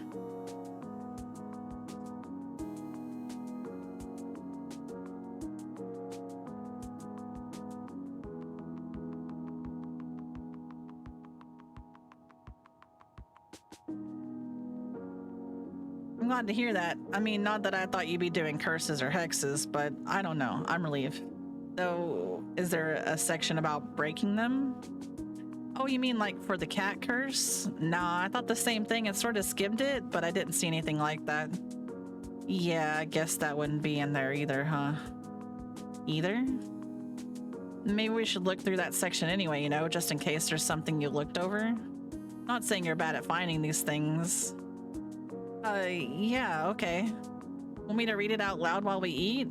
I used to get picked to read out loud in class all the time because I got a good announcer voice. Read away. So I read the section about breaking hexes for him. More accurately, I try. Once he realizes the hex breakers aren't relevant to our situation, he starts looking around like he's searching for something better to do. And for the bad breath curse, you just... He's gotten so used to desensitizing himself from everything by building things that's what he's trying to do now. You want me to build a tree for Mochi? It looks like he could use some exercise. I could put it up together at the cafe and you could carry it back. Oh, what? I mean, sure, but we can work that out later. You're right. He's been nervously laughing like that all night. I wish I could figure out a way to put him at ease, but he seems like he's really got his back against the wall with this whole magic thing. Maybe going into hexes right away was a bad idea. He seemed interested, but they are kind of complicated. Here, let's go back a bit. I'm going to start with the intro chapter, okay? Maybe we can do some exercises. Oh, okay, sure. So pay attention, okay? I don't want stuff to backfire or something. Sure, you got it. I clear my throat and recite the basics of crafting a simple trick. For emphasis, and to show a little, I use it to make the pizza box turn into a crocodile mouth. It blinks its cardboard eyes and yawns, then reverts to its normal state. See, now of course I've been practicing a bit, but I think that shouldn't be too bad to start with. Give it a shot. Oh, sorry, I was thinking about getting that new ramp done by tomorrow. Graves said something about a new kitten with hypoplasia coming in, so... You weren't even looking. Yeah, I looked away for a second. I'm so sorry, can you do it again? This is ridiculous. My temper spikes through the roof. I shouldn't blow up on him. I shouldn't. If you aren't going to take it seriously, why did you even come over? You're being pretty rude right now. Why can't you just take me seriously? I'm trying to help you. Look, Avery, I'm sorry, but I really can't do this, and I can't let you do it either. I'm taking this seriously enough to know I shouldn't pretend with magic, and you probably shouldn't either. What? I think I know what I'm doing, thank you. I'm just trying to help you out, and you won't even respect me enough to listen to me. Landry takes a deep breath and pauses like he's trying to control himself. His tail twitches wildly. Avery, you're playing with fire, you're gonna get burned, and then what am I gonna do? I've already had enough problems caused by magic and witches, I don't need any more. His voice is so controlled, level. I almost wish he'd just get angry instead of whatever this is. What do you mean, enough problems? I can't help you with something if you aren't even gonna tell me about it. Avery, I'm sorry, I can't talk about this anymore right now. I need some time to think about it. He breaks into a dash for the window, and in a blink he's gone. Oh my gosh. That's one of my biggest pet peeves, is like people that don't properly communicate. Just tell me. I don't know why people feel like they have to be cryptic and stuff all the time. I mean, I wouldn't have been like all pissy like Avery was either, but still. Landry. No answer but the sound of rustling leaves as he scrambles down the tree to wherever the hell he's going. I slump back on the couch. I can feel myself deflating. Now what am I supposed to do? How am I supposed to show my face at the cafe tomorrow knowing things just got super weird between us? What am I supposed to say to him now? I don't want to do this. Maybe I should just give up on all of this and move back home. Meow. I'm interrupted from my mood's death spiral by Mochi headbutting my leg.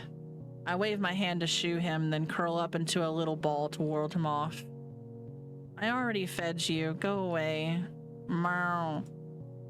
I can feel him purring as he rubs his face against my hand.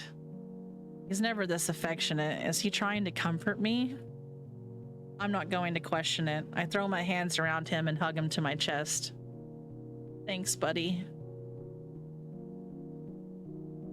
I sleep like garbage. I try my best. Mochi is sweet and patient. He sleeps next to me on the couch for as long as he can stand it, but eventually he gets frustrated by my tossing and turning. Every time I try to drift off, I just remember that barely restrained anger. That haunted, empty smile when he told me to give up. How I'd end up hitting such a nerve? What happened? Why won't he tell me? Does he think he's protecting me? Or is he just being a defeatist? Am I even being fair thinking about it like that? Who knows? I don't.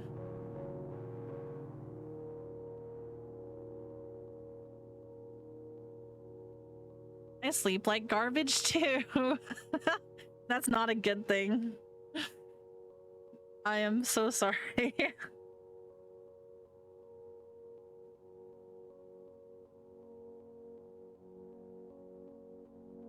Also, I see a chai latte in here I'm gonna follow.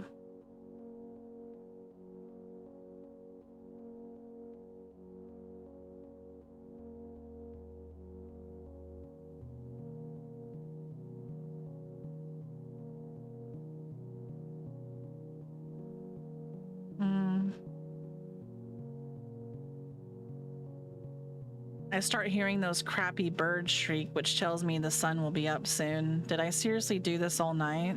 I drag myself up from the couch. Exhaustion tugs at my eyes and churns my stomach, but I've officially given up on this whole sleep thing. It's not gonna happen. Now what? Kinda sounds tempting to just call out of work, fake sick, watch movies all day. You know the drill. But I don't know if I can do that without thinking about Landry. I don't know if I can do anything without thinking about Landry. Guess I have no choice. I have to do it. Not only is this the earliest I've ever been at work, it's the earliest I've been anywhere. I wasn't even born this early. Good thing I finally have my own key. I thought the walk was quiet enough on a regular day, but walking here around 5 a.m. is a whole different story. It's like being in a weird bubble of quiet. A couple shops are in the process of opening right now, including the cafe.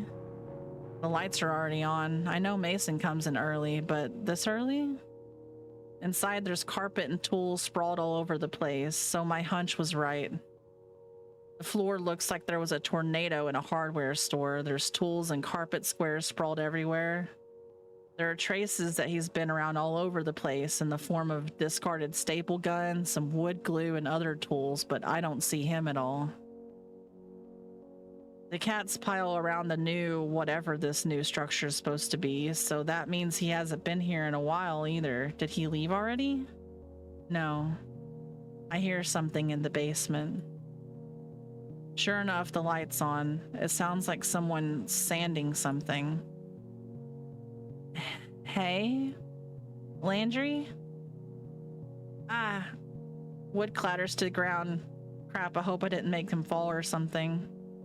I scramble down the stairs and there he is sitting on the floor. It looks like he's been sanding a 2x4. Enough that it's made a dip in the wood. What are you doing down here? I don't know. I was just thinking and I guess I kind of zoned out. I've been a bit distracted. He looks exhausted. I can see the bags under his eyes. Have you been doing this all night? Night? What time is it? The sun's coming up. Looks like you got even less sleep than I did, huh? Look, I'm really sorry for all this. I didn't mean to stress you out. You can go home and take the day off. I'll tell everyone you weren't feeling well. Like hell I will. I came here for a reason and I'm not gonna give up and turn back. Please, Landry, whatever it is, you can talk to me about it, okay? No, sorry, but no. I meant it when I said I don't want to talk about it. It's better for everyone if we just leave it alone and go about our lives. Nothing good comes from picking at scabs like that. Well, something's gotta give. Look at you, you're miserable, and it's gonna wear you down until you snap. Don't feed me this "it's been fine" crap, because I can tell you always hated this cat curse. Why won't you let me help you? Avery, please just stop. This isn't your business. You aren't even cursed. I'm making it my business because I care about you a lot. And I like you too much, Avery. Why don't you get it? You think it's fun and games playing wizards and warlocks? You have no idea what's happened to me, what's happened to any of us. I could die, Avery. What if the other curse is still there? And the more you push... Wait, other curse. Wait. He likes me? Well, that's not the way I expected this conversation to go. My brain short circuits for a second, which of course... Which of those things would I even start with? Landry looks like he wishes he could pack up all the words like he would his tools and cram them back into his mouth. He shrinks in on himself, looking to the divot in the wood block. Sorry, I got a little too worked up. I probably shouldn't have said all that. It's okay, you shouldn't have to just sit on it like that, but why don't you just tell me what happened and then I can tell you if I think I can help? You don't have to do everything by yourself. I want to be here for you. My pulse is racing, though I can't tell if it's more from the adrenaline of arguing or the adrenaline of being close to Landry.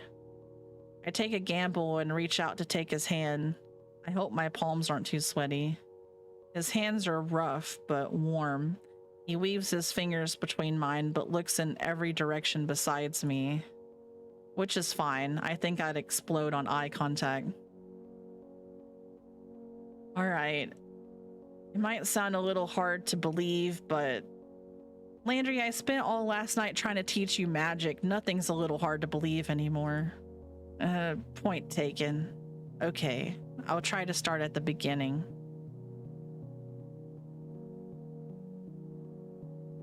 So I'd had a rough day, got fired from my job, all sorts of things went wrong. I went to go unwind at this bar by my apartment. I get there and there's this kid at the bar. He's way too young to be there, you know, like a high school freshman. Nobody seems to notice, and I think that's pretty weird.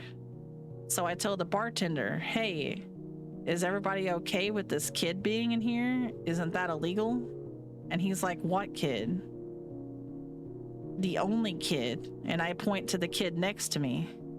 The bartender's surprised, like he's seeing him for the first time. Then he calls the bouncer over. Meanwhile, the kid is furious, shouting at me about breaking his glamour or something. He comes at me swinging. Then he was just a kid, but I fought right back. I'm not proud of it, but I did it, you know? I had a bad day and he made it worse. I wasn't in the mood. Jeez, I swear I'm not someone who beats up high schoolers. I'm really ashamed of this, but I landed a punch right in the face. Gave him a huge shiner. I still regret it. Anyways, we both get kicked out, and this kid's spitting mad, still shouting at me, telling me stuff like, your temper's gonna kill you someday and I'll make sure of it.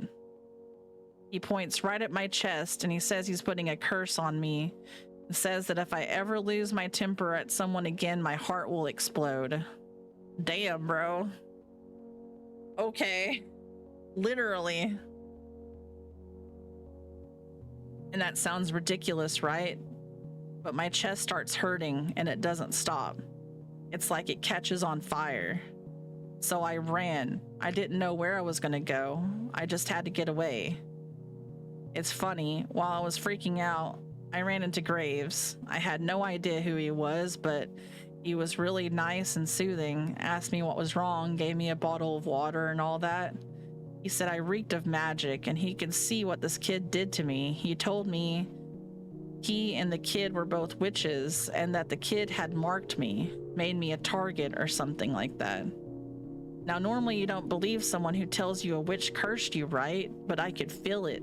I knew. So I agreed, but all he did was overwrite the heart curse with this cat curse. And that's where I am now. I don't even know what to say. I settle for rubbing my thumb reassuringly against the back of his hand. He seems to appreciate that at least. Of course, Graves was behind the cat curse. I feel anger ripple in my stomach thinking about it, but Landry squeezing my hand makes me forget who Graves even is. Yes, he could.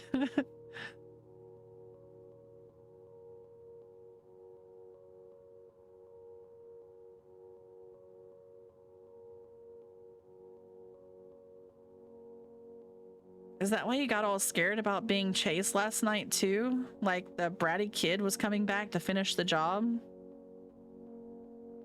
Every time I feel a hint of magic, I panic. I can kind of feel it in my chest from time to time now, and it's terrifying. I always wonder if it's him or if it's someone else, since I'm a target or something now. That's a lot to deal with. No wonder you've been so stressed about it.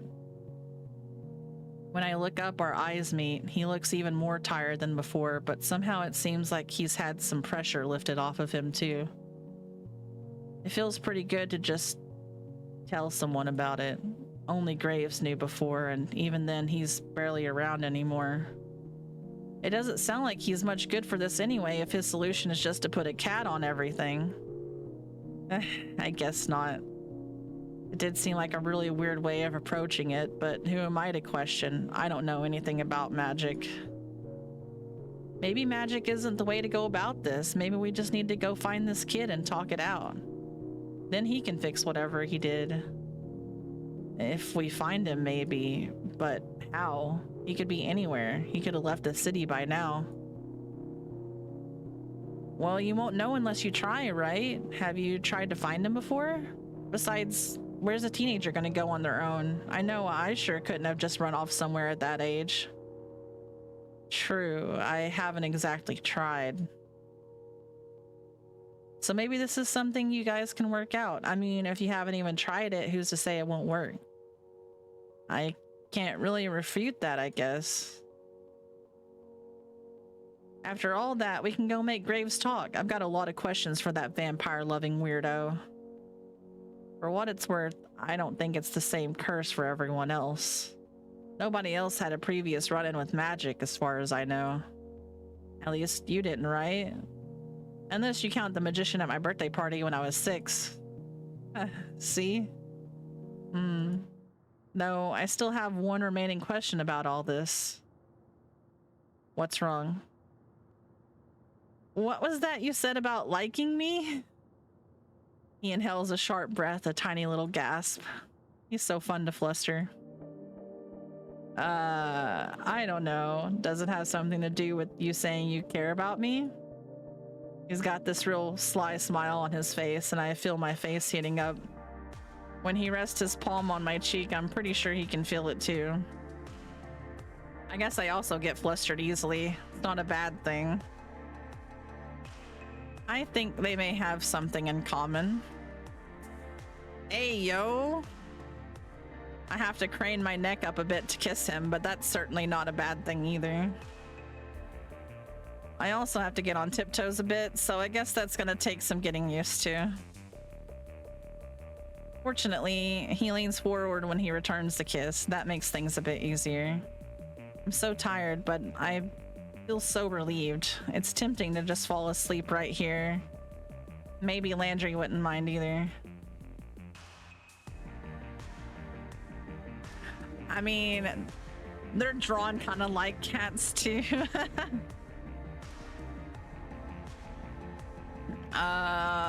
That's a hell of a follow-up question. Oh, I mean, what do we do next? We could go investigate Graves' apartment, or wait until he gets back to shake him down, or we could have a group meeting with everyone else. Well, I don't know about you, but the first thing I want to do is get some rest. Then maybe we got more sleep. We have a little more grounding. We can talk about it again. Oh my god, you're a genius, but we're already here, so does it really make a lot of sense to go home and come back?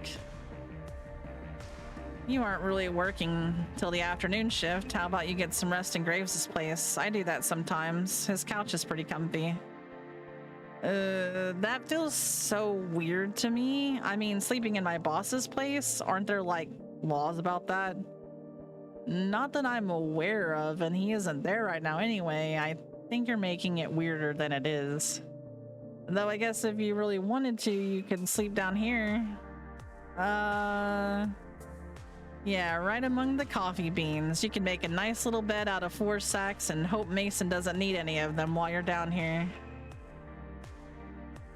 You're calling it his aunt is the master witch. You know, I was kind of thinking that. I was kind of feeling like the aunt had something going on.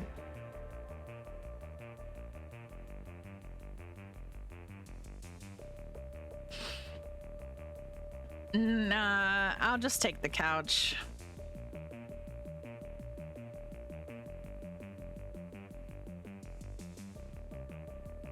Mason's here when we head back upstairs. She raises an eyebrow at us and turns back to her prep work. Oh, hey, hope we didn't startle you. None of my business.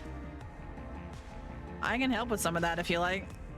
Avery's just gonna take a nap before work. It's a long story. Not my business, like I said.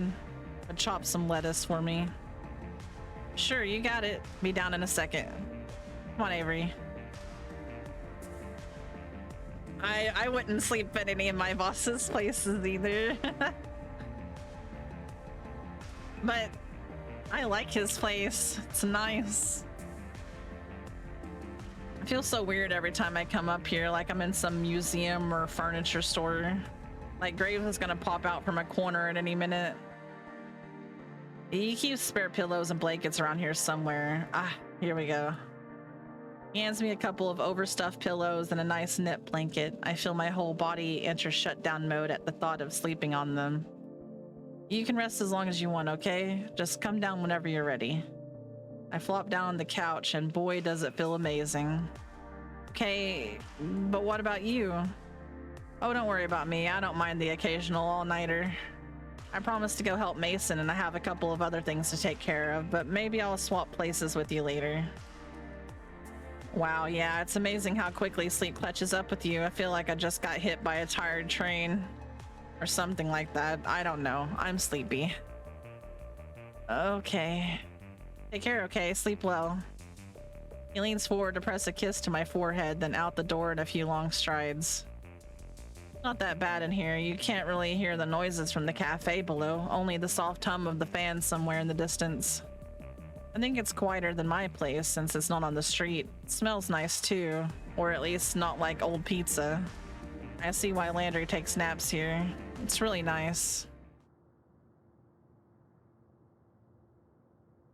Huh? My eyes creak open after about 2 minutes. I hear something. Is Landry back already? No. It's Reese. How do you manage to get up here and start reading a book without me noticing? Can he teleport now? And who hangs out in this place where someone's trying to sleep? When did you get here? Like a half hour ago. Don't mind me. Thought if you sleep through your shift, you'll have some things to answer for. Why are you even here? Are you like watching me sleep or something? Oh my god, no. I'm not working today, so I'm trying to catch up on some reading. If anything, you're encroaching on my space. I'll keep that in mind next time. What time is it anyway? It's 10 a.m. But never mind that. What's all this about Landry keeping you up all night? Wow, probably don't say it like that because that's super misleading. I'm just repeating what he told me. Said he got you all worried about something and you weren't feeling well. I get it. He's real bad about wording things to sound all doom and gloom sometimes. I can't imagine putting up with that from a person I liked. Well, I guess I can, but I feel my face warm up. That trail off at the end seems to keep going like it's leading into embarrassing thoughts or something I don't want to interrupt, so I won't make a big deal out of it this time. I might as well stop being flustered every time someone says something about it. News travels fast around here. I bet the entire cafe knows by now. Damn, 10 a.m. though. I really passed out for a bit. How's everything going? How's Landry? He looks so beat this morning. Who knows? Haven't seen him since I got in. He went off somewhere to run some errands or something. Said he had something to take care of. Okay. Wait, Aaron's? He's a cat. Landry knows what he's doing, so I don't need to babysit him, unlike you. Anyway, he looked determined about it, and who am I to get in his way? Something to take care of. That leaves a weird feeling in the pit of my stomach, especially after everything we talked about this morning. Come to think of it, he even said something like that before I went to sleep. Does he really mean to go out and do something? I mean, I can't be sure, but I want to know for my own peace of mind that he isn't trying to settle things. Why'd he run off by himself?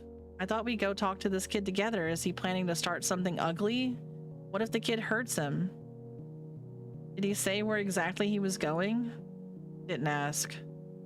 Yeah, I've definitely got to do something about this. I'm gonna go see if I can find him. I'll try to be back before my shift, okay? You aren't making me feel too confident when you say you'll try to. I don't have time to bicker with this kid, so I just wrestle out of the blanket and gallop down the stairs. Where would I even find him? Where does a cat go to find the crappy witch kid that cursed him? I wish I would have asked him to be more specific about the bar and his story. That'd be the best place to start, but what are the odds he'd find the same kid at the same place? I don't even know what this kid looks like. Where am I gonna go? Think, Gray, think. Where would he go?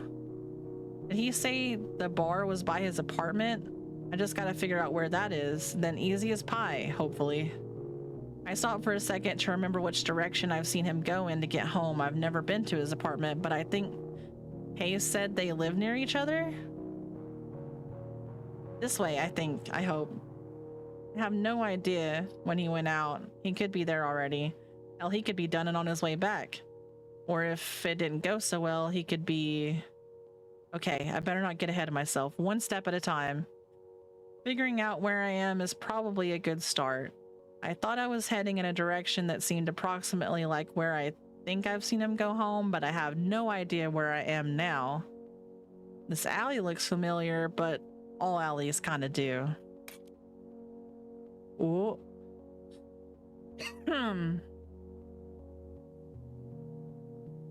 All right, Mies, get some good sleep. Thank you for hanging out with me and for waiting for me. A soda can rolls toward me, pushed by the wind. With my dick. My dick. I'm gonna put my dick in. I'm gonna put my dick in.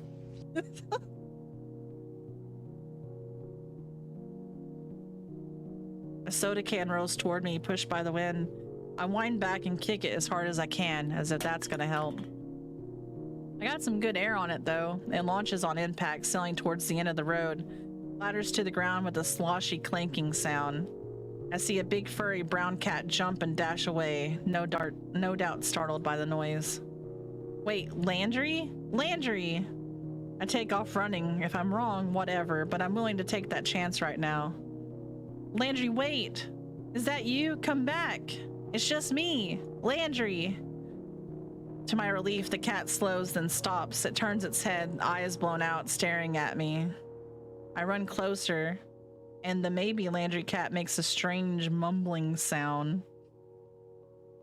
He gingerly sets the thing on the ground and then looks at me. Avery, what are you doing out here? Isn't your shift starting soon? I could ask you the same question. What are you running off doing? Reese said you had errands or something, but I thought... I got worried, so I came out and... Is that the bookmark decoder? What are you doing with that? Did you go to my house? Landry looks quiet and his ears tip back. If that's not an admission of guilt, I don't know what is. He is being very dismissive of this whole thing. I feel like he has to have something to do with this. Like, there's more to it. I don't know. Or he just doesn't want me involved. I don't know. Thank you, Mies. Good night.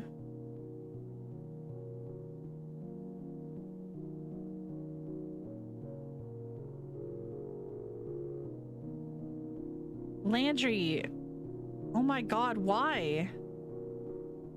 I'm sorry, I just need to borrow it. I didn't think you'd mind. I should have asked, but it was spur of the moment, and what are you gonna do with the bookmark? They don't do much good outside of books, especially this one.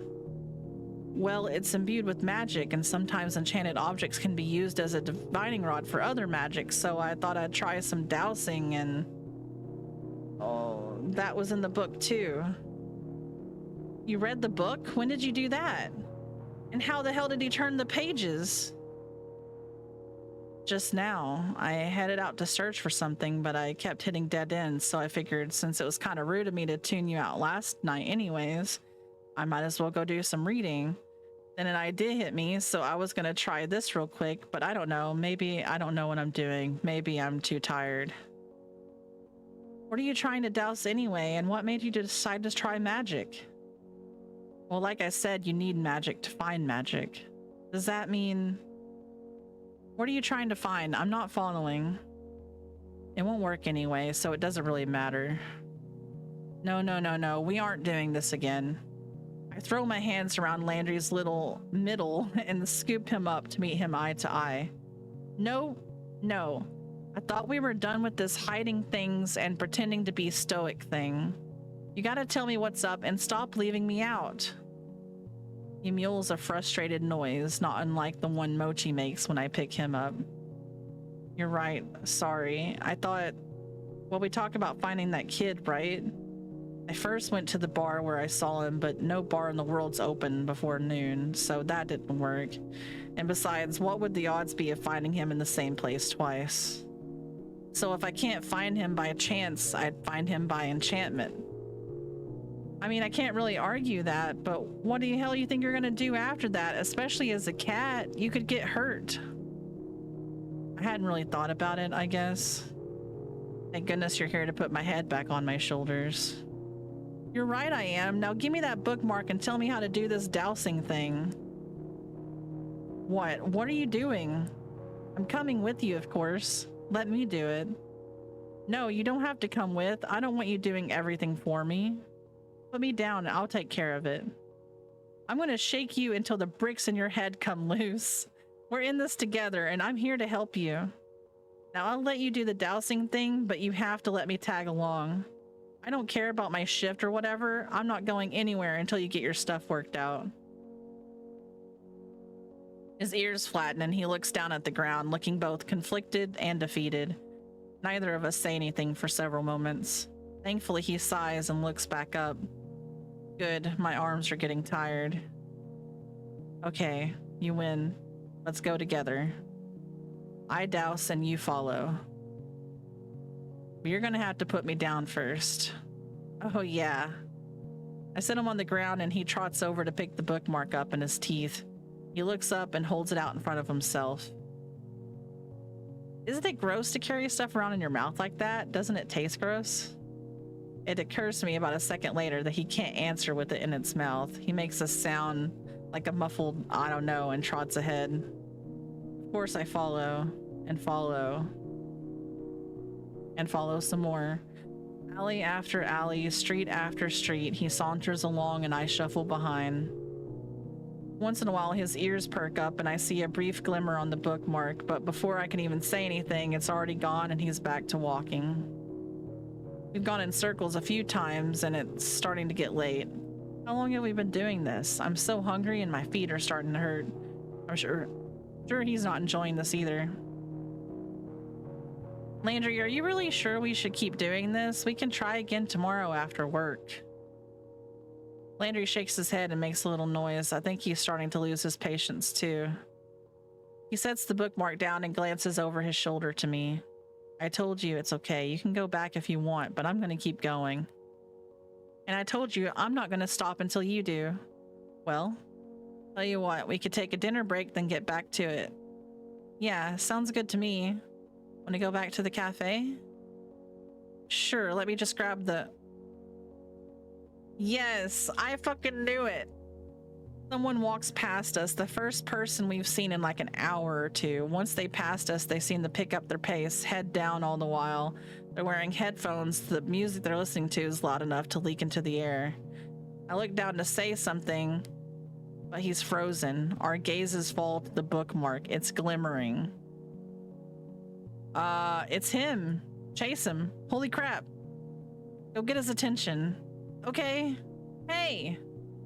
I run after the kid and tap him on the shoulder. Hey, excuse me, hey. He rips the headphones off his head and whirls around to stare me in the face. Why does his shirt say Road Street?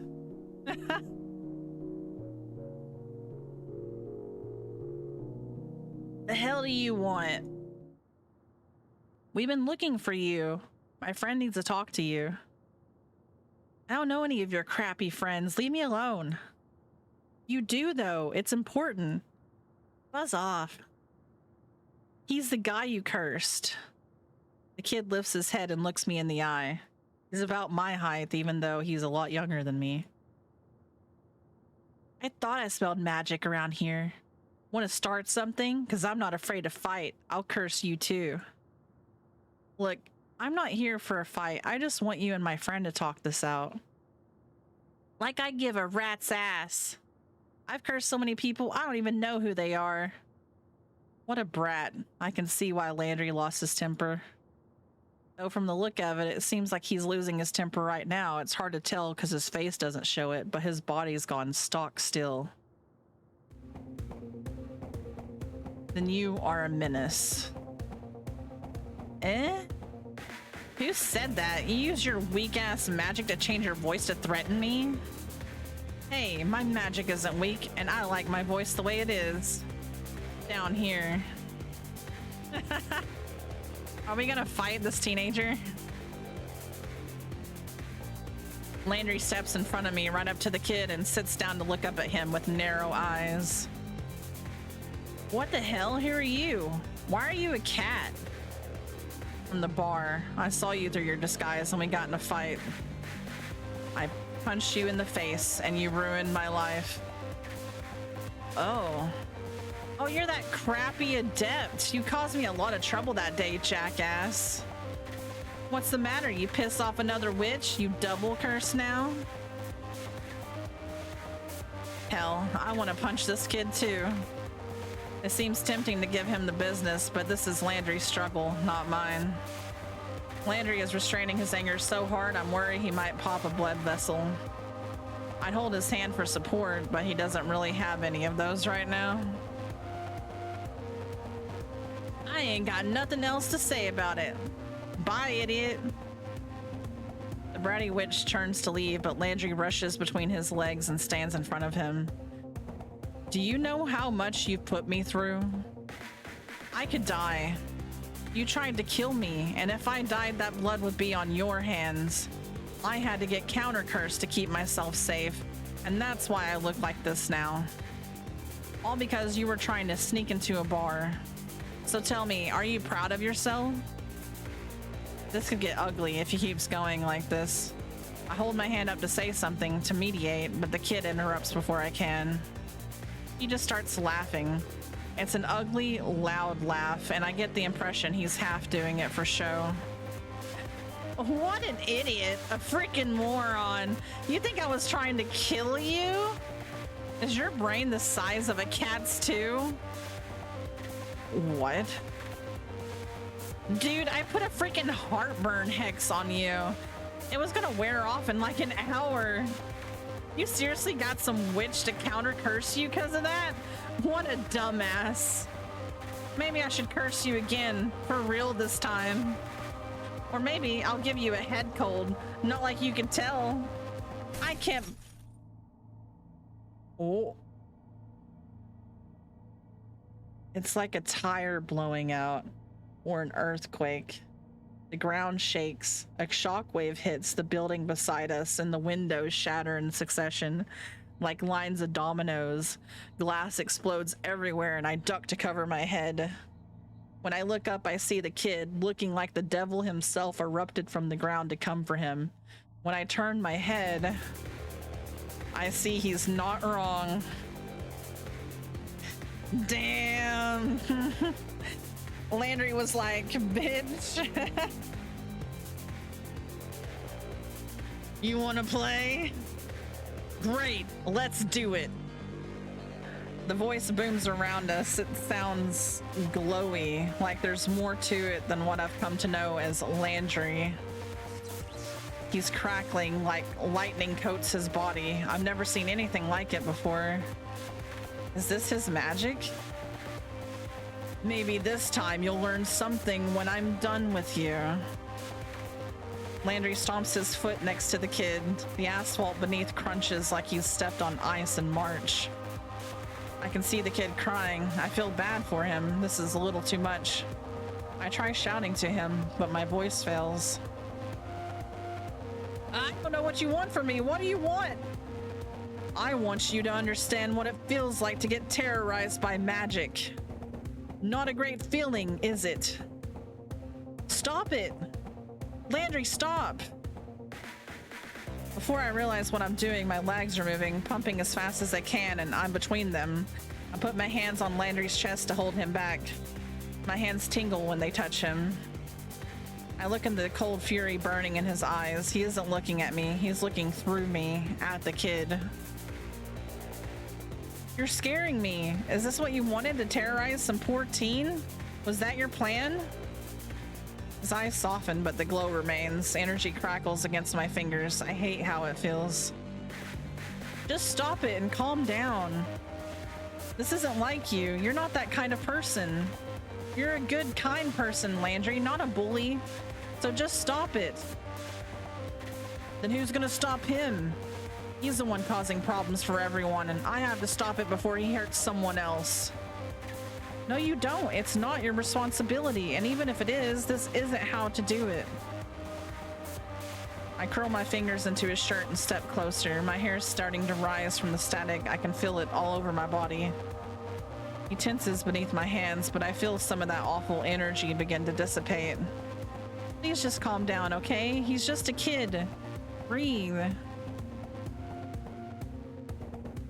He takes a deep, shaky breath, and I feel the crackling vanish. I hear sniffles and choke sobs behind me, but one step at a time. Avery, I'm sorry. I'm not the one who needs an apology. I push away, then walk over to the kid and offer him my hand, but Landry stops me by putting his hand on my shoulder. He leans down and pulls the kid up instead. Look. This isn't how I wanted this to go at all. I came here to apologize for punching you, not to do more of it. Am I supposed to give a... Come on. After all that, you're still doubling down? Give us something to work with here. Look, kid. Kaz. My name's Kaz. At least call me that. Kaz, sorry. We spent all day looking for you. He studied magic for this. At least hear us out. You didn't need to study, but okay, whatever. Kaz, I'm really sorry. I feel like from what I've seen, you're probably having a tough enough time of it without some weirdo adults coming in and messing up your stuff. But with all the sneaking into places where you shouldn't be and using magic like that, feels like you're in a bad spot. Am I wrong? That's none of your damn business. That's fair, but I think I know how you feel. I'm not gonna push it because I've already made enough of a mess, but if you want to come get a free lunch and talk it out, meet me at the cafe where I work. Don't hold your breath. It's called a Cat's Paw. It's a cat cafe. Why cats? Dogs are way better. Well, I kind of agree.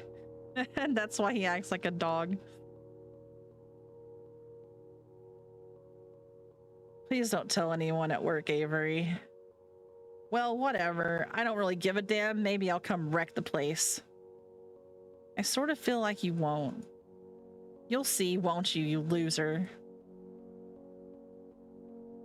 And with that, Kaz bursts into a room and disappears around the corner. As soon as Kaz is out of sight, Landry heaves a big sigh and slumps over against my shoulder. He's heavy, but I certainly don't want him sitting down on broken glass, so I wrap my arms around his waist. I screwed that up so damn bad. So bad. I'm gonna have to pay that store to replace their windows, and now this kid's probably more messed up, and now you're mad, and Landry, I'm not mad, and none of that stuff is stuff that can't be fixed. It's not the end of the world, okay? People mess up. People get angry. If anything, it was probably worse because you'd bottled it up for so long. Yeah, it definitely was. You did the best you could once you got your stuff back together. You just have to pick up the pieces of whatever broke and move on. Yeah, maybe he'll come by the cafe. Maybe we can have a real talk. I hope he doesn't stop by while Reese is working. That's a clash that would leave nothing but a smoking crater. God, you're right. Well, I guess we'll have to make sure to deal with that if it happens. He laughs nervously for a second, then pulls me closer. I can feel his heartbeat against my ear. No, the most anime thing would be if you saw the opening to the game. He was about to One Punch Man him. Avery, I can't thank you enough. If you hadn't been here, don't worry about it, okay? It's over. How can I ever repay you for everything you've done for me? Well, I can think of one way. Oh. I tried to ignore the glass crunching under my feet as I get up on my tiptoes to kiss him.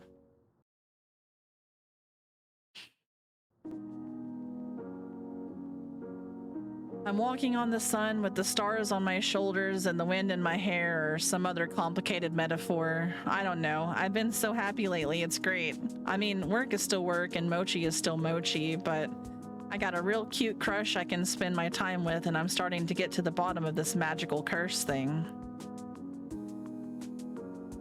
Even though the curse has been broken, Landry and I spend most of our time at the cafe. I mean, I had a feeling he'd be spending all his free time at work anyways. He seems like that type. He says it's to earn extra to pay for the windows he blew out. I've offered to help, but he keeps turning me down. I think he's doing the work as some kind of penance. We don't spend all of our time here, of course. Turns out he's got a very nice apartment. I guess Graves is good for something, because it's in great shape. He must have been diligent about keeping it up. I'm glad my curse never developed. I wouldn't want him going through my stuff. We haven't seen Graves around the past couple of days either way, so I guess it doesn't matter. He's not gonna show up while we're cuddling and watching TV or something, right? Ew. You know who I have seen? Kaz. He thinks he's sneaky, but yesterday I caught him peeking around the alley at the cafe. I'm sure he'll come in sooner or later. I'm not gonna worry about it right now. Right now, I'm more concerned with whether or not Landry's gonna finish this ramp thing. It's late and I want dinner. Landry! He doesn't answer. He's in the zone. Landry! Landry! I chant his name like I'm egging him on the dare, and he finally looks up. Hi, Glenn! And then he smiled with his bottom teeth. Ew. No, this isn't cheap teenager RP.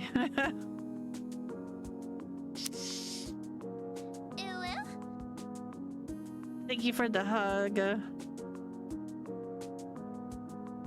I'm hungry. Let's go get dinner. I'm gonna have a late night here, I think. I might eat something from the kitchen and get back to work.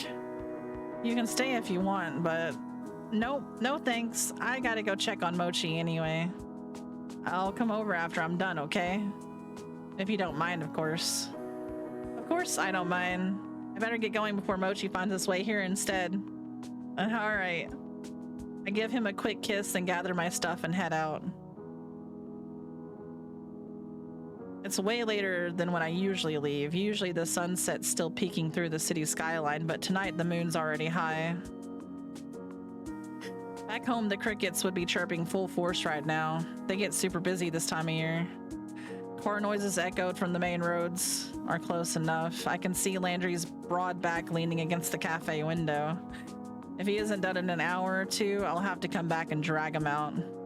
I hope he's doing this because he wants to and not because he's still trying to bury himself in work. He seems happier lately, like he's had a weight lifted from his shoulders. Still, I think he feels guilty about breaking the curse before everyone else. I think he's been trying to make it up to everyone else these past couple of days. Though I'm not even sure they have figured it out yet. We're gonna tell them soon, of course. I'm not trying to hide it or anything. I just gotta figure out how to break their curses. I hope whatever it takes, it isn't as stressful as Landry's. I don't know if I can take 4 more magic explosions. I think about it for the whole walk home. As I round the corner, I feel a tense, creeping stiffness crawl up my back. My steps slow, my legs are suddenly heavy. This is familiar, like the feeling I got the other day before I ran into that dude who kept staring at me. It's like someone's breathing down my neck or looming behind me, leaning over my shoulder. Is someone following me? I whip around, just the street. I walk faster. I feel it growing with every step toward my apartment. Dread hollows a burrow in my stomach. Why do I feel so anxious? I'm just going home. I don't even have far to go. Am I getting... Oh no. It's him. Did he find out where I live? Does he live here too? No, that's too much of a coincidence. My limbs freeze. I feel my heart shaking inside my ribcage. My head is swimming. Everything's wrong. I can't place why.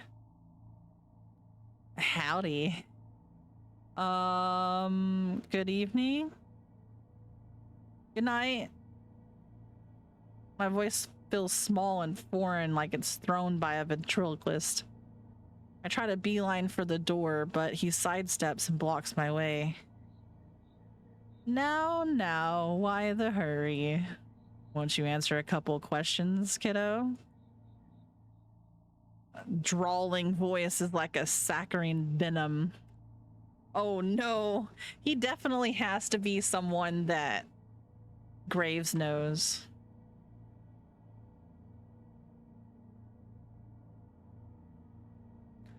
Do you need directions? You seem lost. I can't keep the tremor out of my voice, he notices. Well, ain't you smart? Right to the point. Why, yes, I am lost. But I ain't looking for a place. Oh, I found that. Looking for a guy. Think you can help? I'm pretty new to the city. I probably can't. I reckon you can. Suppose I shouldn't mince words. You're a busy person. I'm already feeling guilty wasting your time. I'm trying to hunt down Graves. Seen him? I knew it was Graves. Is he a friend? He can't be. He feels...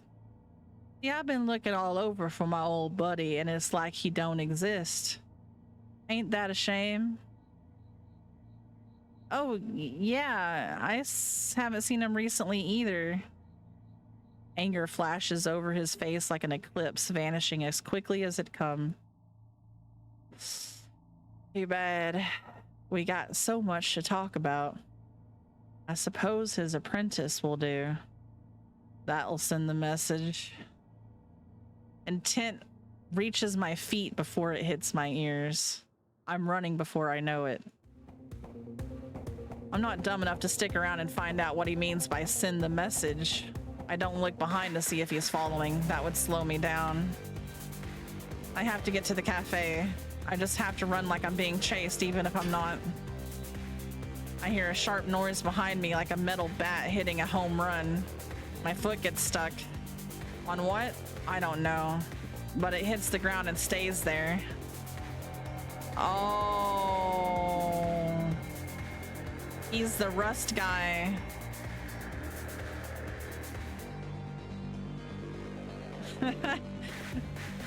Sorry, I'm no good at the Japanese. I only know where airport is. What is Graves? Is it soup? The force knocks me over and twists my ankle in a way that shocks pain up my leg. I'm seeing stars and I want to crawl away, but I can't. I gotta speak to Graves about your manners. Didn't even excuse yourself. What a rude little kitten. I look down. My foot's covered in rust. Rust? His movement is molasses, like he's enjoying a stroll through the park. I crane my head over my shoulder to see him, but it's hard from this angle. If you'd been polite, we wouldn't need to fight. Didn't want to hurt you, kitten. I only need a couple answers. But if you want a duel, I ain't gonna complain. Promise you won't run away now, yeah? I won't play dirty if you don't. I don't think I could break this rust without breaking my ankle off. It feels like it's already broken. Tears sting in my eyes. I can barely use my magic to make trash sculptures. How am I supposed to use it to fight? I'm doomed. You haven't changed a bit, Noct. Still pushing around the weak to excuse your own malfeasance. I've never been so happy to hear my boss's voice. Graves! Graves will know what to do. I know it. And here you all come, acting like you ain't got nothing to do with it. Gonna get me all nostalgic, old man. From out of nowhere, Graves is already next to me. He kneels down and places a hand on my foot. What's he holding? Are you hurt? Don't move. This may burn a little. A sensation washes over my rusted foot like stepping in a puddle of battery acid. Well, maybe that's a bit extreme. It burns, but it doesn't hurt. Rust crumbles to dust and I'm free. I flex my ankle. It doesn't feel great, but I can at least put weight on it now. Dang, okay, Graves. Graves stands between me and Noct. With the flourish only Graves could accomplish, he pulls a sword from his cane. What a perfect weapon for him. Noct shoves his hand in his pocket and rests on the metal bat like a cane. Just standing there, waiting. How are you now? Can you stand unassisted? Yeah, thanks. Who is that? If you recall the bike in that alley. I almost forgot. The one that was rusted over? The one Graves told me not to touch? This is why? Meet the source of our collective woes. Aw, come on now. And after all we've been through together. Avery, I don't imagine this will end well. I have a favor to ask. Whatever you need, boss. Aw.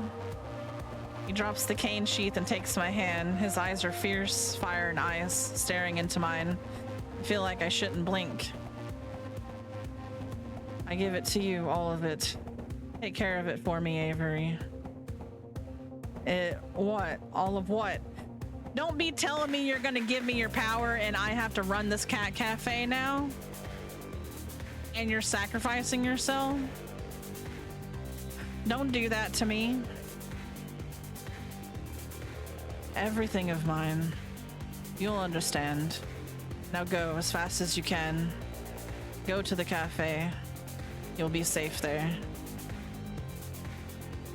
You are now Cat Daddy.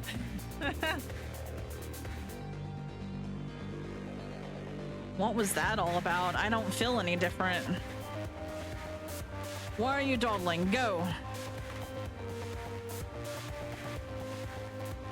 I don't want to leave you.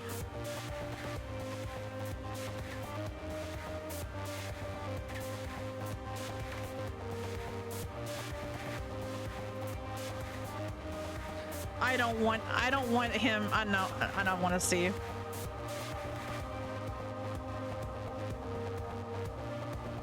Don't you worry, kitten. I'll catch up. Noct's work haunt me as I run the best as I can on my sore ankle. It hurts with every step, but I can't stop. I almost make it to the cafe before I have to stop. My ankle hurts more with every step. I can't do it anymore. I see the lights as I approach. Landry's still here. I hope. It's only then I realize I have no idea what his number is. I never had to call it or anything. Crap. I gotta do something to get his attention. I have to stop for a breather. I lean against the old vending machine and then I get an idea. I've got enough change for a soda. I'll scoop it up before it hits the bottom of the machine.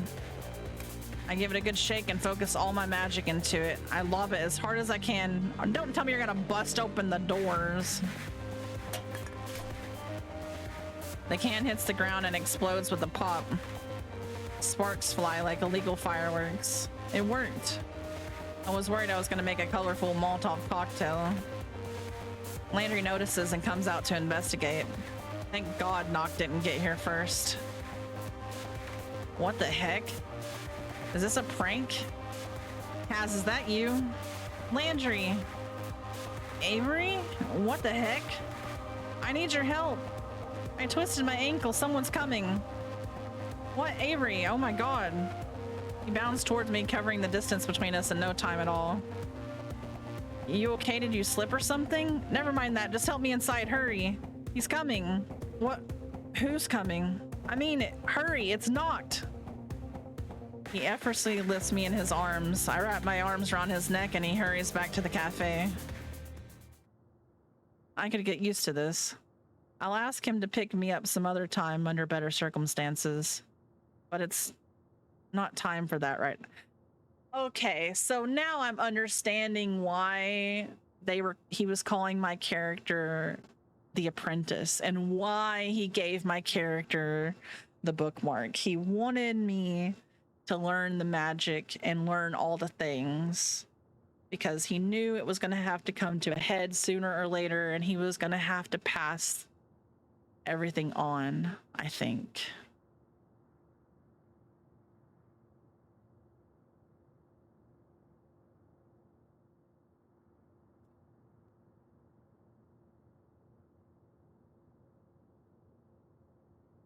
I think there's an achievement if I would have like stayed.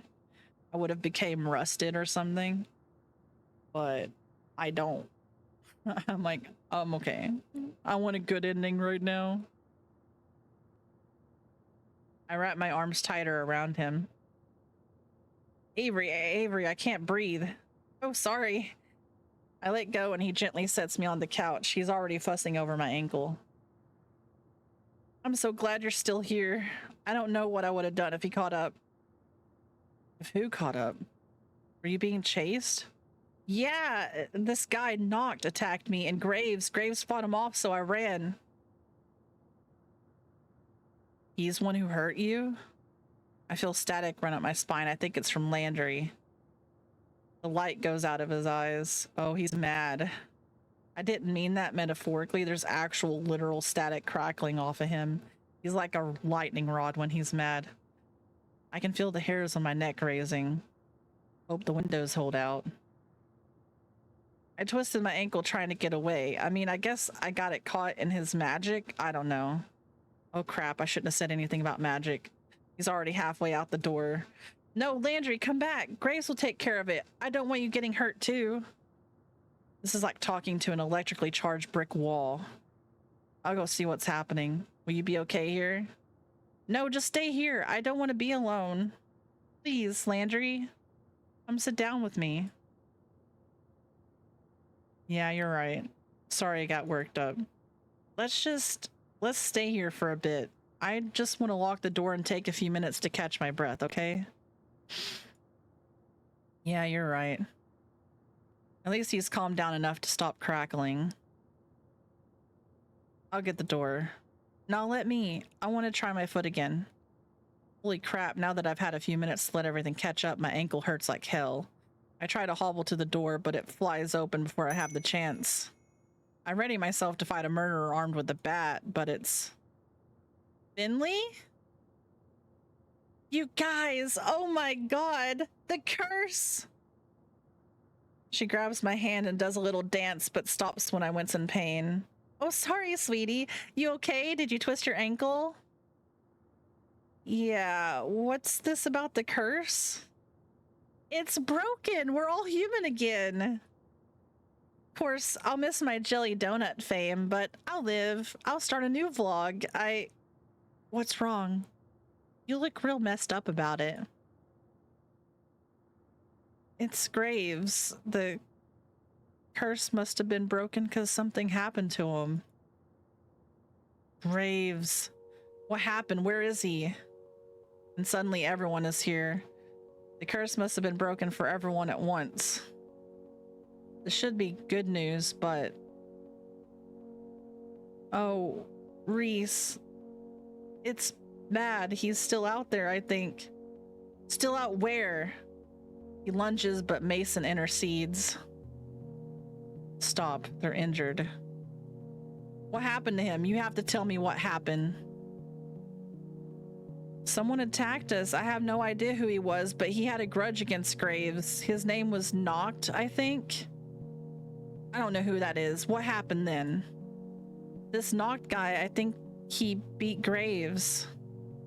Reese clutches at his chest. He looks like he might fall over and pass out. I reach to ease him, but he swats me away.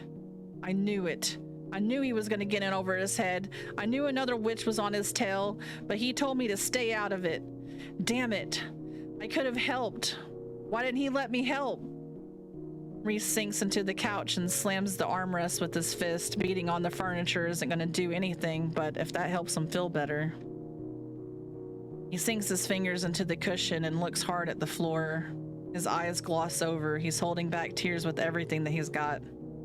I feel really bad. For all his blustering, Reese admired Graves a lot. I think he was the only one of us who really did. I guess now, after Graves saved me like that, I kind of do too. Too little too late, I suppose. So... now what happens? What do we do? We avenge him. Of course. We kill Noct. Whoa, whoa. That's a bit extreme. All's fair in a duel. If that's what this guy wants, that's what he gets. When he comes for the cafe, I'll take it back from him. Comes for the cafe? Why would he do that? When a witch defeats another in a duel, they take the loser's property. They'll have to beat me to get it. Is Graves really dead? I don't know if Noct's intent was to kill him. Damn it. Landry looks like he's about to go off again. I grab his hand and give it a good squeeze. He starts back to himself. I know what you're gonna say. Sorry. No, I think you're right this time. This magic is dangerous. I think we're in over our heads. Hayes readies himself with wide eyes, his mouth pursed like the conversation is a game of double dutch played with live wires. What is it? Why does everyone keep talking about magic? Was Graves cursed too? He must have been, right? It all sounds so unreal still. Are you sure it's magic? Of course it is. How else would this be happening? But he was too strong to get cursed. That part was just us. But he wasn't too strong to not curse us. Does that matter now? He's gone. And this Noct is gonna be here to take everything else too. He spits the name like it's profane. Reese launches himself from the chair and storms to the door, puts his hand in his pocket like he's concealing a weapon. How would he just take the cafe? That's not how property works. There's like deeds and stuff. Not that I know much more about it than that, but I'm pretty sure my parents didn't kill a witch to buy their house. Of course it's more complicated. I don't exactly have time to explain witch territories. Just know that when you're defeated in a duel, you give your property to the winner. So unless Graves gave it away before the fight, Noct owns the cat. Oh, he gave it to me. It's mine now. I think he did. What? Before he fought, he told me to run away. He told me that he gave everything to me. You? Why you? You're a newborn baby stumbling through the witching world. That's not fair. You can't handle it. Maybe we're jumping to conclusions here. I think some of us should go find out what happened. Maybe it's a coincidence the curse broke. I really don't think it would be. But still, we're just giving up on Graves too quickly. We haven't seen proof for ourselves. We should confirm.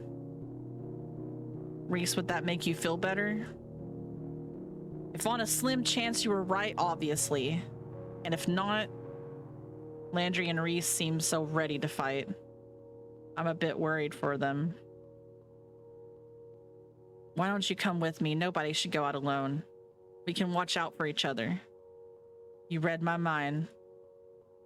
What if Knox is on his way here? What will we do? He can go through me. She cracks her knuckles and positions herself in front of the door. Mason being a badass.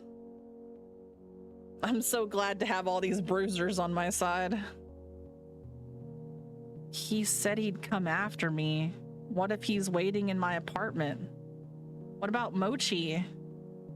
Don't worry, kiddo. I can rescue your kitty. Give me your key. I'll be out and back before you even know it. What? No, it's too dangerous. You can't do it. I've played all those stealth games. You have no idea how good I am at sneaking.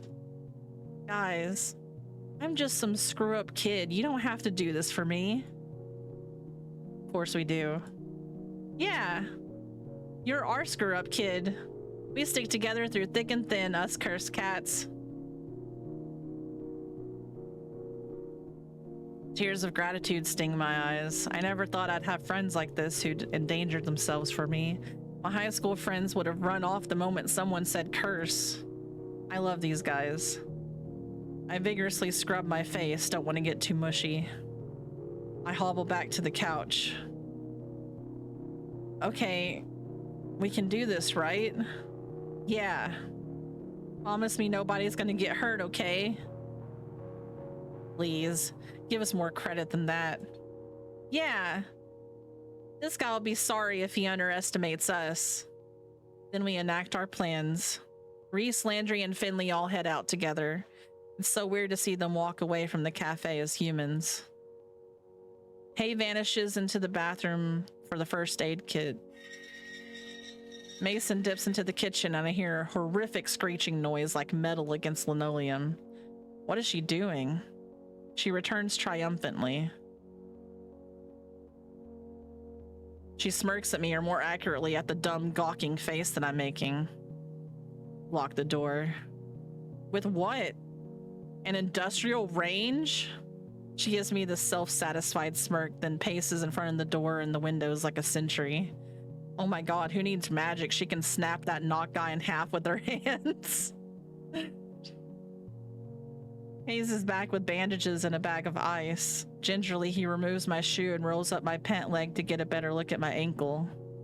I'm glad I'm wearing socks that don't have holes.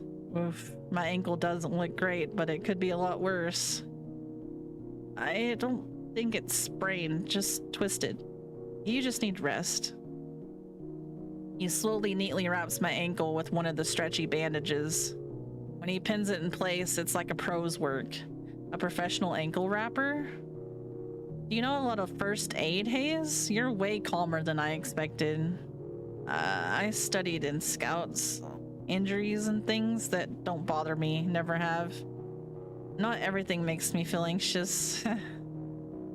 Well, thank you. I'm glad you're here to patch me up. He smiles sheepishly but averts his gaze to the ground towards the ice pack. He props my foot up on one of the big puffy ottomans and places the ice on my ankle. Oh my god, does that feel good. Now just keep it elevated and rest a little and take the ice off in 20 minutes. Thanks again, Dr. Hayes. I'm gonna make some coffee. I think everyone will need it. I stress nap once Hayes goes back upstairs. Sometimes I need a system shutdown before I can think straight again. I think even the cats know something's up because they all swarm me. I've got 2 on my lap and the others pile around me. It's soothing to hear them and feel their little paws stretch out at me. I hope it's helping them too. Not that I sleep well. Every time I start to nod off, I spook myself with some new horrific way that Noct could defeat Landry. I hope he's okay. I hope he didn't do anything stupid. My heart hurts thinking about it. I want him to come back so this can be over. I tell myself it'll be okay, but it rings hollow. He's an adept or something, isn't he? I bet he could blow up again and scare Knocked off. I hope. I hope Landry doesn't see him at all. I shoot awake when I hear the door fly open. Is it Knocked? Did he come right before the front door? Can witches come in uninvited?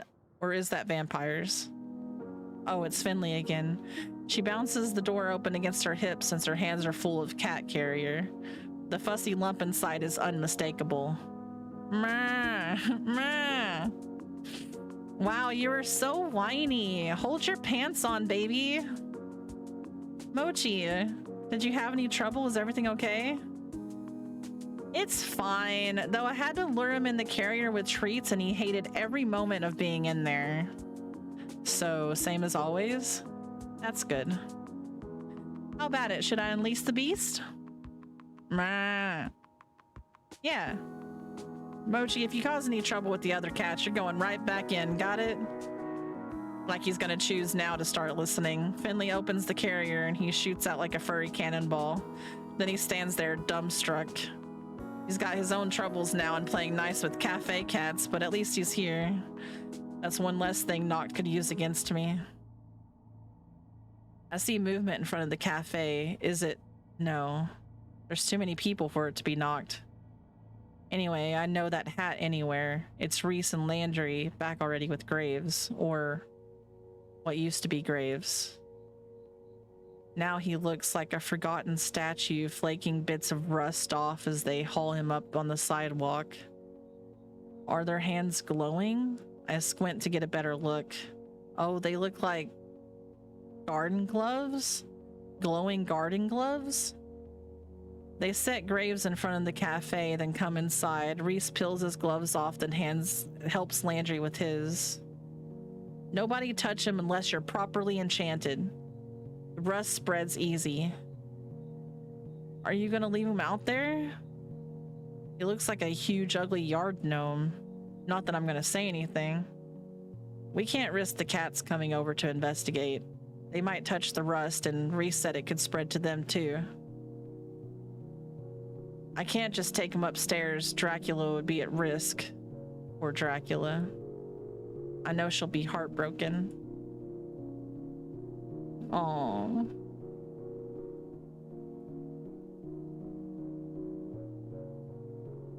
So, now what do? We get ready. Who here knows a thing or two about magic?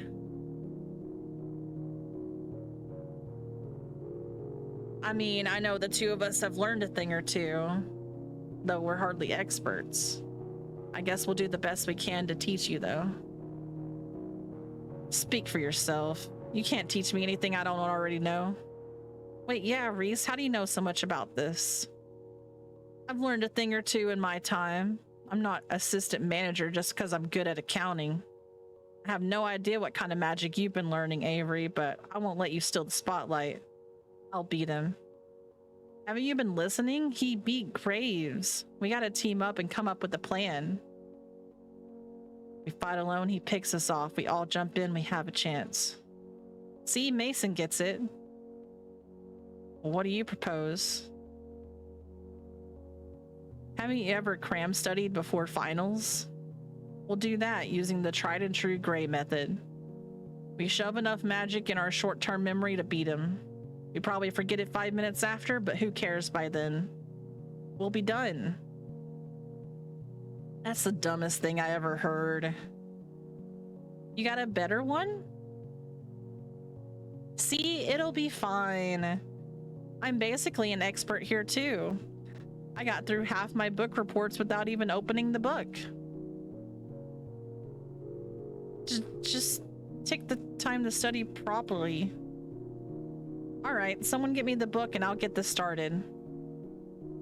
If I ever needed confirmation that I don't want to be a teacher, I get it today.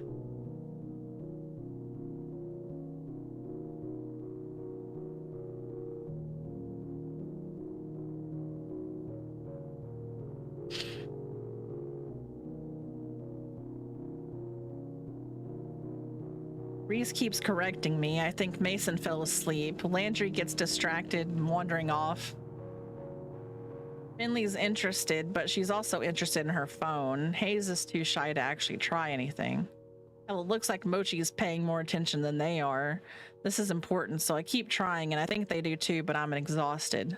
Look, I'm beat, y'all. I gotta take a nap. Can you just sort of like independent study? Sure, you could use some rest. We can take it from here. Yeah, that sounds great. But we have to prepare to fight. But we don't even know if this guy is coming. We could, take guard shifts? Right, we'll go in shifts. Avery can rest, 2 of us can stand guard, and the rest can move the cats into the basement. The basement? Why? I don't want any of them in line of danger. They're safer if they're away from us. I doubt Nock cares about cats. He won't go chasing after them. But then we gotta herd them all down there. We can do it if we work together. Better get Mochi and Dracula too. I don't want to leave Dracula alone. She must be scared. Sure. Can you get her and then keep the cats company? No, I'm taking first shift as guard. Braves would want it that way. I'll take care of them, Landry. The cats like me. Great. I'll take the other guard shift. Everybody else relax. This is not good. Everybody executes their individual missions. Reese stands in the door. He set his jaw so tightly, I'm worried that he'll shatter his teeth.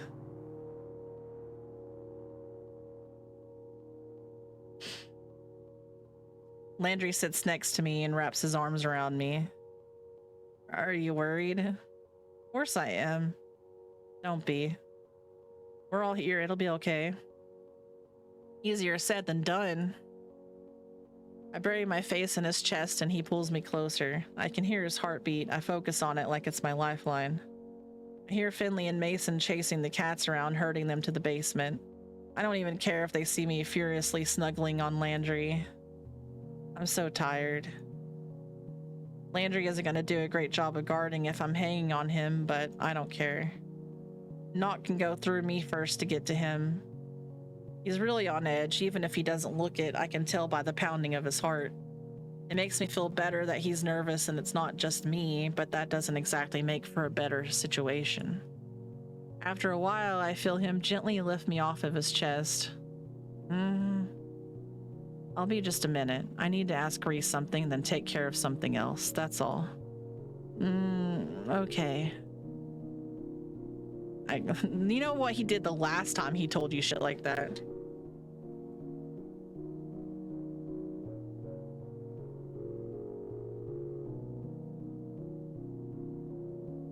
I curl up into a ball on the couch and I drift off again while he strokes my hair. Distantly, I hear the door open. Now it's even more quiet. There's muffled talking outside. I think it's Landry and Reese by the tone of their voices, but I can't tell what they're saying. I'm sure it doesn't matter. I open one eye. They're just out there talking, nothing weird. I appreciate them trying to be quiet for me. I scrunch my eyes and try to will them both into coming back inside. I hear the door open, but it's silent. It's been quiet for a while. It feels like I've been sleeping for a few days, but it's only been a few minutes, right? Where did Landry go? And Reese? Why is Mason at the door?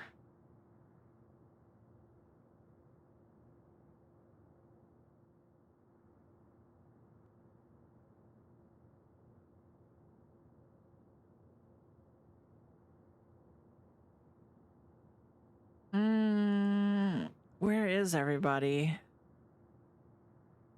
Landry and Reese had something to take care of, so I'd take guard for a while. It's quiet. Bottom drops out of my stomach. If I know anything about that stupid boy, it's that he's probably ran off to take care of things. He's gonna get himself hurt.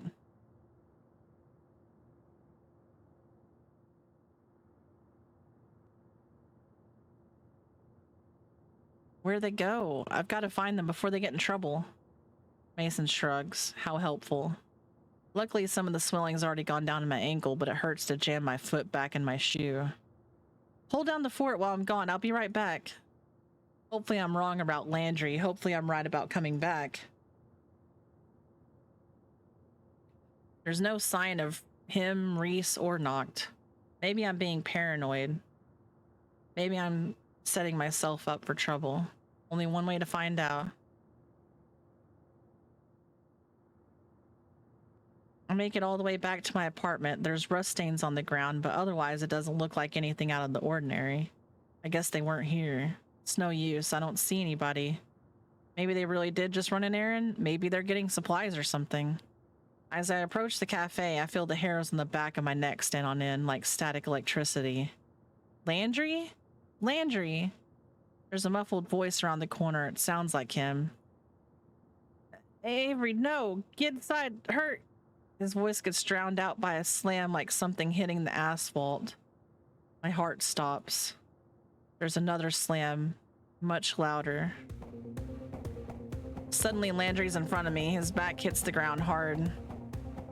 By the way he's gasping, I can tell he's had the wind knocked out of him.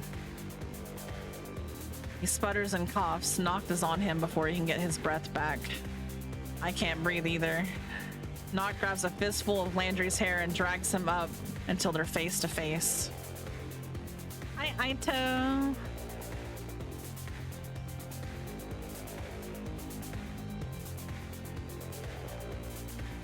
Thinks he can do it alone, eh? Look at him. Thinks he can shock it out. You believe that, kitten? He's a fool, just up, runs, and tries to punch me out of the... Ugh. There's a horrible knocking sound as Landry slams his head into Nox's jaw.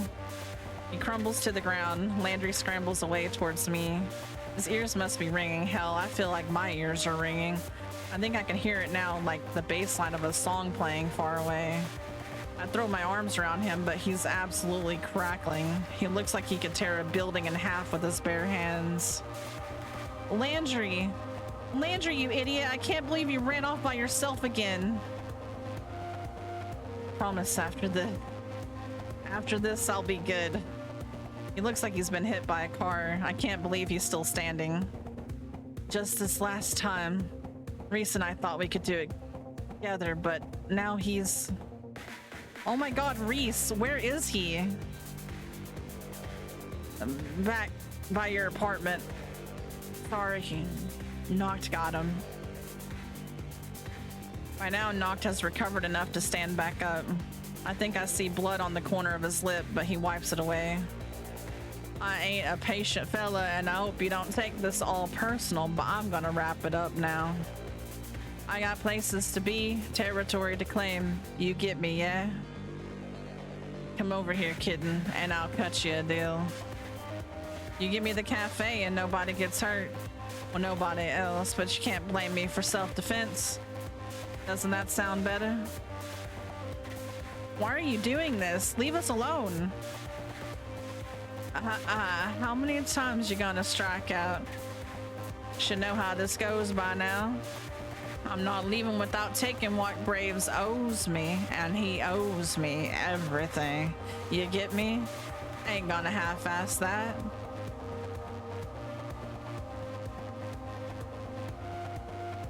Yay! Hello, Ito. And happiest of birthdays to you.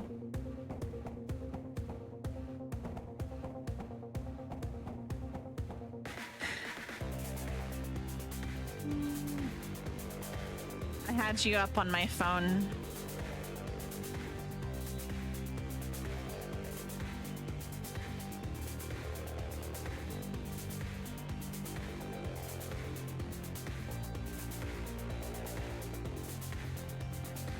I have so many wolfies in my chat now.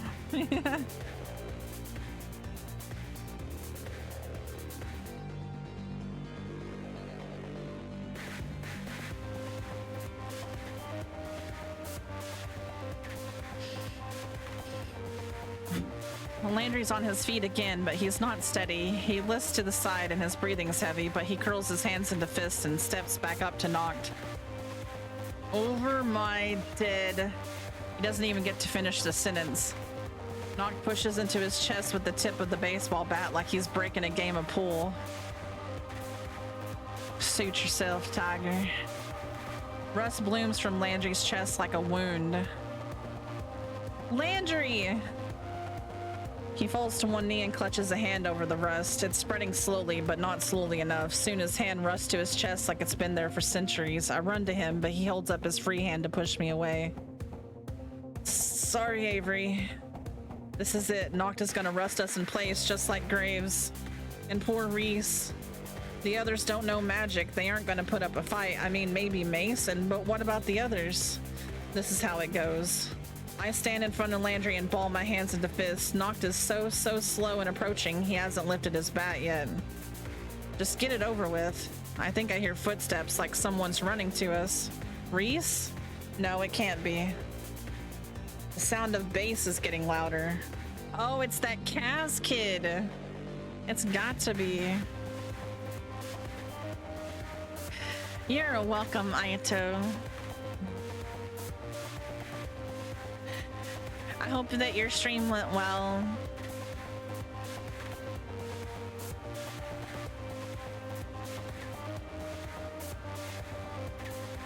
Happy almost 30.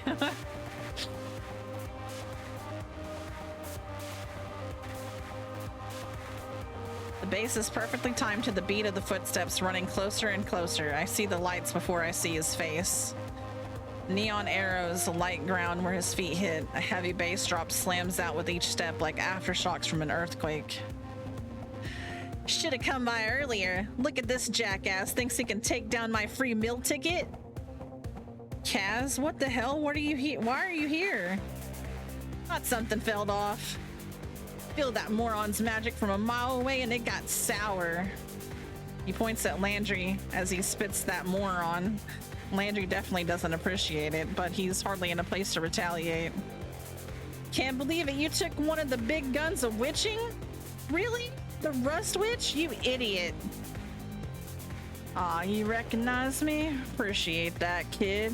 I was getting a little pressed, you know, invisible in a crowd of witches. Ah, shut up. Look, you dumbasses. I'm gonna do something as stupid as you, and then we'll be even, right? Don't want to hear you whine about the curse ever again, big guy. What are you... Or something like that. How do you describe the sound of a magical bass drop that comes from a roundhouse to the face? I'd have to ask Kaz because he just did it. Noct falls flat on his ass and Kaz lands on the ground, alighting two opposing arrows beneath his feet. Did he beat Noct with the power of dubstep? This is the dumbest magic I've ever seen. Noct gets back to his feet, and boy is he mad. This is gonna get ugly. I'm not stupid, and I grudgingly admit Kaz isn't either. He's given us a chance, a window. Landry, we have to get that rust off before it spreads. What gets rid of rust? What do we have around here? We need like that spray stuff that breaks it up or something. I don't know. How do you de-rust something? Landry sits, brows furrowed, thinking. He tries to pull his hand away from his chest, but it doesn't budge. I can see the panic in his eyes. I want to reach for him, but I know I can't. Well, what about your magic? Can you, like, zap it away? There's got to be something. Actually, yeah.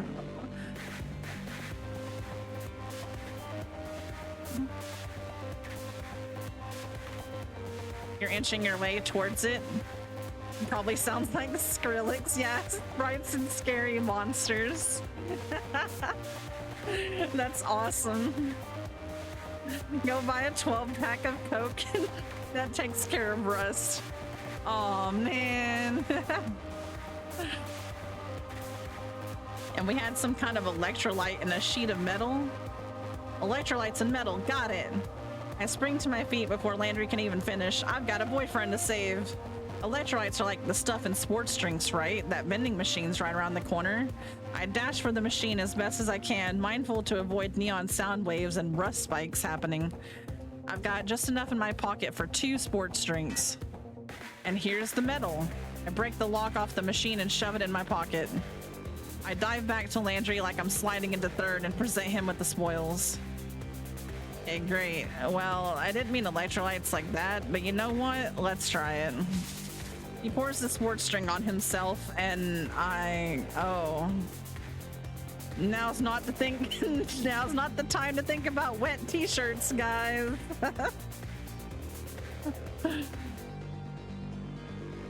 He takes the lock in hand. I feel the hairs on the back of my neck stand up. The rust starts to disappear. Soon enough, his hand is free. He opens his other hand, and the lock is covered in grime and rust. I give a happy little shriek and throw my arms around him.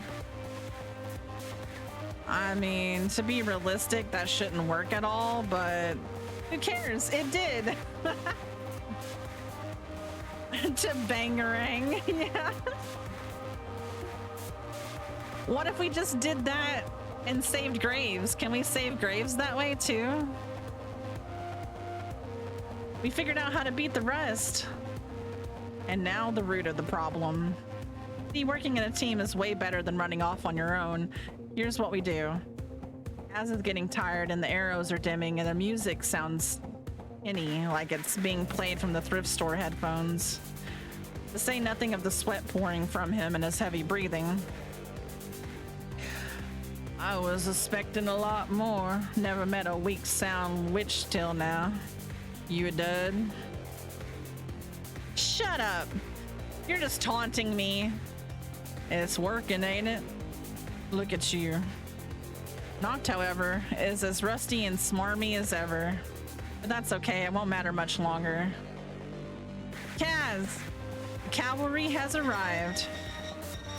The vending machine toddles over, one spindly leg gets stand at a time. This thing's way harder to control than anything I've moved before.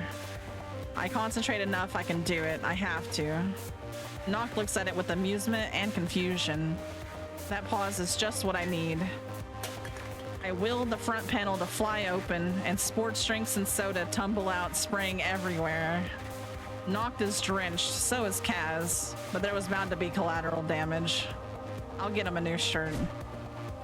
Then Landry is there. He pushes the machine over and it topples onto Noct. I realize belatedly that dropping a giant metal machine on a guy is probably enough to take him out, which or no, I'm actually not sure.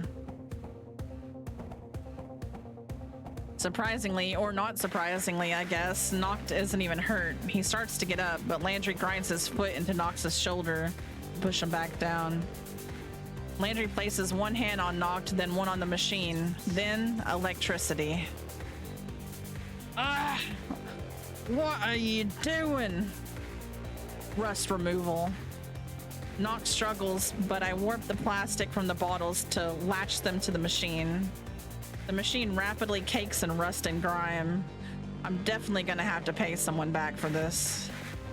That's a problem for tomorrow, when a murderous rust witch isn't breathing down our necks. Noct is quiet. Did we do it? Graves! Yeah, science, bitch! It's Graves!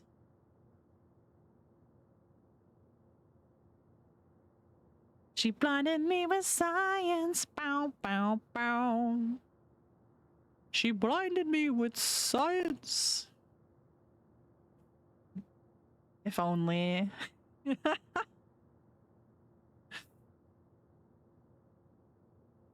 Avery, Landry, if you will, please get that machine off him. If he's lost his magic, he may actually get crushed. Graves! We whip our heads back.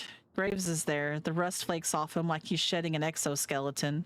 Did we really take away all of Noct's magic?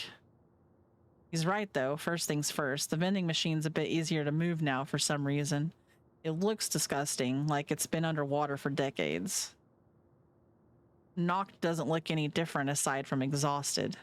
I guess all of that on the machine is his magic? Well, well.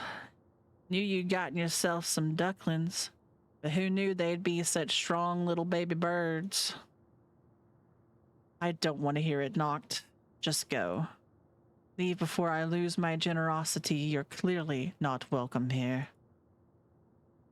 Landry glowers over Noct, and now even Kaz is there breathless but still trying to puff his chest out.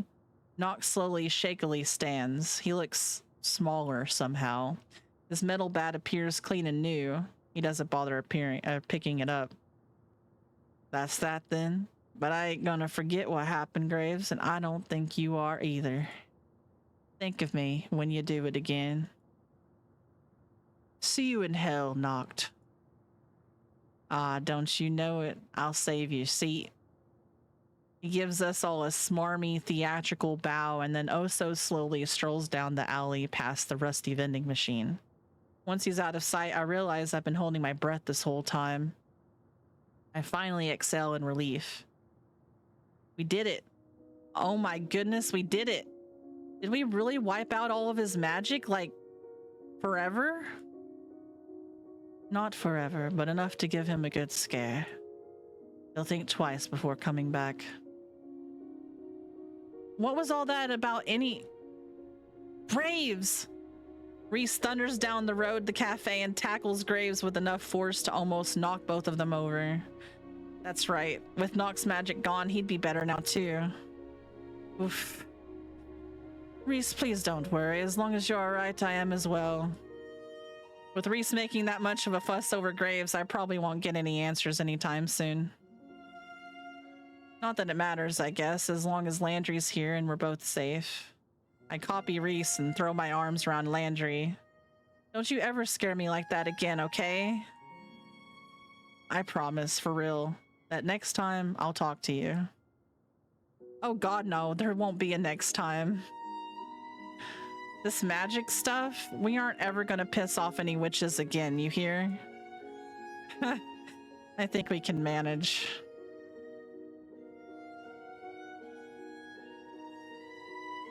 Honestly, we didn't even stick around long enough for that. I've had enough of witches and magic and whatever other drama the city's got for us. Landry said he wanted to see the wilderness more and get out of the city. I figure it'll be a good change of pace for us to head back to my hometown. Not forever, probably, but maybe a couple of months, you know? We quit our jobs at a cat's paw, temporarily at least. Graves is sorry to see us go, and it's sad to part ways with everybody, but hell, that's what the internet's for, isn't it? And we'll need jobs when we come back. In the meantime, Kaz took over for us. He's working there now. I think it'll be a good change of pace for him. Maybe we'll stay here though, you know? Landry's been talking about starting a business to make cat furniture or something, and maybe we can both use our magic to make some really cool stuff. I mean, I said I was done with magic, but not that done. For now, I'm not going to worry about it. I'm just going to hike with Landry, go to the diner, and make all my high school friends super jealous with my mega hot boyfriend. This is nice. As a kid, I thought this kind of thing was really boring, but it's actually not so bad when you've got someone to share it with. I can appreciate some quiet once in a while.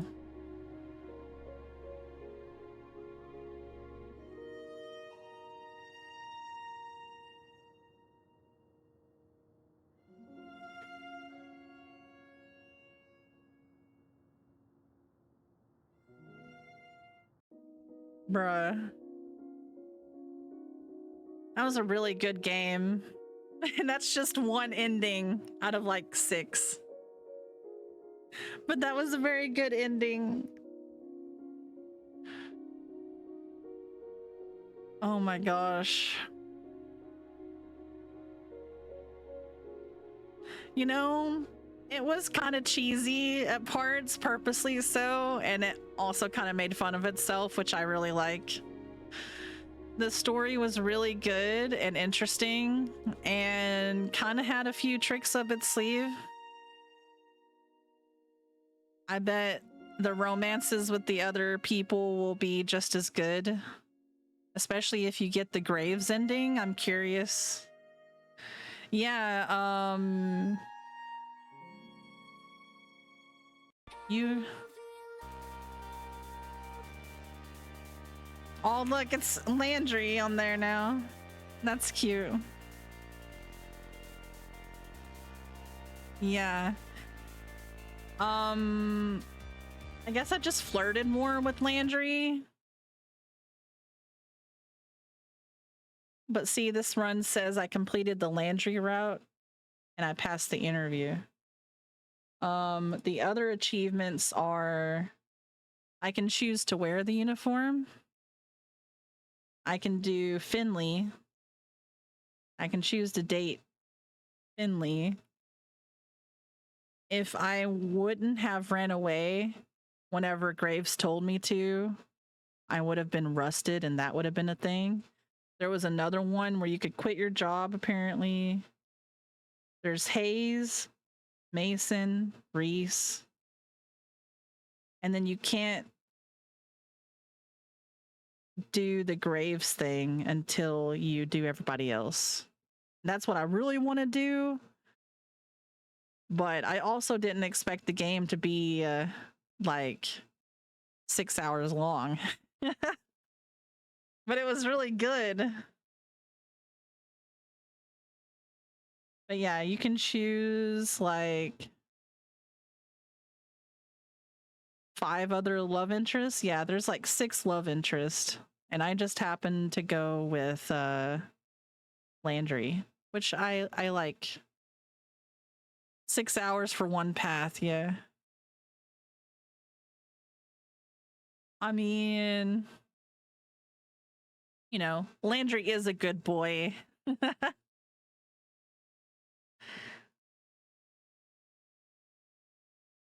I'm glad that we went with Landry. Beep, beep, beep, beep. Okay.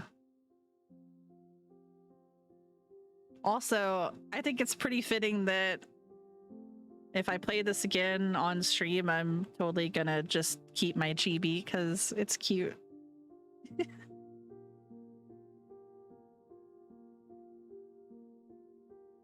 I really do want to get the Graves ending though. It's adorable. It is really cute. Thank you.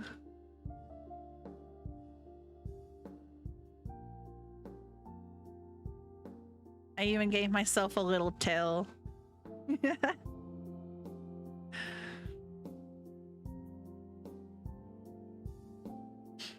Okay, so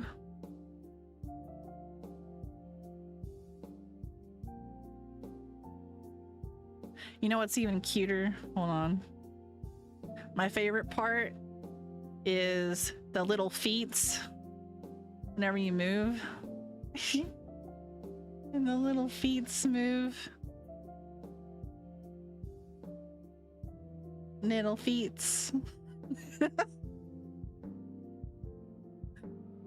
Yeah, it's adorable.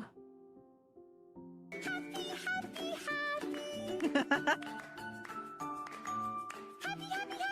happy. See, I could be all tiny there.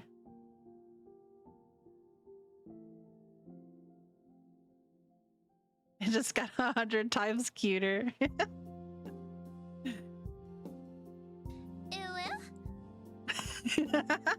Thank you. Always doing stories like that is like, man, at one point I choked up, but my voice hurts. My voice hurts. My throat hurts. And I know I'm not good at trying to maintain so many different kinds of voices, so I only like slightly change up my voice. Oh my god. I didn't want to hear myself when I opened that up. It works though.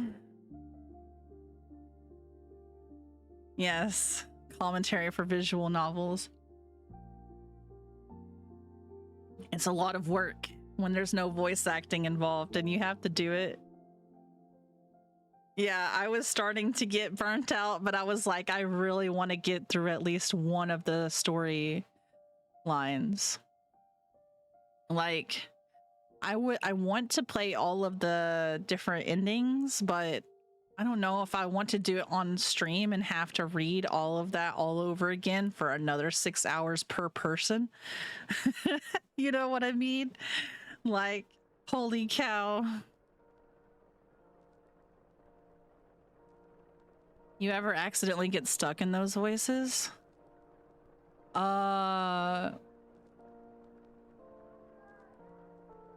are save points, but I think I didn't really like save in a good place my first time because I didn't know like the turning points of stuff.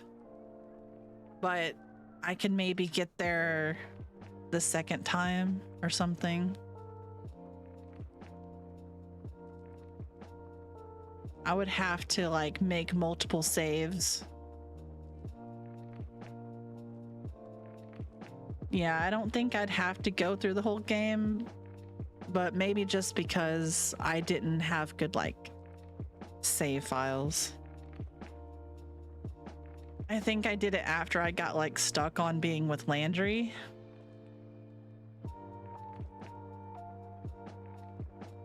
Because there's different moments where you make choices of whether or not to do things or not. I probably should have saved before each one of those. But yeah, it's fine. That's why I'm like one of those people that I want to do all the things, but then I'm also like, meh, I did it once, it's okay.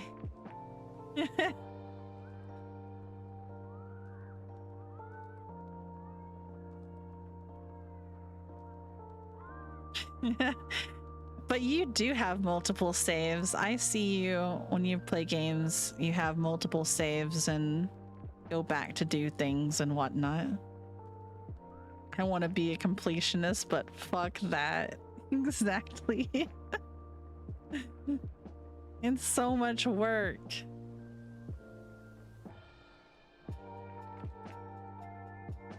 You just notice whenever I go like this, the knees buckle in.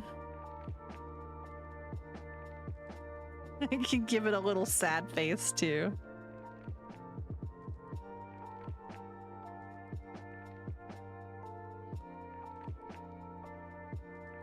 Skip all becomes your friend. I imagine that wouldn't be fun to watch somebody do though, is just like skip all of this. I do that where there's an option, yeah. I think you're more patient of a person than me. Anyways, Aito.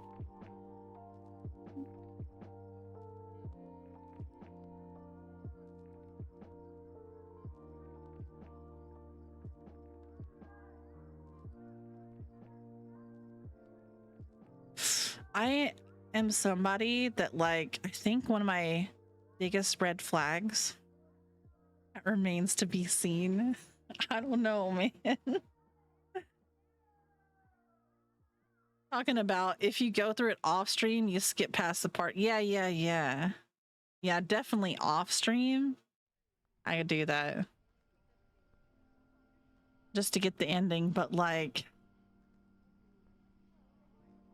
now that I know how Graves is, because at first Graves reminds me of like, you know, Severus Snape.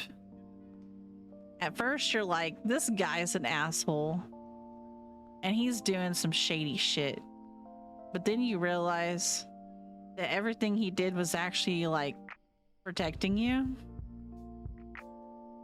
and you don't know until it's too late. I know, but I want to experience Graves in 4K. The other ones I might look up, but that's the one I want, and for him I have to do all the other ones, so I don't know. It's like a catch-22. You should do it then. I want to.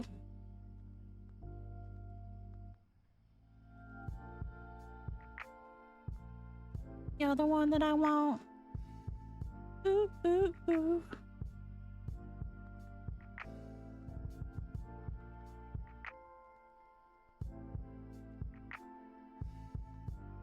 It was cute. I love cat games. I pretty much love every cat game that I've ever tried to randomly play. Especially Calico. I think that's my favorite one. If anyone likes really super cozy games, that's like one of those games where you upgrade things and get gifts and things for other people and run around and do delivery stuff. I got that one. Need to play Stray? Yes. I've played Stray and Cat City. Both really good games.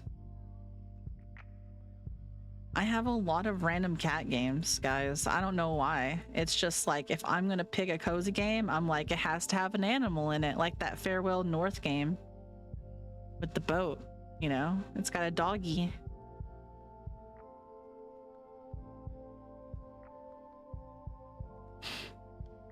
I have so many games, and I'm not finished some of them and just moved on to others.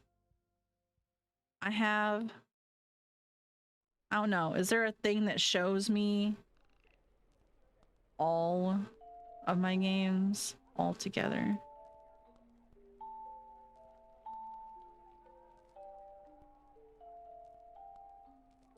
Almost 300 games in my library right now. You recently got DVD? Ayo. Is it because you wanted to play with me? Are you gonna play DVD with me? It's like that meme. Oh, look, a new game. My entire list of games I haven't finished yet staring at me to death. Yeah, like in the pool. Yeah.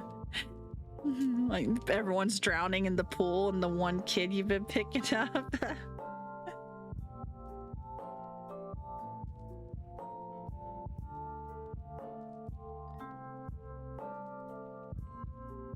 That's me. I do that too. I never even played Oxenfree 2.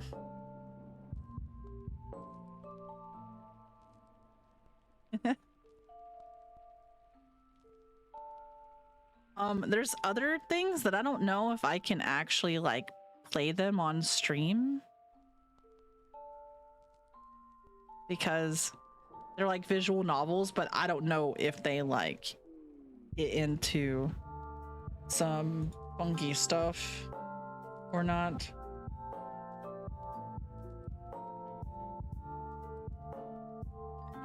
Is this game out yet? It is. It's 20 bucks. Add to my wish list.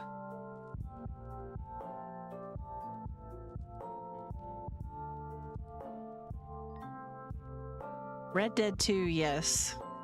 It's a very good game. The story is fantastic. But then it's also just fun to like ride around on your horse with your friends and do random stuff.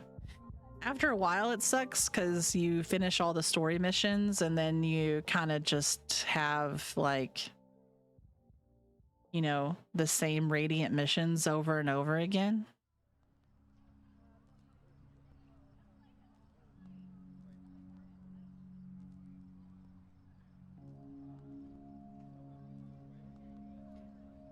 See, I like visual novels, but sometimes they get a little spicy. Like that one time I played A Date with Death and I had to keep my model over the character's freaking penis because it just flat out was like bam. and so every time he popped up on screen, I was like, huh, huh, look, look. Like covering him.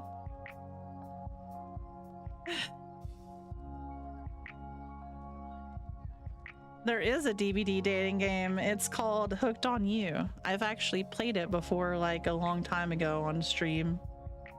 It's called Hooked on You. And you can only date either the spirit, the wraith, the trapper, or the huntress. And then, yeah.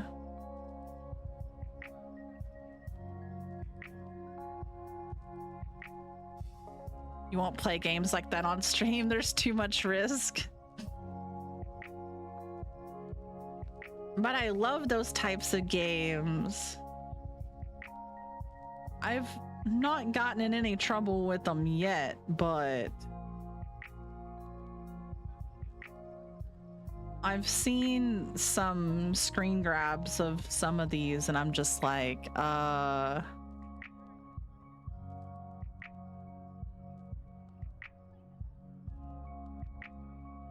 Humane is the huntress, so that's who you go for. I feel weird about that because I feel like the huntress was like lost in the woods as a kid and never had anyone raise her, so I feel like she probably has the mind of a fucking kid. And who knows, she'd be like, I feel like she probably I feel like she'd probably smell and like throw her shit at you or something. I feel like. Not that any of the other ones are even better. The trapper acts like a boomer. They literally gave him like a boomer personality. And you're just like, okay, boomer. And they tease you with trickster, but they don't let you date the trickster. And I'm just like, that's lame, because that's the best. That's the best one you got. You're only familiar with Huntress from DC.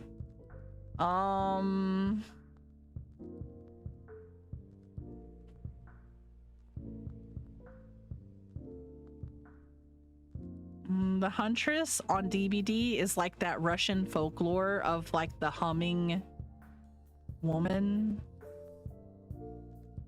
I have to verify my age to go in here. That's funny. Okay. So this is the Huntress. She sings. She hums. There's different outfits you can get for her, though. Hold on, let me turn this off.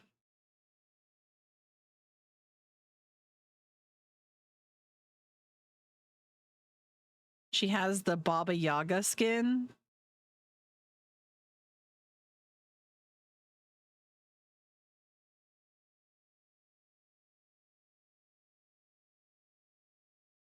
I mean, you can't really ever see her face. She has a mask on, so like we can only assume, but I'm just saying. A lot of people like to call her mommy. I don't know why. But to each their own, I suppose.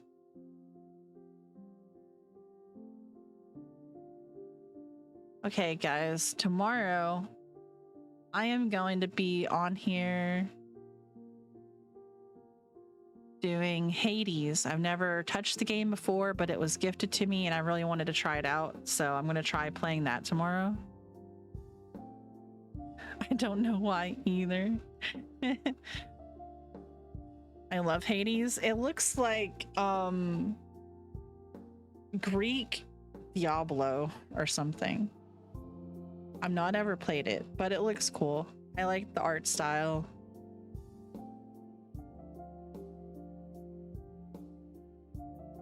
It's nothing like Diablo. It just looks like it because the down angle leg, like, yeah.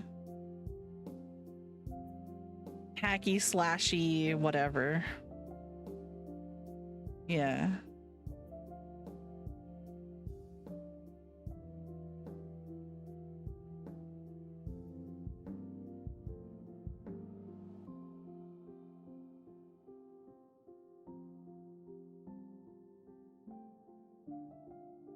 Oh, yeah.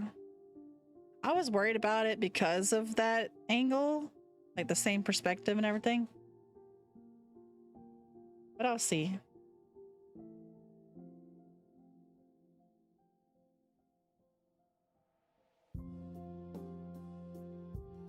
I bet.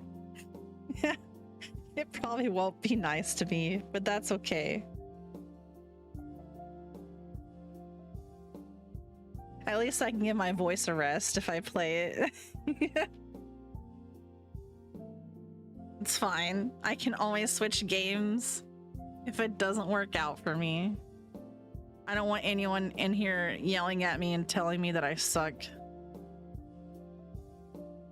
I'll put it on the easiest difficulty, okay? I'm not bad at games, but yeah.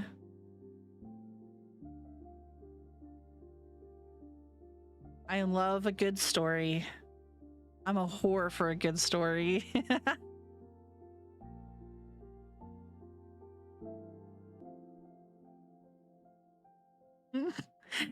You say that after telling me to be prepared.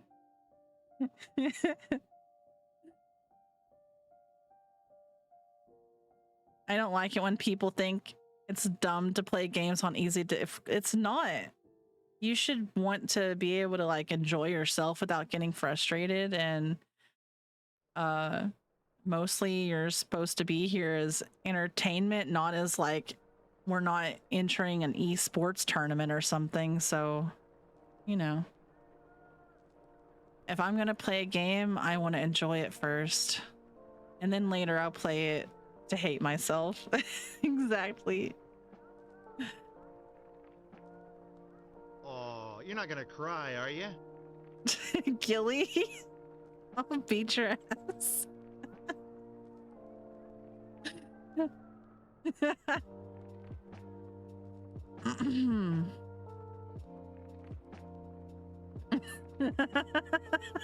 I might, Gilly. I just might. I love you too. You want to hang out with me and chat in a little bit? I'm gonna raid because it's like going on 6.5 hours here. It's like 4 in the morning, you wild animals. Yippee! If you'll copy this, please join me on the raid. I'm gonna raid Kai. Looks like he is playing something called Rune Factory. It looks really cute.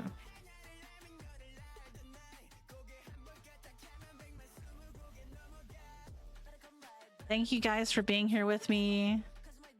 I'm sorry for being late, but I hope I get to see you tomorrow. Have a good night. Thank you for the raids and the follows and the bits and all the love, Coven. There's a witch out there that loves you tonight. Bye.